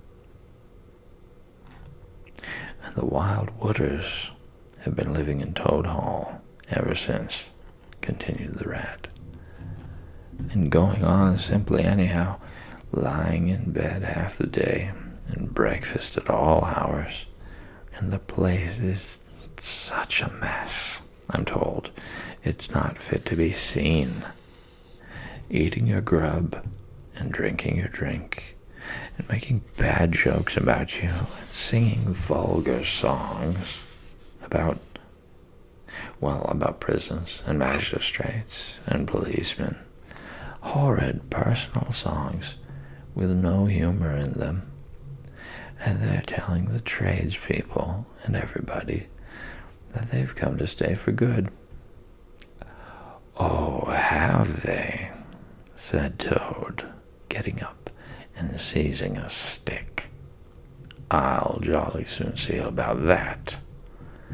It's no good, Toad, called the rat after him. You'd better come back and sit down. You'll only get into trouble. But the toad was off, and there was no holding him. He marched rapidly down the road, his stick over his shoulder, fuming and muttering to himself in his anger, till he got near his front gate, when suddenly there bobbed up from behind the palings a long yellow ferret with a gun. Who comes there? Said the ferret sharply. Stuff and nonsense, said Toad very angrily.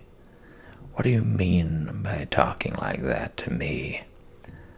Come out of it at once, or I'll... The ferret never said a word, but he brought his gun up to his shoulder. Toad prudently dropped flat in the road, and bang, a bullet whistled over his head. The startled Toad scrambled to his feet and scampered off down the road as hard as he could. And as he ran, he heard the ferret laughing, and other horrid, thin little laughs, taking it up and carrying on the sound. He went back, very crestfallen, and told the water rat. What did I tell you? Said the rat. It's no good. They've got sentries posted, and they're all armed. You must just wait.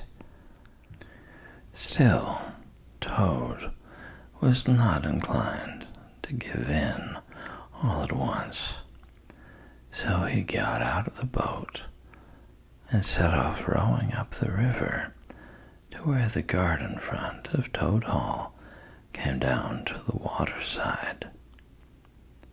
Arriving within sight of his old home, he rested on his oars and surveyed the land cautiously. All seemed very peaceful and deserted and quiet.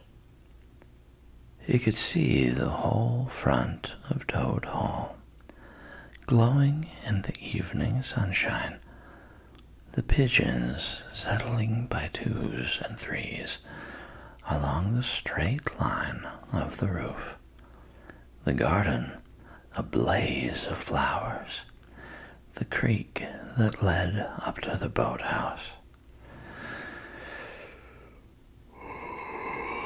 the little wooden bridge that crossed it, all tranquil, uninhabited, apparently waiting for his return.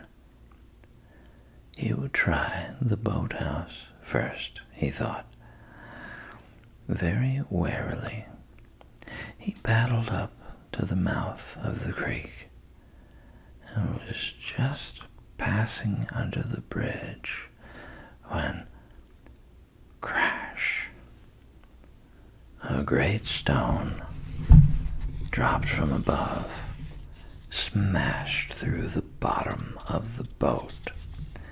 It filled and sank, and Toad found himself struggling in deep water. Looking up, he saw two stoats leaning over the parapet of the bridge and watching him with great glee. "It will be your head next time, Toady," they called out to him. The indignant Toad swam to shore, while the stoats laughed and laughed, supporting each other, and laughed again till they nearly had 2 fits. That is, 1 fit each, of course. The Toad retraced his weary way on foot, and related his disappointing experiences to the Water Rat once more. "Well, what did I tell you?" said the rat very crossly. "And now look here, see what you've been and done. Lost me my boat that I was so fond of, that's what you've done. And simply ruined that nice suit of clothes that I lent you. Really, Toady, of all the trying animals, I wonder you managed to keep any friends at all." The Toad saw at once how wrongly and foolishly he had acted. He admitted his errors and wrong-headedness and made a full apology to Rat for losing his boat and spoiling his clothes. And he wound up by saying, with that frank self-surrender which always disarmed his friends' criticism and won them back to his side, "Ratty, I see that I have been a headstrong and a willful Toad. Henceforth, believe me, I will be humble and submissive, and will take no action without your kind advice and full approval." "If that is really so," said the good-natured rat, already appeased, "then my advice to you is, considering the lateness of the hour, to sit down and have your supper, which will be on the table in a minute, and be very patient. for I am convinced that we can do nothing until we have seen the mole and the badger and heard their latest news.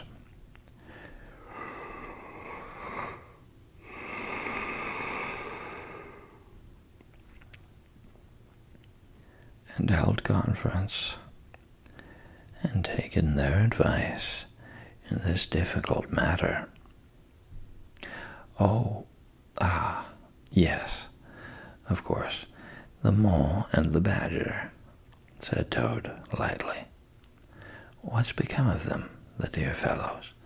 I had forgotten all about them. Well may you ask, said the rat reproachfully. While you were riding about the country in expensive motor cars and galloping proudly on blood horses and breakfasting on the fat of the land, those two poor devoted animals have been camping out in the open in every sort of weather, living very rough by day and lying very hard by night, watching over your house, patrolling your boundaries, keeping a constant eye on the stoats and the weasels, scheming and planning and contriving how to get your property back for you. You don't deserve to have such true and loyal friends, Toad. You don't, really. Someday, when it's too late, you'll be sorry you didn't value them more while you had them. I'm an ungrateful beast, I know, sobbed Toad, shedding bitter tears. Let me go out and find them. Out into the cold, dark night, and share their hardships, and try and prove by... Hold on a bit. Surely I heard the chink of dishes on a tray.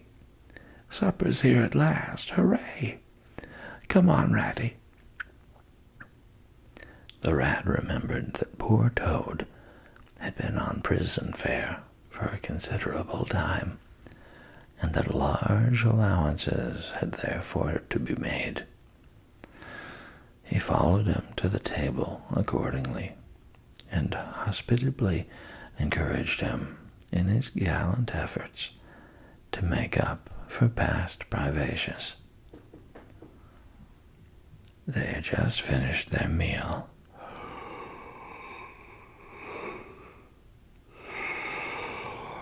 and resumed their armchairs, when there came a heavy knock at the door.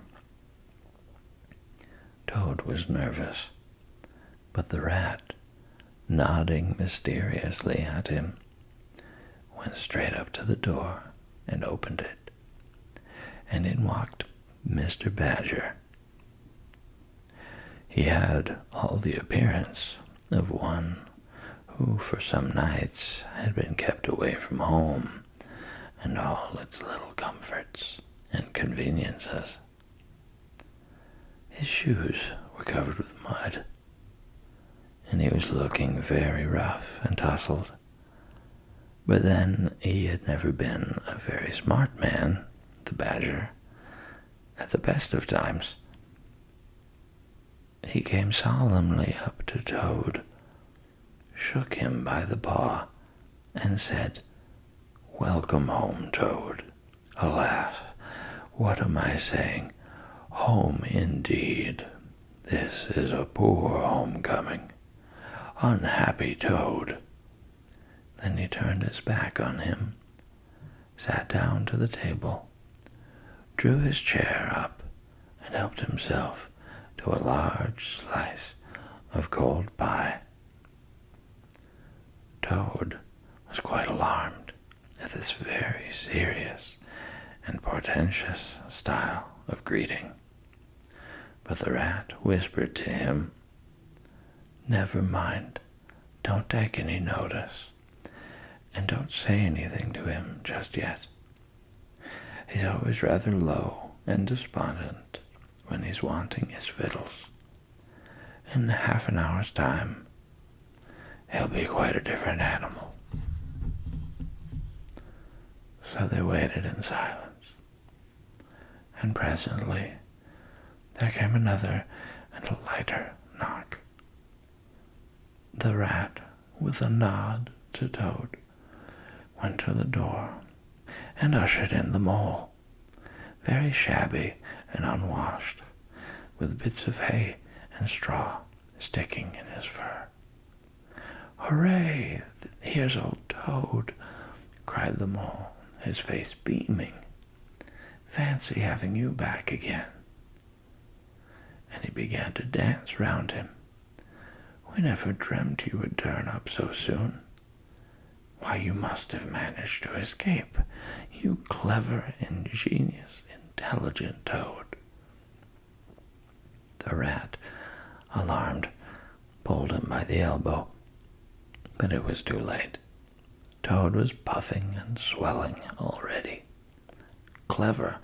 Oh, no," he said. "I'm not really clever, according to my friends. I've only broken out of the strongest prison in England, that's all.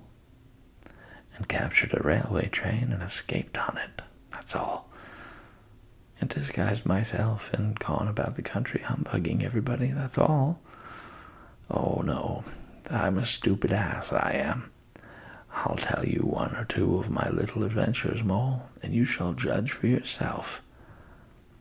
"Well, well," said the Mole, moving towards the supper table. "Supposing you talk while I eat. Not a bite since breakfast. Oh, my. Oh, my." And he sat down and helped himself liberally to cold beef and pickles. Toad straddled on the hearthrug, thrust his paw into his trouser pocket, and pulled out a handful of silver. "Look at that," he cried, displaying it. "That's not so bad, is it, for a few minutes' work?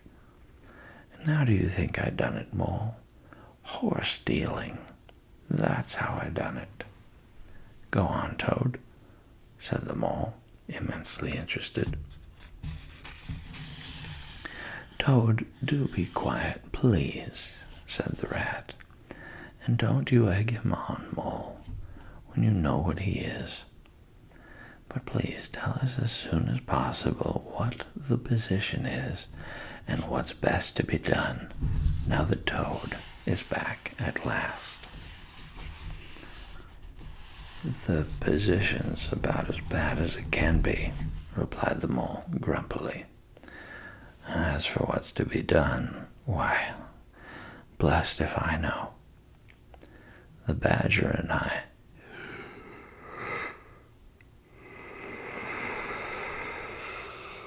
have been round and round the place by night and by day. Always the same thing. Sentries posted everywhere. Guns poked out at us. Stones thrown at us. Always an animal on the lookout. And when they see us, my, how they do laugh. That's what annoys me most." "It's a very difficult situation," said the rat, reflecting deeply. "But I think I see now, in the depths of my mind, what Toad really ought to do. I will tell you. He ought to—" "No, he oughtn't," shouted the Mole, with his mouth full. "Nothing of the sort. You don't understand. What he ought to do is, he ought to—" "Well, I shan't do it anyway," cried Toad, getting excited. "I'm not going to be ordered about by you fellows. It's my house we're talking about, and I know exactly what to do, and I'll tell you. I'm going to—" By this time, they were all three talking at once, at the top of their voices. and the noise was simply deafening. When a thin, dry voice made itself heard, saying, "Be quiet at once, all of you." And instantly, everyone was silent. It was the badger who, having finished his pie, had turned round in his chair and was looking at them severely when he saw that he had secured their attention and that they were evidently waiting for him to address them. He turned back to the table again and reached out for the cheese. And so great was the respect commanded by the solid qualities of that admirable animal that not another word was uttered until he had quite finished his repast and brushed the crumbs from his knees. The toad fidgeted a good deal, but the rat held him firmly down. When the badger had quite done, he got up from his seat and stood before the fireplace, reflecting deeply. At last he spoke. "Toad," he said severely, "you bad, troublesome little animal. Aren't you ashamed of yourself? What do you think your father, my old friend, would have said if he had been here tonight and had known of all your goings-on?" Toad, who was on the sofa by this time, with his legs up, rolled over on his face, shaken by sobs of contrition. There, went on the badger more kindly. "Never mind. Stop crying.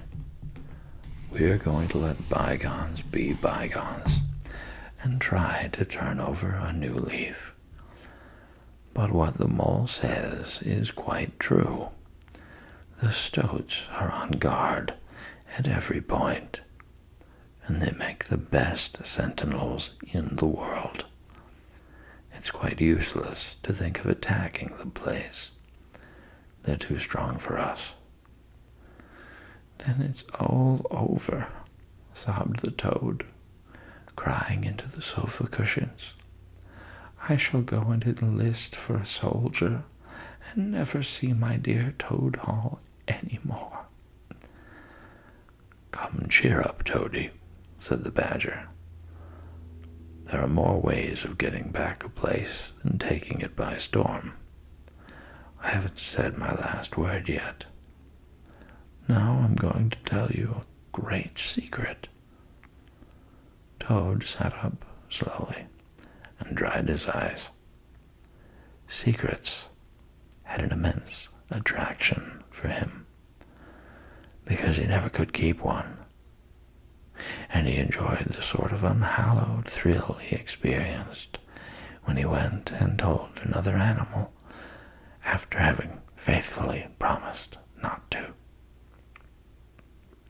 "There is an underground passage," said the badger impressively, "that leads from the river bank quite near here, right up into the middle of Toad Hall." "Oh, nonsense." "Badger," said Toad rather airily, "you've been listening to some of the yarns they spin in the public houses around here. I know every inch of Toad Hall, inside and out. Nothing of the sort, I do assure you." "My young friend," said the badger with great severity, "your father, who was a worthy animal, a lot worthier than some others I know, was a particular friend of mine."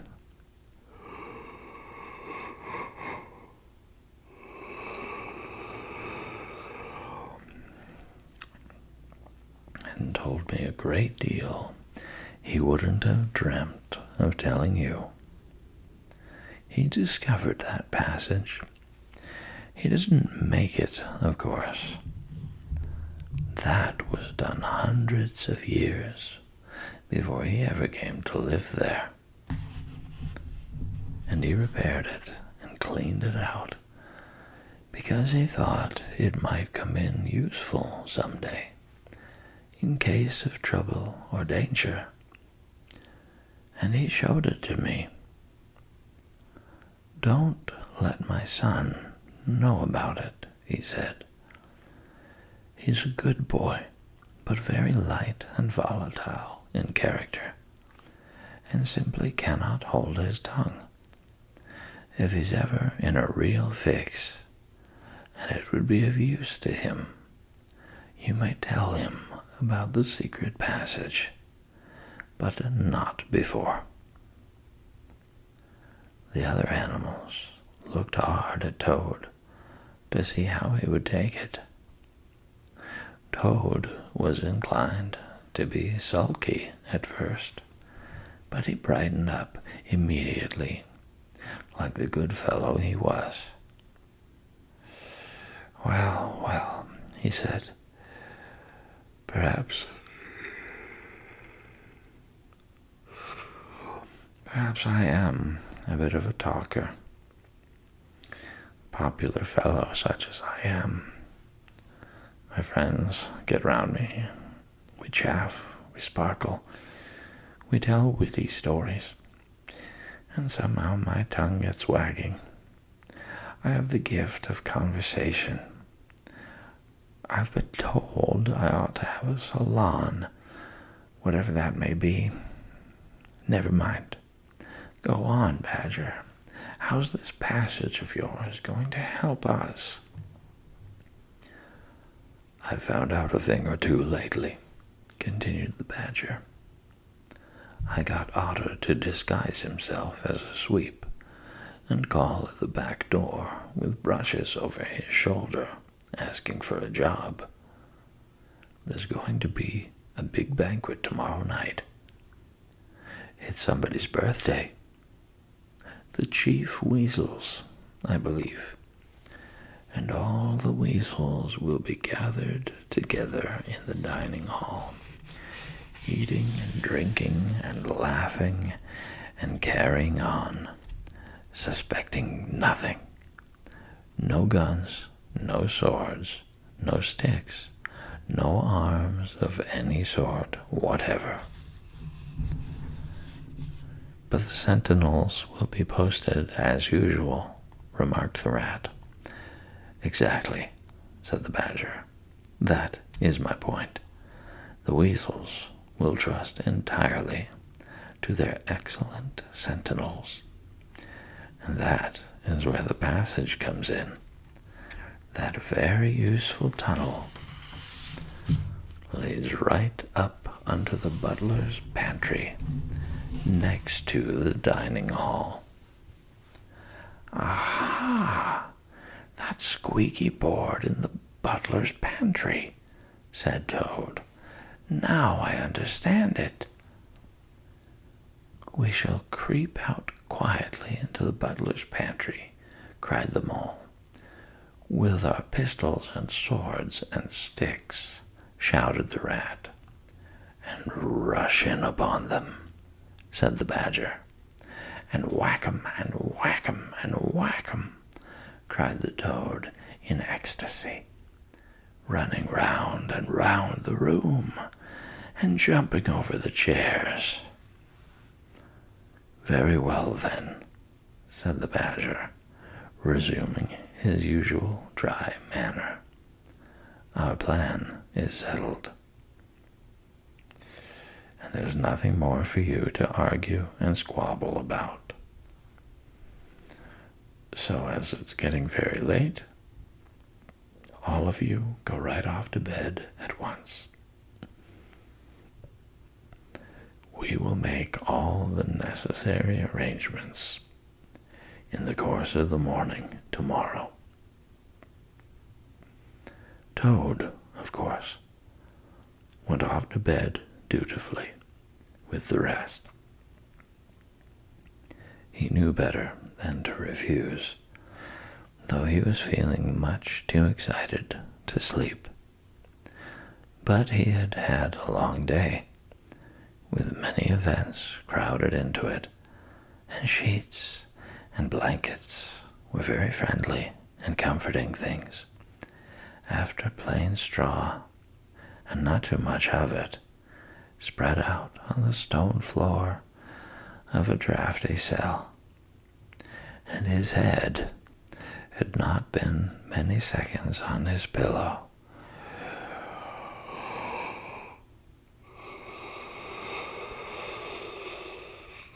before he was snoring happily. Naturally, he dreamt a good deal about roads that ran away from him just when he wanted them, and canals that chased him and caught him, and a barge that sailed into the banqueting hall with his week's washing, just as he was giving a dinner party, and he was alone in the secret passage, pushing onwards. But it twisted and turned round and shook itself, and sat up on its end. Yet somehow, at the last, he found himself back in Toad Hall, safe and triumphant, with all his friends gathered round about him, earnestly assuring him that he really was a clever toad. He slept till a late hour next morning, and by the time he got down, he found that the other animals had finished their breakfast some time before. The mole had slipped off somewhere by himself, without telling anyone where he was going. The badger sat in the armchair, reading the paper, and not concerning himself in the slightest about what was going to happen that very evening. The rat, on the other hand, was running round the room busily, with his arms full of weapons of every kind, distributing them in 4 little heaps on the floor, and saying excitedly under his breath as he ran, "Here's a sword for the rat, here's a sword for the mole, here's a sword for the toad, here's a sword for the badger, here's a pistol for the rat, here's a pistol for the mole, here's a pistol for the toad, here's a pistol for the badger," and so on, in a regular, rhythmical way, while the 4 little heaps gradually grew and grew. "That's all very well, rat," said the badger presently, looking at the busy little animal over the edge of his newspaper. "I'm not blaming you, but just let us once get past the stoats with those detestable guns of theirs, and I assure you we shan't want any swords or pistols. We 4, with our sticks, once we're inside the dining hall, why, we shall clear the floor of all the lot of them in 5 minutes. I'd have done the whole thing by myself, only I didn't want to deprive you fellows of the fun." "It's as well to be on the safe side," said the rat reflectively, polishing a pistol barrel on his sleeve and looking along it. The toad having finished his breakfast, picked up a stout stick and swung it vigorously, belaboring imaginary animals. "I'll learn 'em to steal my house," he cried. "I'll learn 'em. I'll learn 'em." "Don't say learn 'em, Toad," said the rat, greatly shocked. "It's not good English." "What are you always nagging at Toad for?" inquired the Badger, rather peevishly. "What's the matter with his English? It's the same what I use myself, and if it's good enough for me, it ought to be good enough for you." "I'm very sorry," said the rat humbly. "Only I think it ought to be teach 'em, not learn 'em." "But we don't want to teach 'em," replied the Badger. "We want to learn 'em. Learn 'em, learn 'em. And what's more, we're going to do it, too." "Oh, very well. Have it your own way," said the rat. He was getting rather muddled about it himself, and presently he retired into a corner, where he could be heard muttering, "Learn 'em, teach 'em, learn 'em," till the Badger told him rather sharply to leave off. Presently the Mole came tumbling into the room, evidently very pleased with himself. "I've been having such fun," he began at once. "I've been getting a rise out of the stoats." "I hope you've been very careful, Mole," said the rat anxiously. "I should hope so too," said the Mole confidently. "I got the idea when I went into the kitchen to see about Toad's breakfast being kept hot for him. I found that old washerwoman dress that he came home in yesterday hanging on a towel horse before the fire. So I put it on, and the bonnet as well, and the shawl, and off I went to Toad Hall, as bold as you please. The sentries were on the lookout, of course, with their guns, and their who goes there, and all the rest of their nonsense.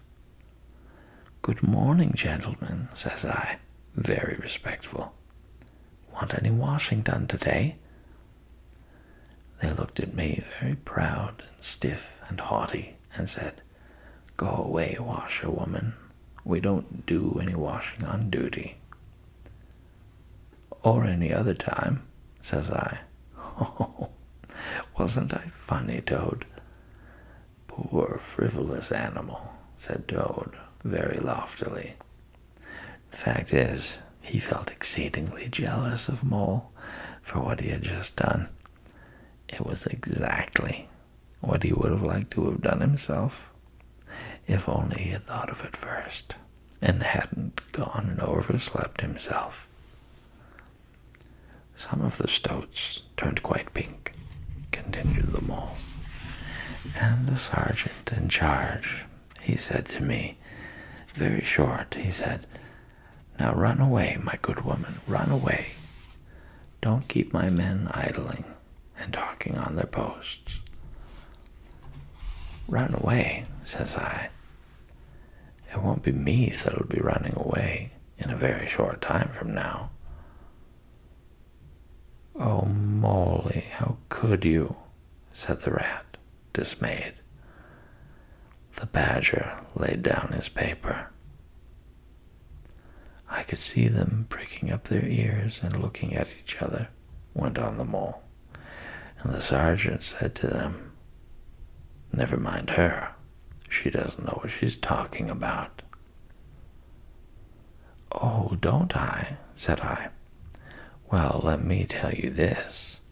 My daughter, she washes for Mr. Badger. That'll show you whether I know what I'm talking about, and you'll know pretty soon, too. 100 bloodthirsty badgers, armed with rifles, are going to attack Toad Hall this very night by way of the paddock. 6 boatloads of rats with pistols and cutlasses will come up the river and effect a landing in the garden, while a picked body of toads, known as the diehards, or the death or glory toads, will storm the orchard and carry everything before them, yelling for vengeance. There won't be much left of you to wash by the time they've done with you, unless you clear out while you have the chance. Then I ran away, and when I was out of sight, I hid, and presently I came creeping back along the ditch and took a peep at them through the hedge. They were all as nervous and flustered as could be, running all ways at once, and falling over each other, and everyone giving orders to everybody else and not listening. And the sergeant kept sending off parties of stoats to distant parts of the grounds, and then sending other fellows to fetch him back again. And I heard them saying to each other, "That's just like the weasels. They're to stop comfortably in the banqueting hall and have feasting and toasts and songs and all sorts of fun, while we must stay on guard in the cold and the dark, and in the end be cut to pieces by bloodthirsty badgers." "Oh, you silly ass, Mole," cried Toad. "You've been and spoiled everything." "Mole," said the Badger, in his dry, quiet way, "I perceive you have more sense in your little finger than some other animals have in the whole of their fat bodies. You have managed excellently, and I begin to have great hopes of you. Good Mole, clever Mole." The Toad was simply wild with jealousy, more especially as he couldn't make out for the life of him what the Mole had done that was so particularly clever. But fortunately for him, before he could show temper or expose himself to Badger's sarcasm, the bell rang for luncheon. It was a simple but sustaining meal: bacon and broad beans, and a macaroni pudding.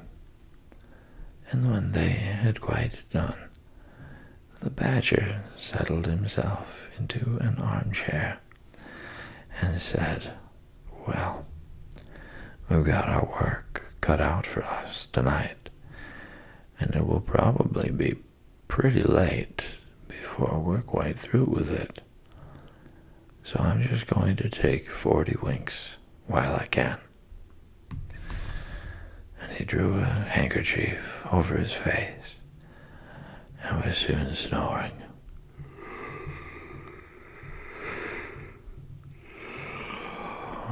The anxious and laborious rat at once resumed his preparations and started running between his 4 little heaps, muttering, "Here's a belt for the rat, here's a belt for the Mole, here's a belt for the Toad, here's a belt for the Badger," and so on, with every fresh accoutrement he produced, to which there seemed really no end. So the mole drew his arm through Toad's, led him out into the open air, shoved him into a wicker chair, and made him tell all his adventures from beginning to end, which Toad was only too willing to do.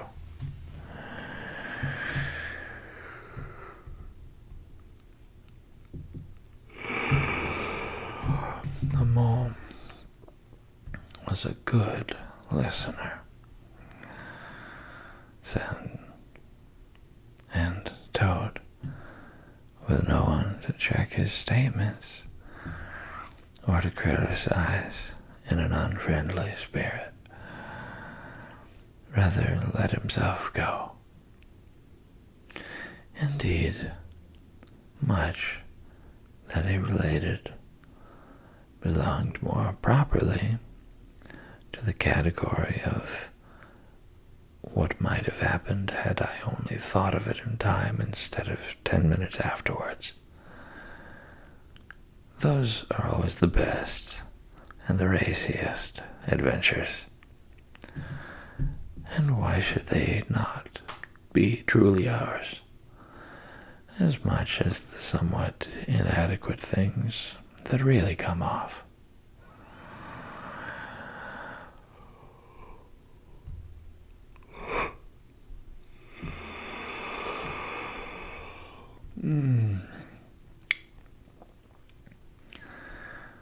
Well, that's it for me tonight. But come back, because next time we will finish The Wind in the Willows.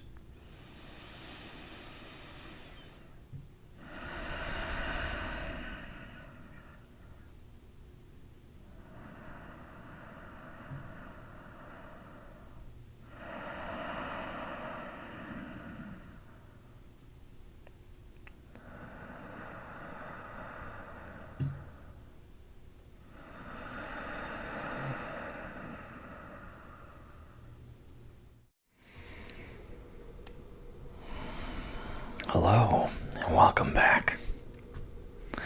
Tonight, we are finishing the second book that we've read together. We are finishing The Wind in the Willows with Chapter 12, entitled The Return of Ulysses. Go ahead and start your nighttime rituals. I'm going to begin reading at a fairly normal pace, and we may slow down a bit as we're both getting a little closer to sleep.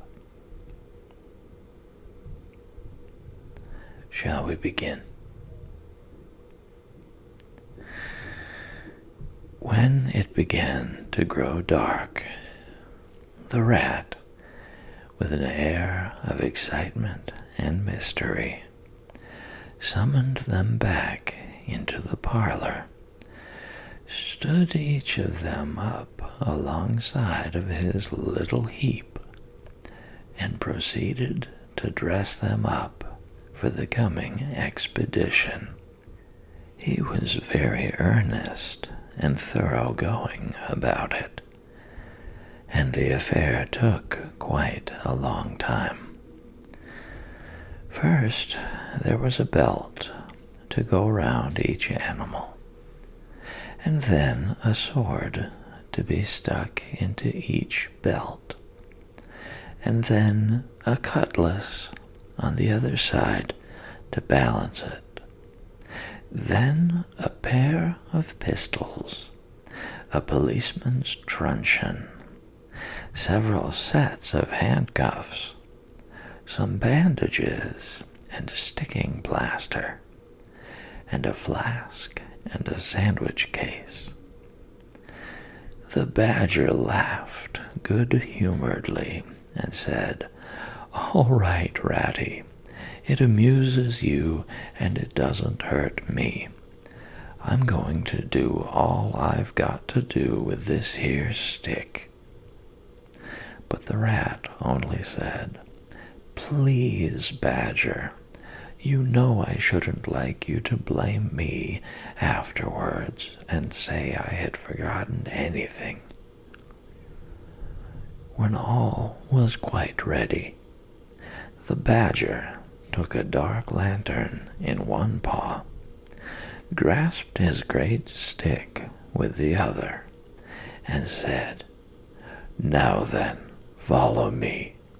Mole first, 'cause I'm very pleased with him. Rat next, Toad last. And look here, Toady, don't you chatter so much as usual, or you'll be sent back as sure as fate." The Toad was so anxious not to be left out that he took up the inferior position assigned to him without a murmur, and the animals set off. The Badger led them along by the river for a little way, and then suddenly swung himself over the edge into a hole in the river bank a little above the water. The mole and the rat followed silently, swinging themselves successfully into the hole as they had seen the Badger do. But when it came to Toad's turn, of course he managed to slip and fall into the water with a loud splash and a squeal of alarm. He was hauled out by his friends, rubbed down and wrung out hastily, comforted, and set on his legs. But the Badger was seriously angry, and told him that the very next time he made a fool of himself, he would most certainly be left behind. So at last they were in the secret passage, and the cutting out expedition had really begun. It was cold and dark and damp and low and narrow, and poor Toad began to shiver, partly from dread of what might be before him, partly because he was wet through. The lantern was far ahead, and he could not help lagging behind a little in the darkness. Then he heard the rat call out warningly, "Come on, Toad," and a terror seized him of being left behind alone in the darkness, and he came on with such a rush that he upset the rat into the mole, and the mole into the Badger, and for a moment all was confusion. The Badger thought they were being attacked from behind, and as there was no room to use a stick or a cutlass, drew a pistol and was on the point of putting a bullet into Toad. When he found out what had really happened, he was very angry indeed, and said, "Now this time that tiresome Toad shall be left behind." But Toad whimpered, and the other two promised that they would be answerable for his good conduct. And at last the Badger was pacified, and the procession moved on. Only this time the rat brought up the rear, with a firm grip on the shoulder of Toad. So they groped and shuffled along, with their ears pricked up and their paws on their pistols, till at last the badger said, "We ought by now to be pretty nearly under the hall." Then suddenly they heard, far away as it might be, and yet apparently nearly over their heads, a confused murmur of sound, as if people were shouting and cheering and stamping on the floor and hammering on tables. The toad's nervous terrors all returned, but the badger only remarked placidly, "They are going it, the weasels." The passage now began to slope upwards. They groped onward a little further, and then the noise broke out again, quite distinct this time, and very close above them. "Ooray, ooray, ooray, ooray," they heard, and the stamping of little feet on the floor, and the clinking of glasses as little fists pounded on the table. "What a time they're having," said the badger. "Come on." They hurried along the passage till it came to a full stop, and they found themselves standing under the trap door that led up into the butler's pantry. Such a tremendous noise was going on in the banqueting hall that there was little danger of their being overheard. The badger said, "Now, boys, all together," and the four of them put their shoulders to the trap-door and heaved it back. Hoisting each other up, they found themselves standing in the pantry, with only a door between them and the banqueting hall, where their unconscious enemies were carousing. The noise, as they emerged from the passage, was simply deafening. At last, as the cheering and hammering slowly subsided, a voice could be made out saying, "Well, I do not propose to detain you much longer." Great applause. But before I resume my seat, renewed cheering, I should like to say one word about our kind host, Mr. Toad. We all know Toad, great laughter.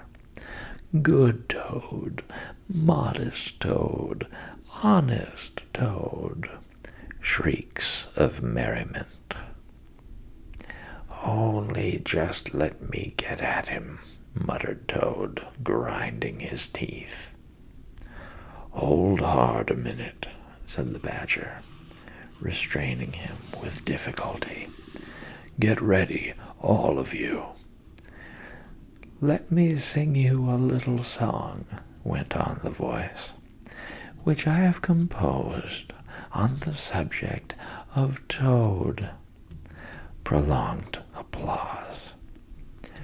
Then the chief weasel, for it was he, began in a high, squeaky voice. Toad he went a-pleasuring gaily down the street. The badger drew himself up, took a firm grip of his stick with both paws, glanced round at his comrades, and cried, "The hour has come follow me, and flung the door open wide. My, what a squealing and a squeaking and a screeching filled the air. Well might the terrified weasels dive under the tables and spring madly up at the windows. Well might the ferrets rush wildly for the fireplace and get hopelessly jammed in the chimney. Well might tables and chairs be upset, and glass and china be sent crashing on the floor, in the panic of that terrible moment when the four heroes strode wrathfully into the room. The mighty badger, his whiskers bristling, his great cudgel whistling through the air. Mole, black and grim, brandishing his stick and shouting his awful war cry, "A mole! A mole!" Rat, desperate and determined, his belt bulging with weapons of every age and every variety. Toad, frenzied with excitement and injured pride, swollen to twice his ordinary size, leaping into the air and emitting toad whoops that chilled them to the marrow. Toad he went a-pleasuring, he yelled. "I'll pleasure 'em." And he went straight for the chief weasel. They were but 4 in all, but to the panic-stricken weasels the hall seemed full of monstrous animals, gray, black, brown, and yellow, whooping and flourishing enormous cudgels, and they broke and fled with squeals of terror and dismay, this way and that, through the windows, up the chimney, anywhere to get out of reach of those terrible sticks. The affair was soon over.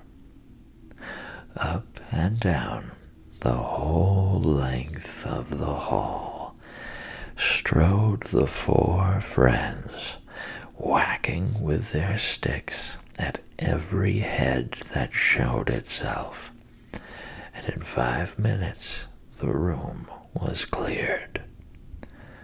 Through the broken windows, the shrieks of terrified weasels escaping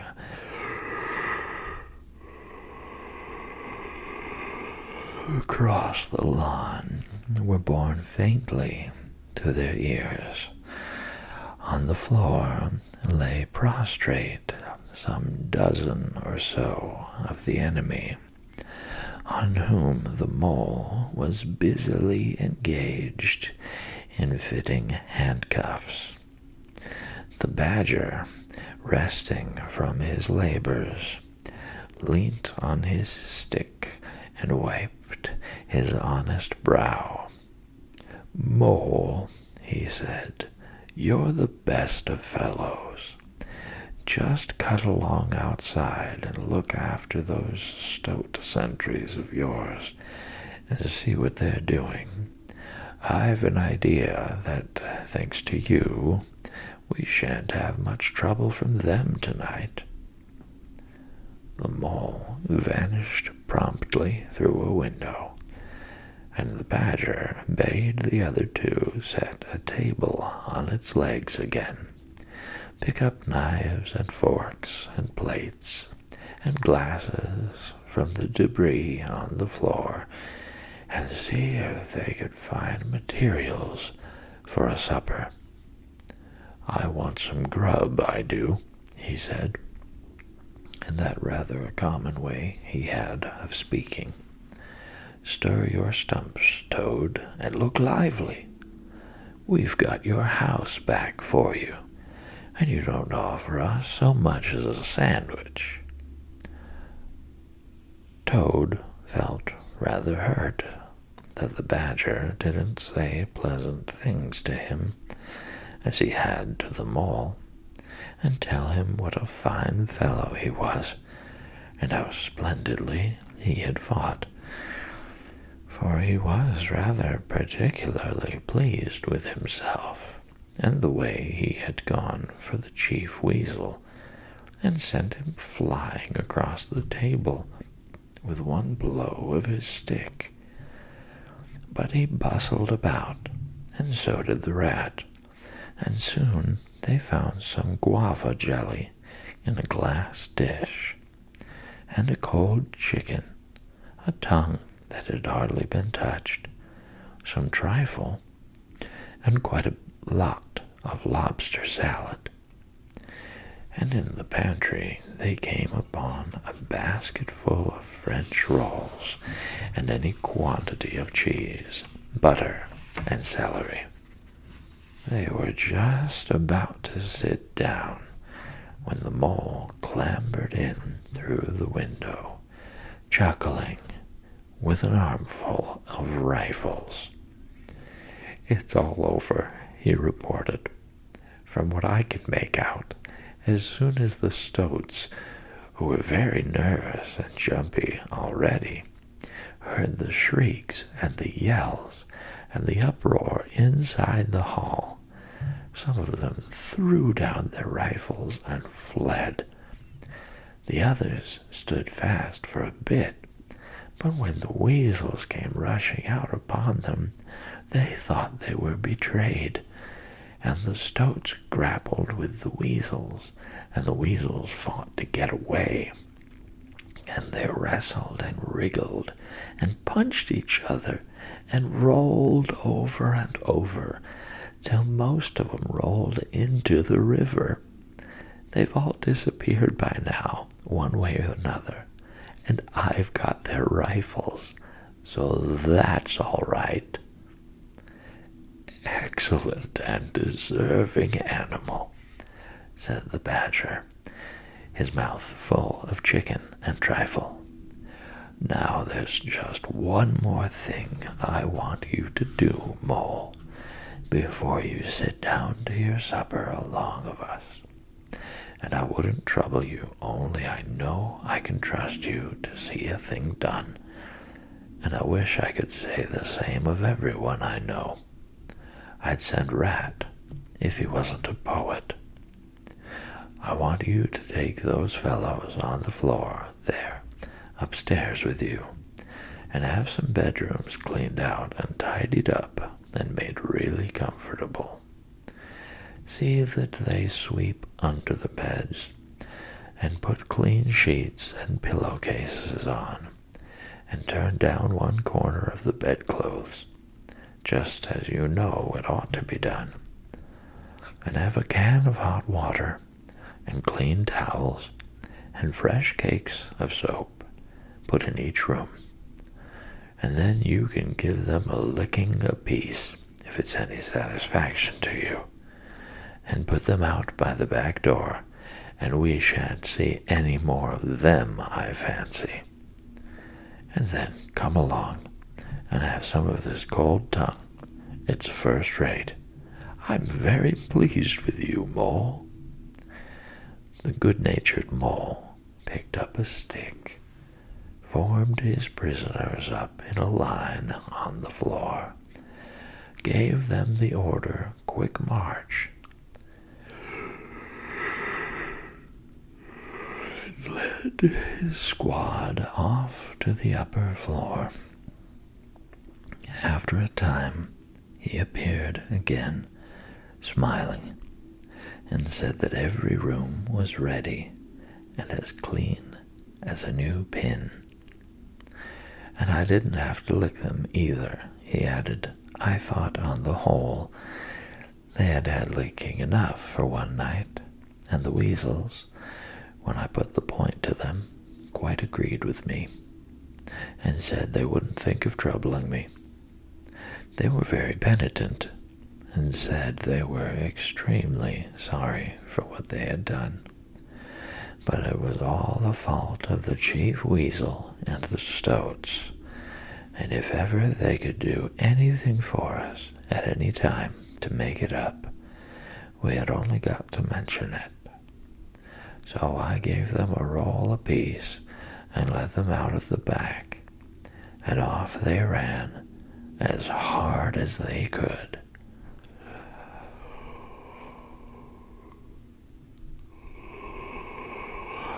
Then the mole pulled his chair up to the table and pitched into the cold tongue, and Toad, like the gentleman he was, put all his jealousy from him and said heartily, "Thank you kindly, dear Mole, for all your pains and trouble tonight, and especially for your cleverness this morning." The Badger was pleased at that, and said, "There spoke my brave Toad." So they finished their supper in great joy and contentment, and presently retired to rest between clean sheets, safe in Toad's ancestral home, won back by matchless valor, consummate strategy, and a proper handling of sticks. The following morning, Toad, who had overslept himself as usual, came down to breakfast disgracefully late, and found on the table a certain quantity of eggshells, some fragments of cold and leathery toast, a coffee pot 3/4 empty, and really very little else, which did not tend to improve his temper, considering that, after all, it was his own house. Through the French windows of the breakfast room, he could see the mole and the water rat sitting in wicker chairs out on the lawn, evidently telling each other stories, roaring with laughter and kicking their short legs up in the air. The Badger, who was in an armchair and deep in the morning paper, merely looked up and nodded when Toad entered the room. But Toad knew his man, so he sat down and made the best breakfast he could, merely observing to himself that he would get square with the others sooner or later. When he had nearly finished, the Badger looked up and remarked rather shortly, "I'm sorry, Toad, but I'm afraid there's a heavy morning's work in front of you. You see, we really ought to have a banquet at once to celebrate this affair. It's expected of you. In fact, it's the rule." "Oh, all right," said the Toad readily. "Anything to oblige. Though why on earth you should want to have a banquet in the morning, I cannot understand. But you know I do not live to please myself, but merely to find out what my friends want, and then try and arrange it for 'em, you dear old Badger." "Don't pretend to be stupider than you really are," replied the Badger crossly, And don't chuckle and splutter in your coffee while you're talking. It's not manners. What I mean is, the banquet will be at night, of course, but the invitations will have to be written and got off at once, and you've got to write 'em. Now sit down at that table. There's stacks of letter paper on it, with Toad Hall at the top in blue and gold, and write invitations to all our friends. And if you stick to it, we shall get them out before luncheon. And I'll bear a hand, too, and take my share of the burden. I'll order the banquet." "What?" cried Toad, dismayed. "Me stop indoors and write a lot of rotten letters on a jolly morning like this, when I want to go around my property and set everything and everybody to rights, and swagger about and enjoy myself? Certainly not. I'll see you. Stop a minute, though. Why, of course, dear Badger. What is my pleasure or convenience compared with that of others? You wish it done, and it shall be done. Go, Badger, order the banquet, order what you like, then join our young friends outside in their innocent mirth, oblivious of me and my cares and toils. I sacrifice this fair morning on the altar of duty and friendship." The Badger looked at him very suspiciously, but Toad's frank, open countenance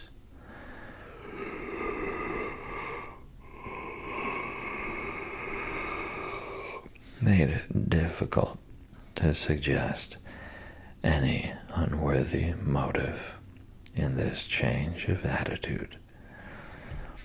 He quitted the room accordingly in the direction of the kitchen, and as soon as the door had closed behind him, Toad hurried to the writing table. A fine idea had occurred to him while he was talking. He would write the invitations, and he would take care to mention the leading part he had taken in the fight, and how he had laid the Chief Weasel flat. And he would hint at his adventures, and what a career of triumph he had to tell about. And on the fly-leaf he would give a sort of program of entertainment for the evening, something like this, as he sketched it out in his head: speech by Toad. There will be other speeches by Toad during the evening. Address by Toad.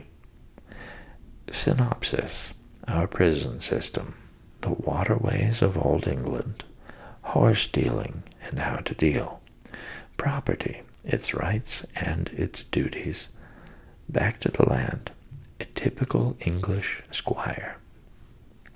Song by Toad, composed by himself. Other compositions by Toad will be sung in the course of the evening by the composer. The idea pleased him mightily, and he worked very hard and got all the letters finished by noon, at which hour it was reported to him that there was a small and rather bedraggled weasel at the door, inquiring timidly whether he could be of any service to the gentleman. Toad swaggered out and found it was one of the prisoners of the previous evening, very respectful and anxious to please. He patted him on the head, shoved the bundle of invitations into his paw, and told him to cut along quick and deliver them as fast as he could, and if he liked, to come back again in the evening. Perhaps there might be a shilling for him. Or again, perhaps there mightn't. And the poor weasel seemed really quite grateful, and hurried off eagerly to do his mission.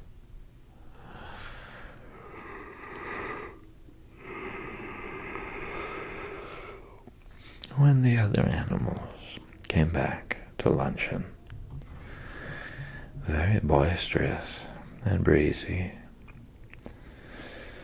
after a morning on the river,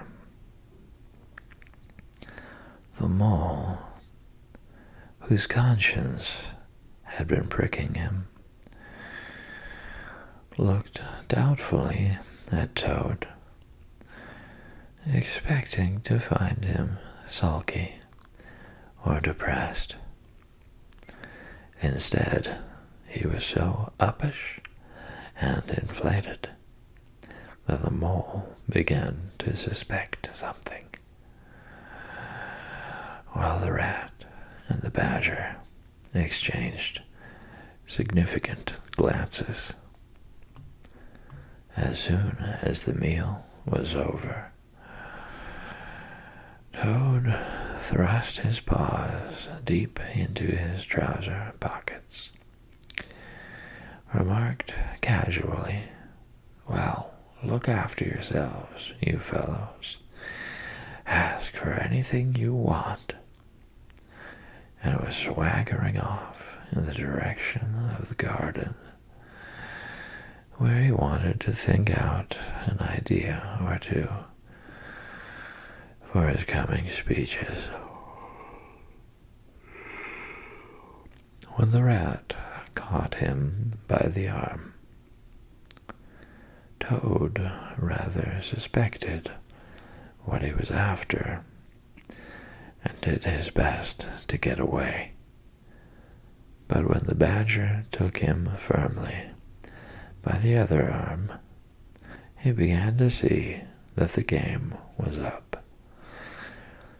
The two animals conducted him between them into the small smoking room that opened out of the entrance hall, shut the door, and put him into a chair.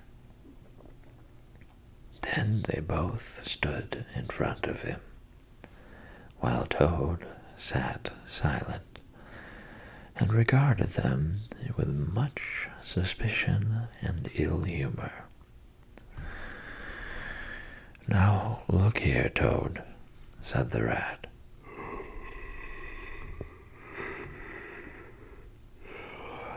"It's about this banquet, and I'm very sorry I have to speak to you like this. But we want you to understand clearly, once and for all, that there are going to be no speeches and no songs. Try and grasp the fact that on this occasion we're not arguing with you. We're just telling you." Toad saw that he was trapped. They understood him. They saw through him. They had got ahead of him. His pleasant dream was shattered. "Mayn't I sing them just one little song?" he pleaded piteously. "No, not one little song," replied the rat firmly, though his heart bled as he noticed the trembling lip of the poor, disappointed Toad. "It's no good, Toady. You know well that your songs are all conceit and boasting and vanity, and your speeches are all self-praise and gross exaggeration and gas, put in the Badger in his common way. It's for your own good, Toady, went on the Rat.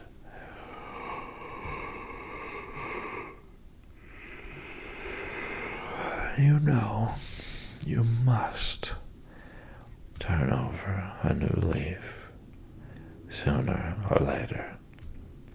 And now seems a splendid time to begin. A sort of turning point in your career. Please don't think that saying all this doesn't hurt me more than it hurts you. Toad remained a long while plunged in thought. At last he raised his head, and the traces of strong emotion were visible on his features. You have conquered, my friends, he said in broken accents. It was, to be sure, but a small thing that I asked. Merely leave to blossom and expand for yet one more evening, to let myself go and hear the tumultuous applause that always seems to me somehow to bring out my best qualities. However, you are right, I know, and I am wrong. Henceforth I will be a very different Toad. My friends, you shall never have occasion to blush for me again. But, oh dear, this is a hard world. And pressing his handkerchief to his face, he left the room with faltering footsteps.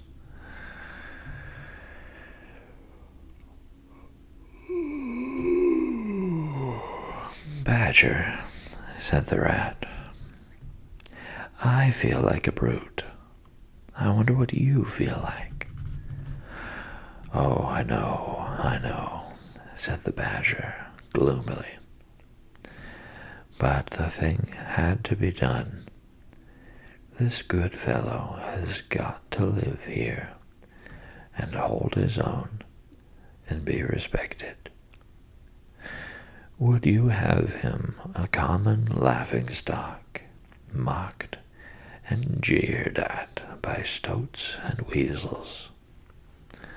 Of course not, said the Rat. And talking of weasels, it's lucky we came upon that little weasel, just as he was setting out with Toad's invitations. I suspected something from what you told me, and had a look at one or two. They were simply disgraceful. I confiscated the lot, and the good mole is now sitting in the blue boudoir, filling up plain, simple invitation cards. At last, the hour for the banquet began to draw near, and Toad, who on leaving the others had retired to his bedroom, was still sitting there, melancholy and thoughtful.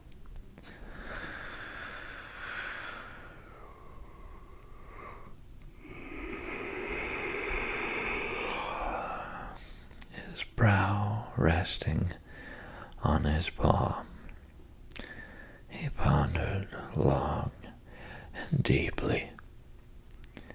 Gradually his countenance cleared, and he began to smile long slow smiles.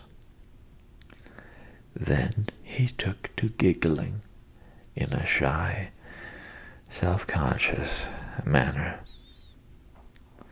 At last he got up, locked the door, drew the curtains across the windows, collected all the chairs in the room, and arranged them in a semicircle, and took up his position in front of them, swelling visibly.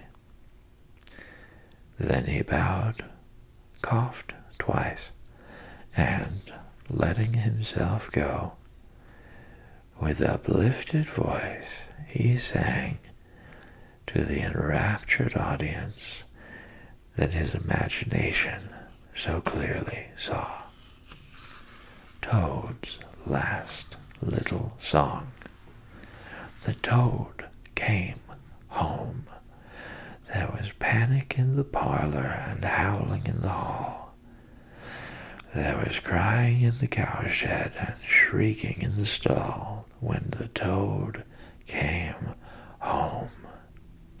When the toad came home, there was smashing in of window and crashing in of door. There was chivying of weasels that fainted on the floor when the toad came home. Bang go the drums, the trumpeters are tooting, and the soldiers are saluting, and the cannon they are shooting, and the motor cars are hooting as the hero comes. Shout, hooray! And let each one of the crowd try and shout it very loud in honor of an animal of whom you're justly proud, for it's Toad's great day. He sang this very loud, with great unction and expression. And when he had done, he sang it all over again.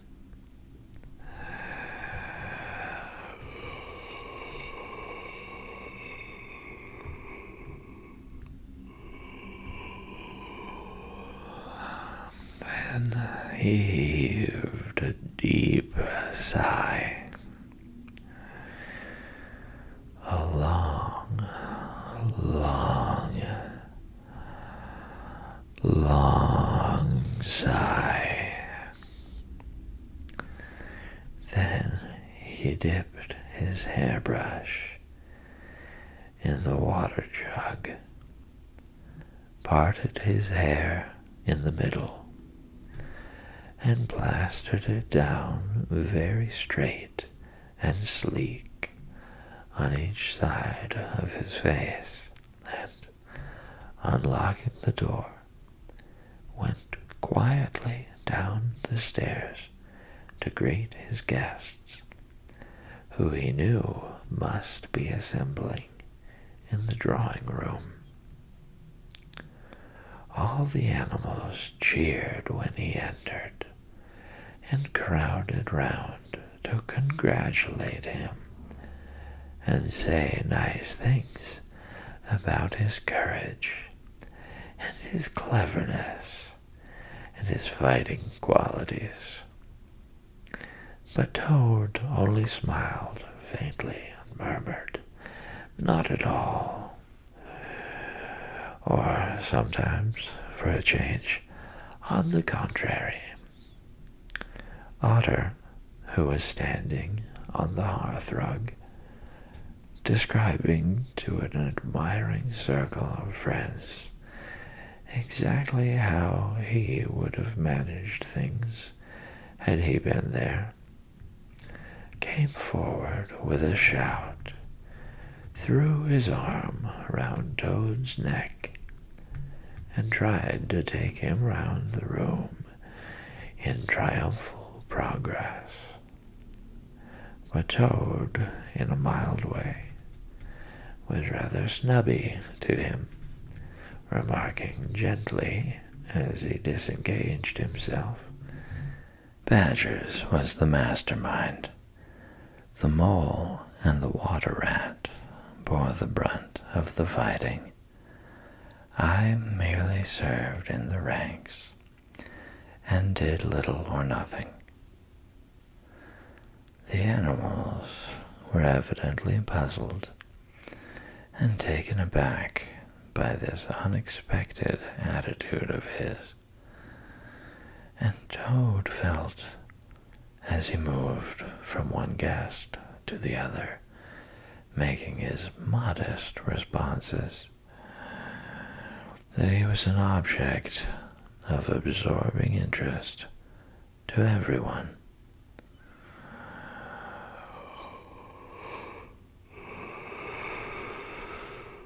The badger had ordered everything of the best, and the banquet was a great success. There was much talking and laughter and chaff among the animals, but through it all Toad, who of course was in the chair, looked down his nose and murmured pleasant nothings to the animals on either side of him. At intervals, he stole a glance at the badger and the rat, and always, when he looked, they were staring at each other with their mouths open. And this gave him the greatest satisfaction. Some of the younger and livelier animals, as the evening wore on, got whispering to each other that things were not so amusing as they used to be in the good old days, and there were some knockings on the table and cries of, "Toad, speech, speech from Toad, song, Mr. Toad's song."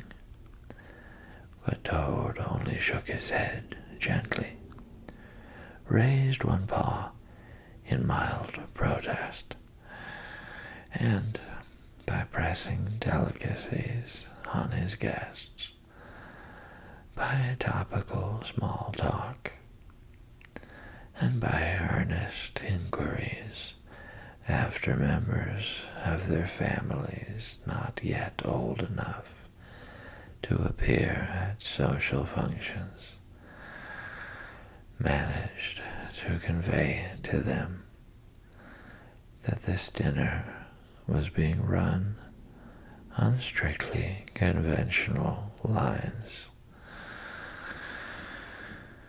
He was indeed an altered Toad. After this climax, the four animals continued to lead their lives, so rudely broken in upon by civil war, in great joy and contentment, undisturbed by further risings or invasions. Toad, after due consultation with his friends, selected a handsome gold chain and locket set with pearls, which he dispatched to the jailer's daughter with a letter that even the badger admitted to be modest, grateful, and appreciative. And the engine driver, in his turn, was properly thanked and compensated for all his pains and trouble.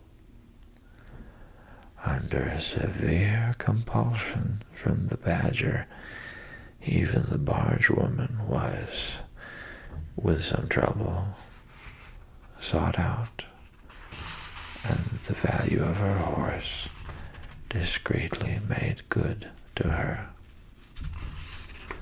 though Toad kicked terribly at this, holding himself to be an instrument of fate, sent to punish fat women with mottled arms who couldn't tell a real gentleman when they saw one.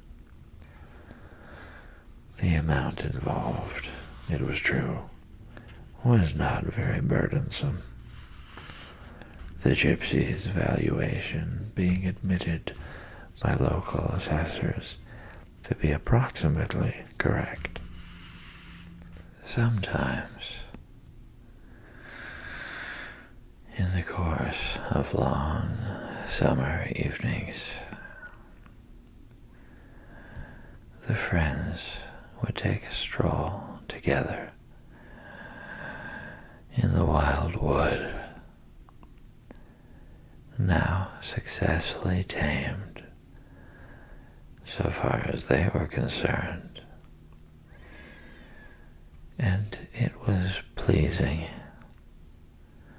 to see how respectfully they were greeted by the inhabitants, and how the mother weasels would bring their young ones to the mouths of their holes and say, pointing, "Look, baby, there goes the great Mr. Toad, and that's the gallant water rat, a terrible fighter, walking along with him. And yonder comes the famous Mr. Mole, of whom you so often have heard your father tell. But when their infants were fractious and quite beyond control, they would quiet them by telling how, if they didn't hush them and not fret them, the terrible gray badger would up and get them. This was a base libel on Badger, who, though he cared little about society, was rather fond of children.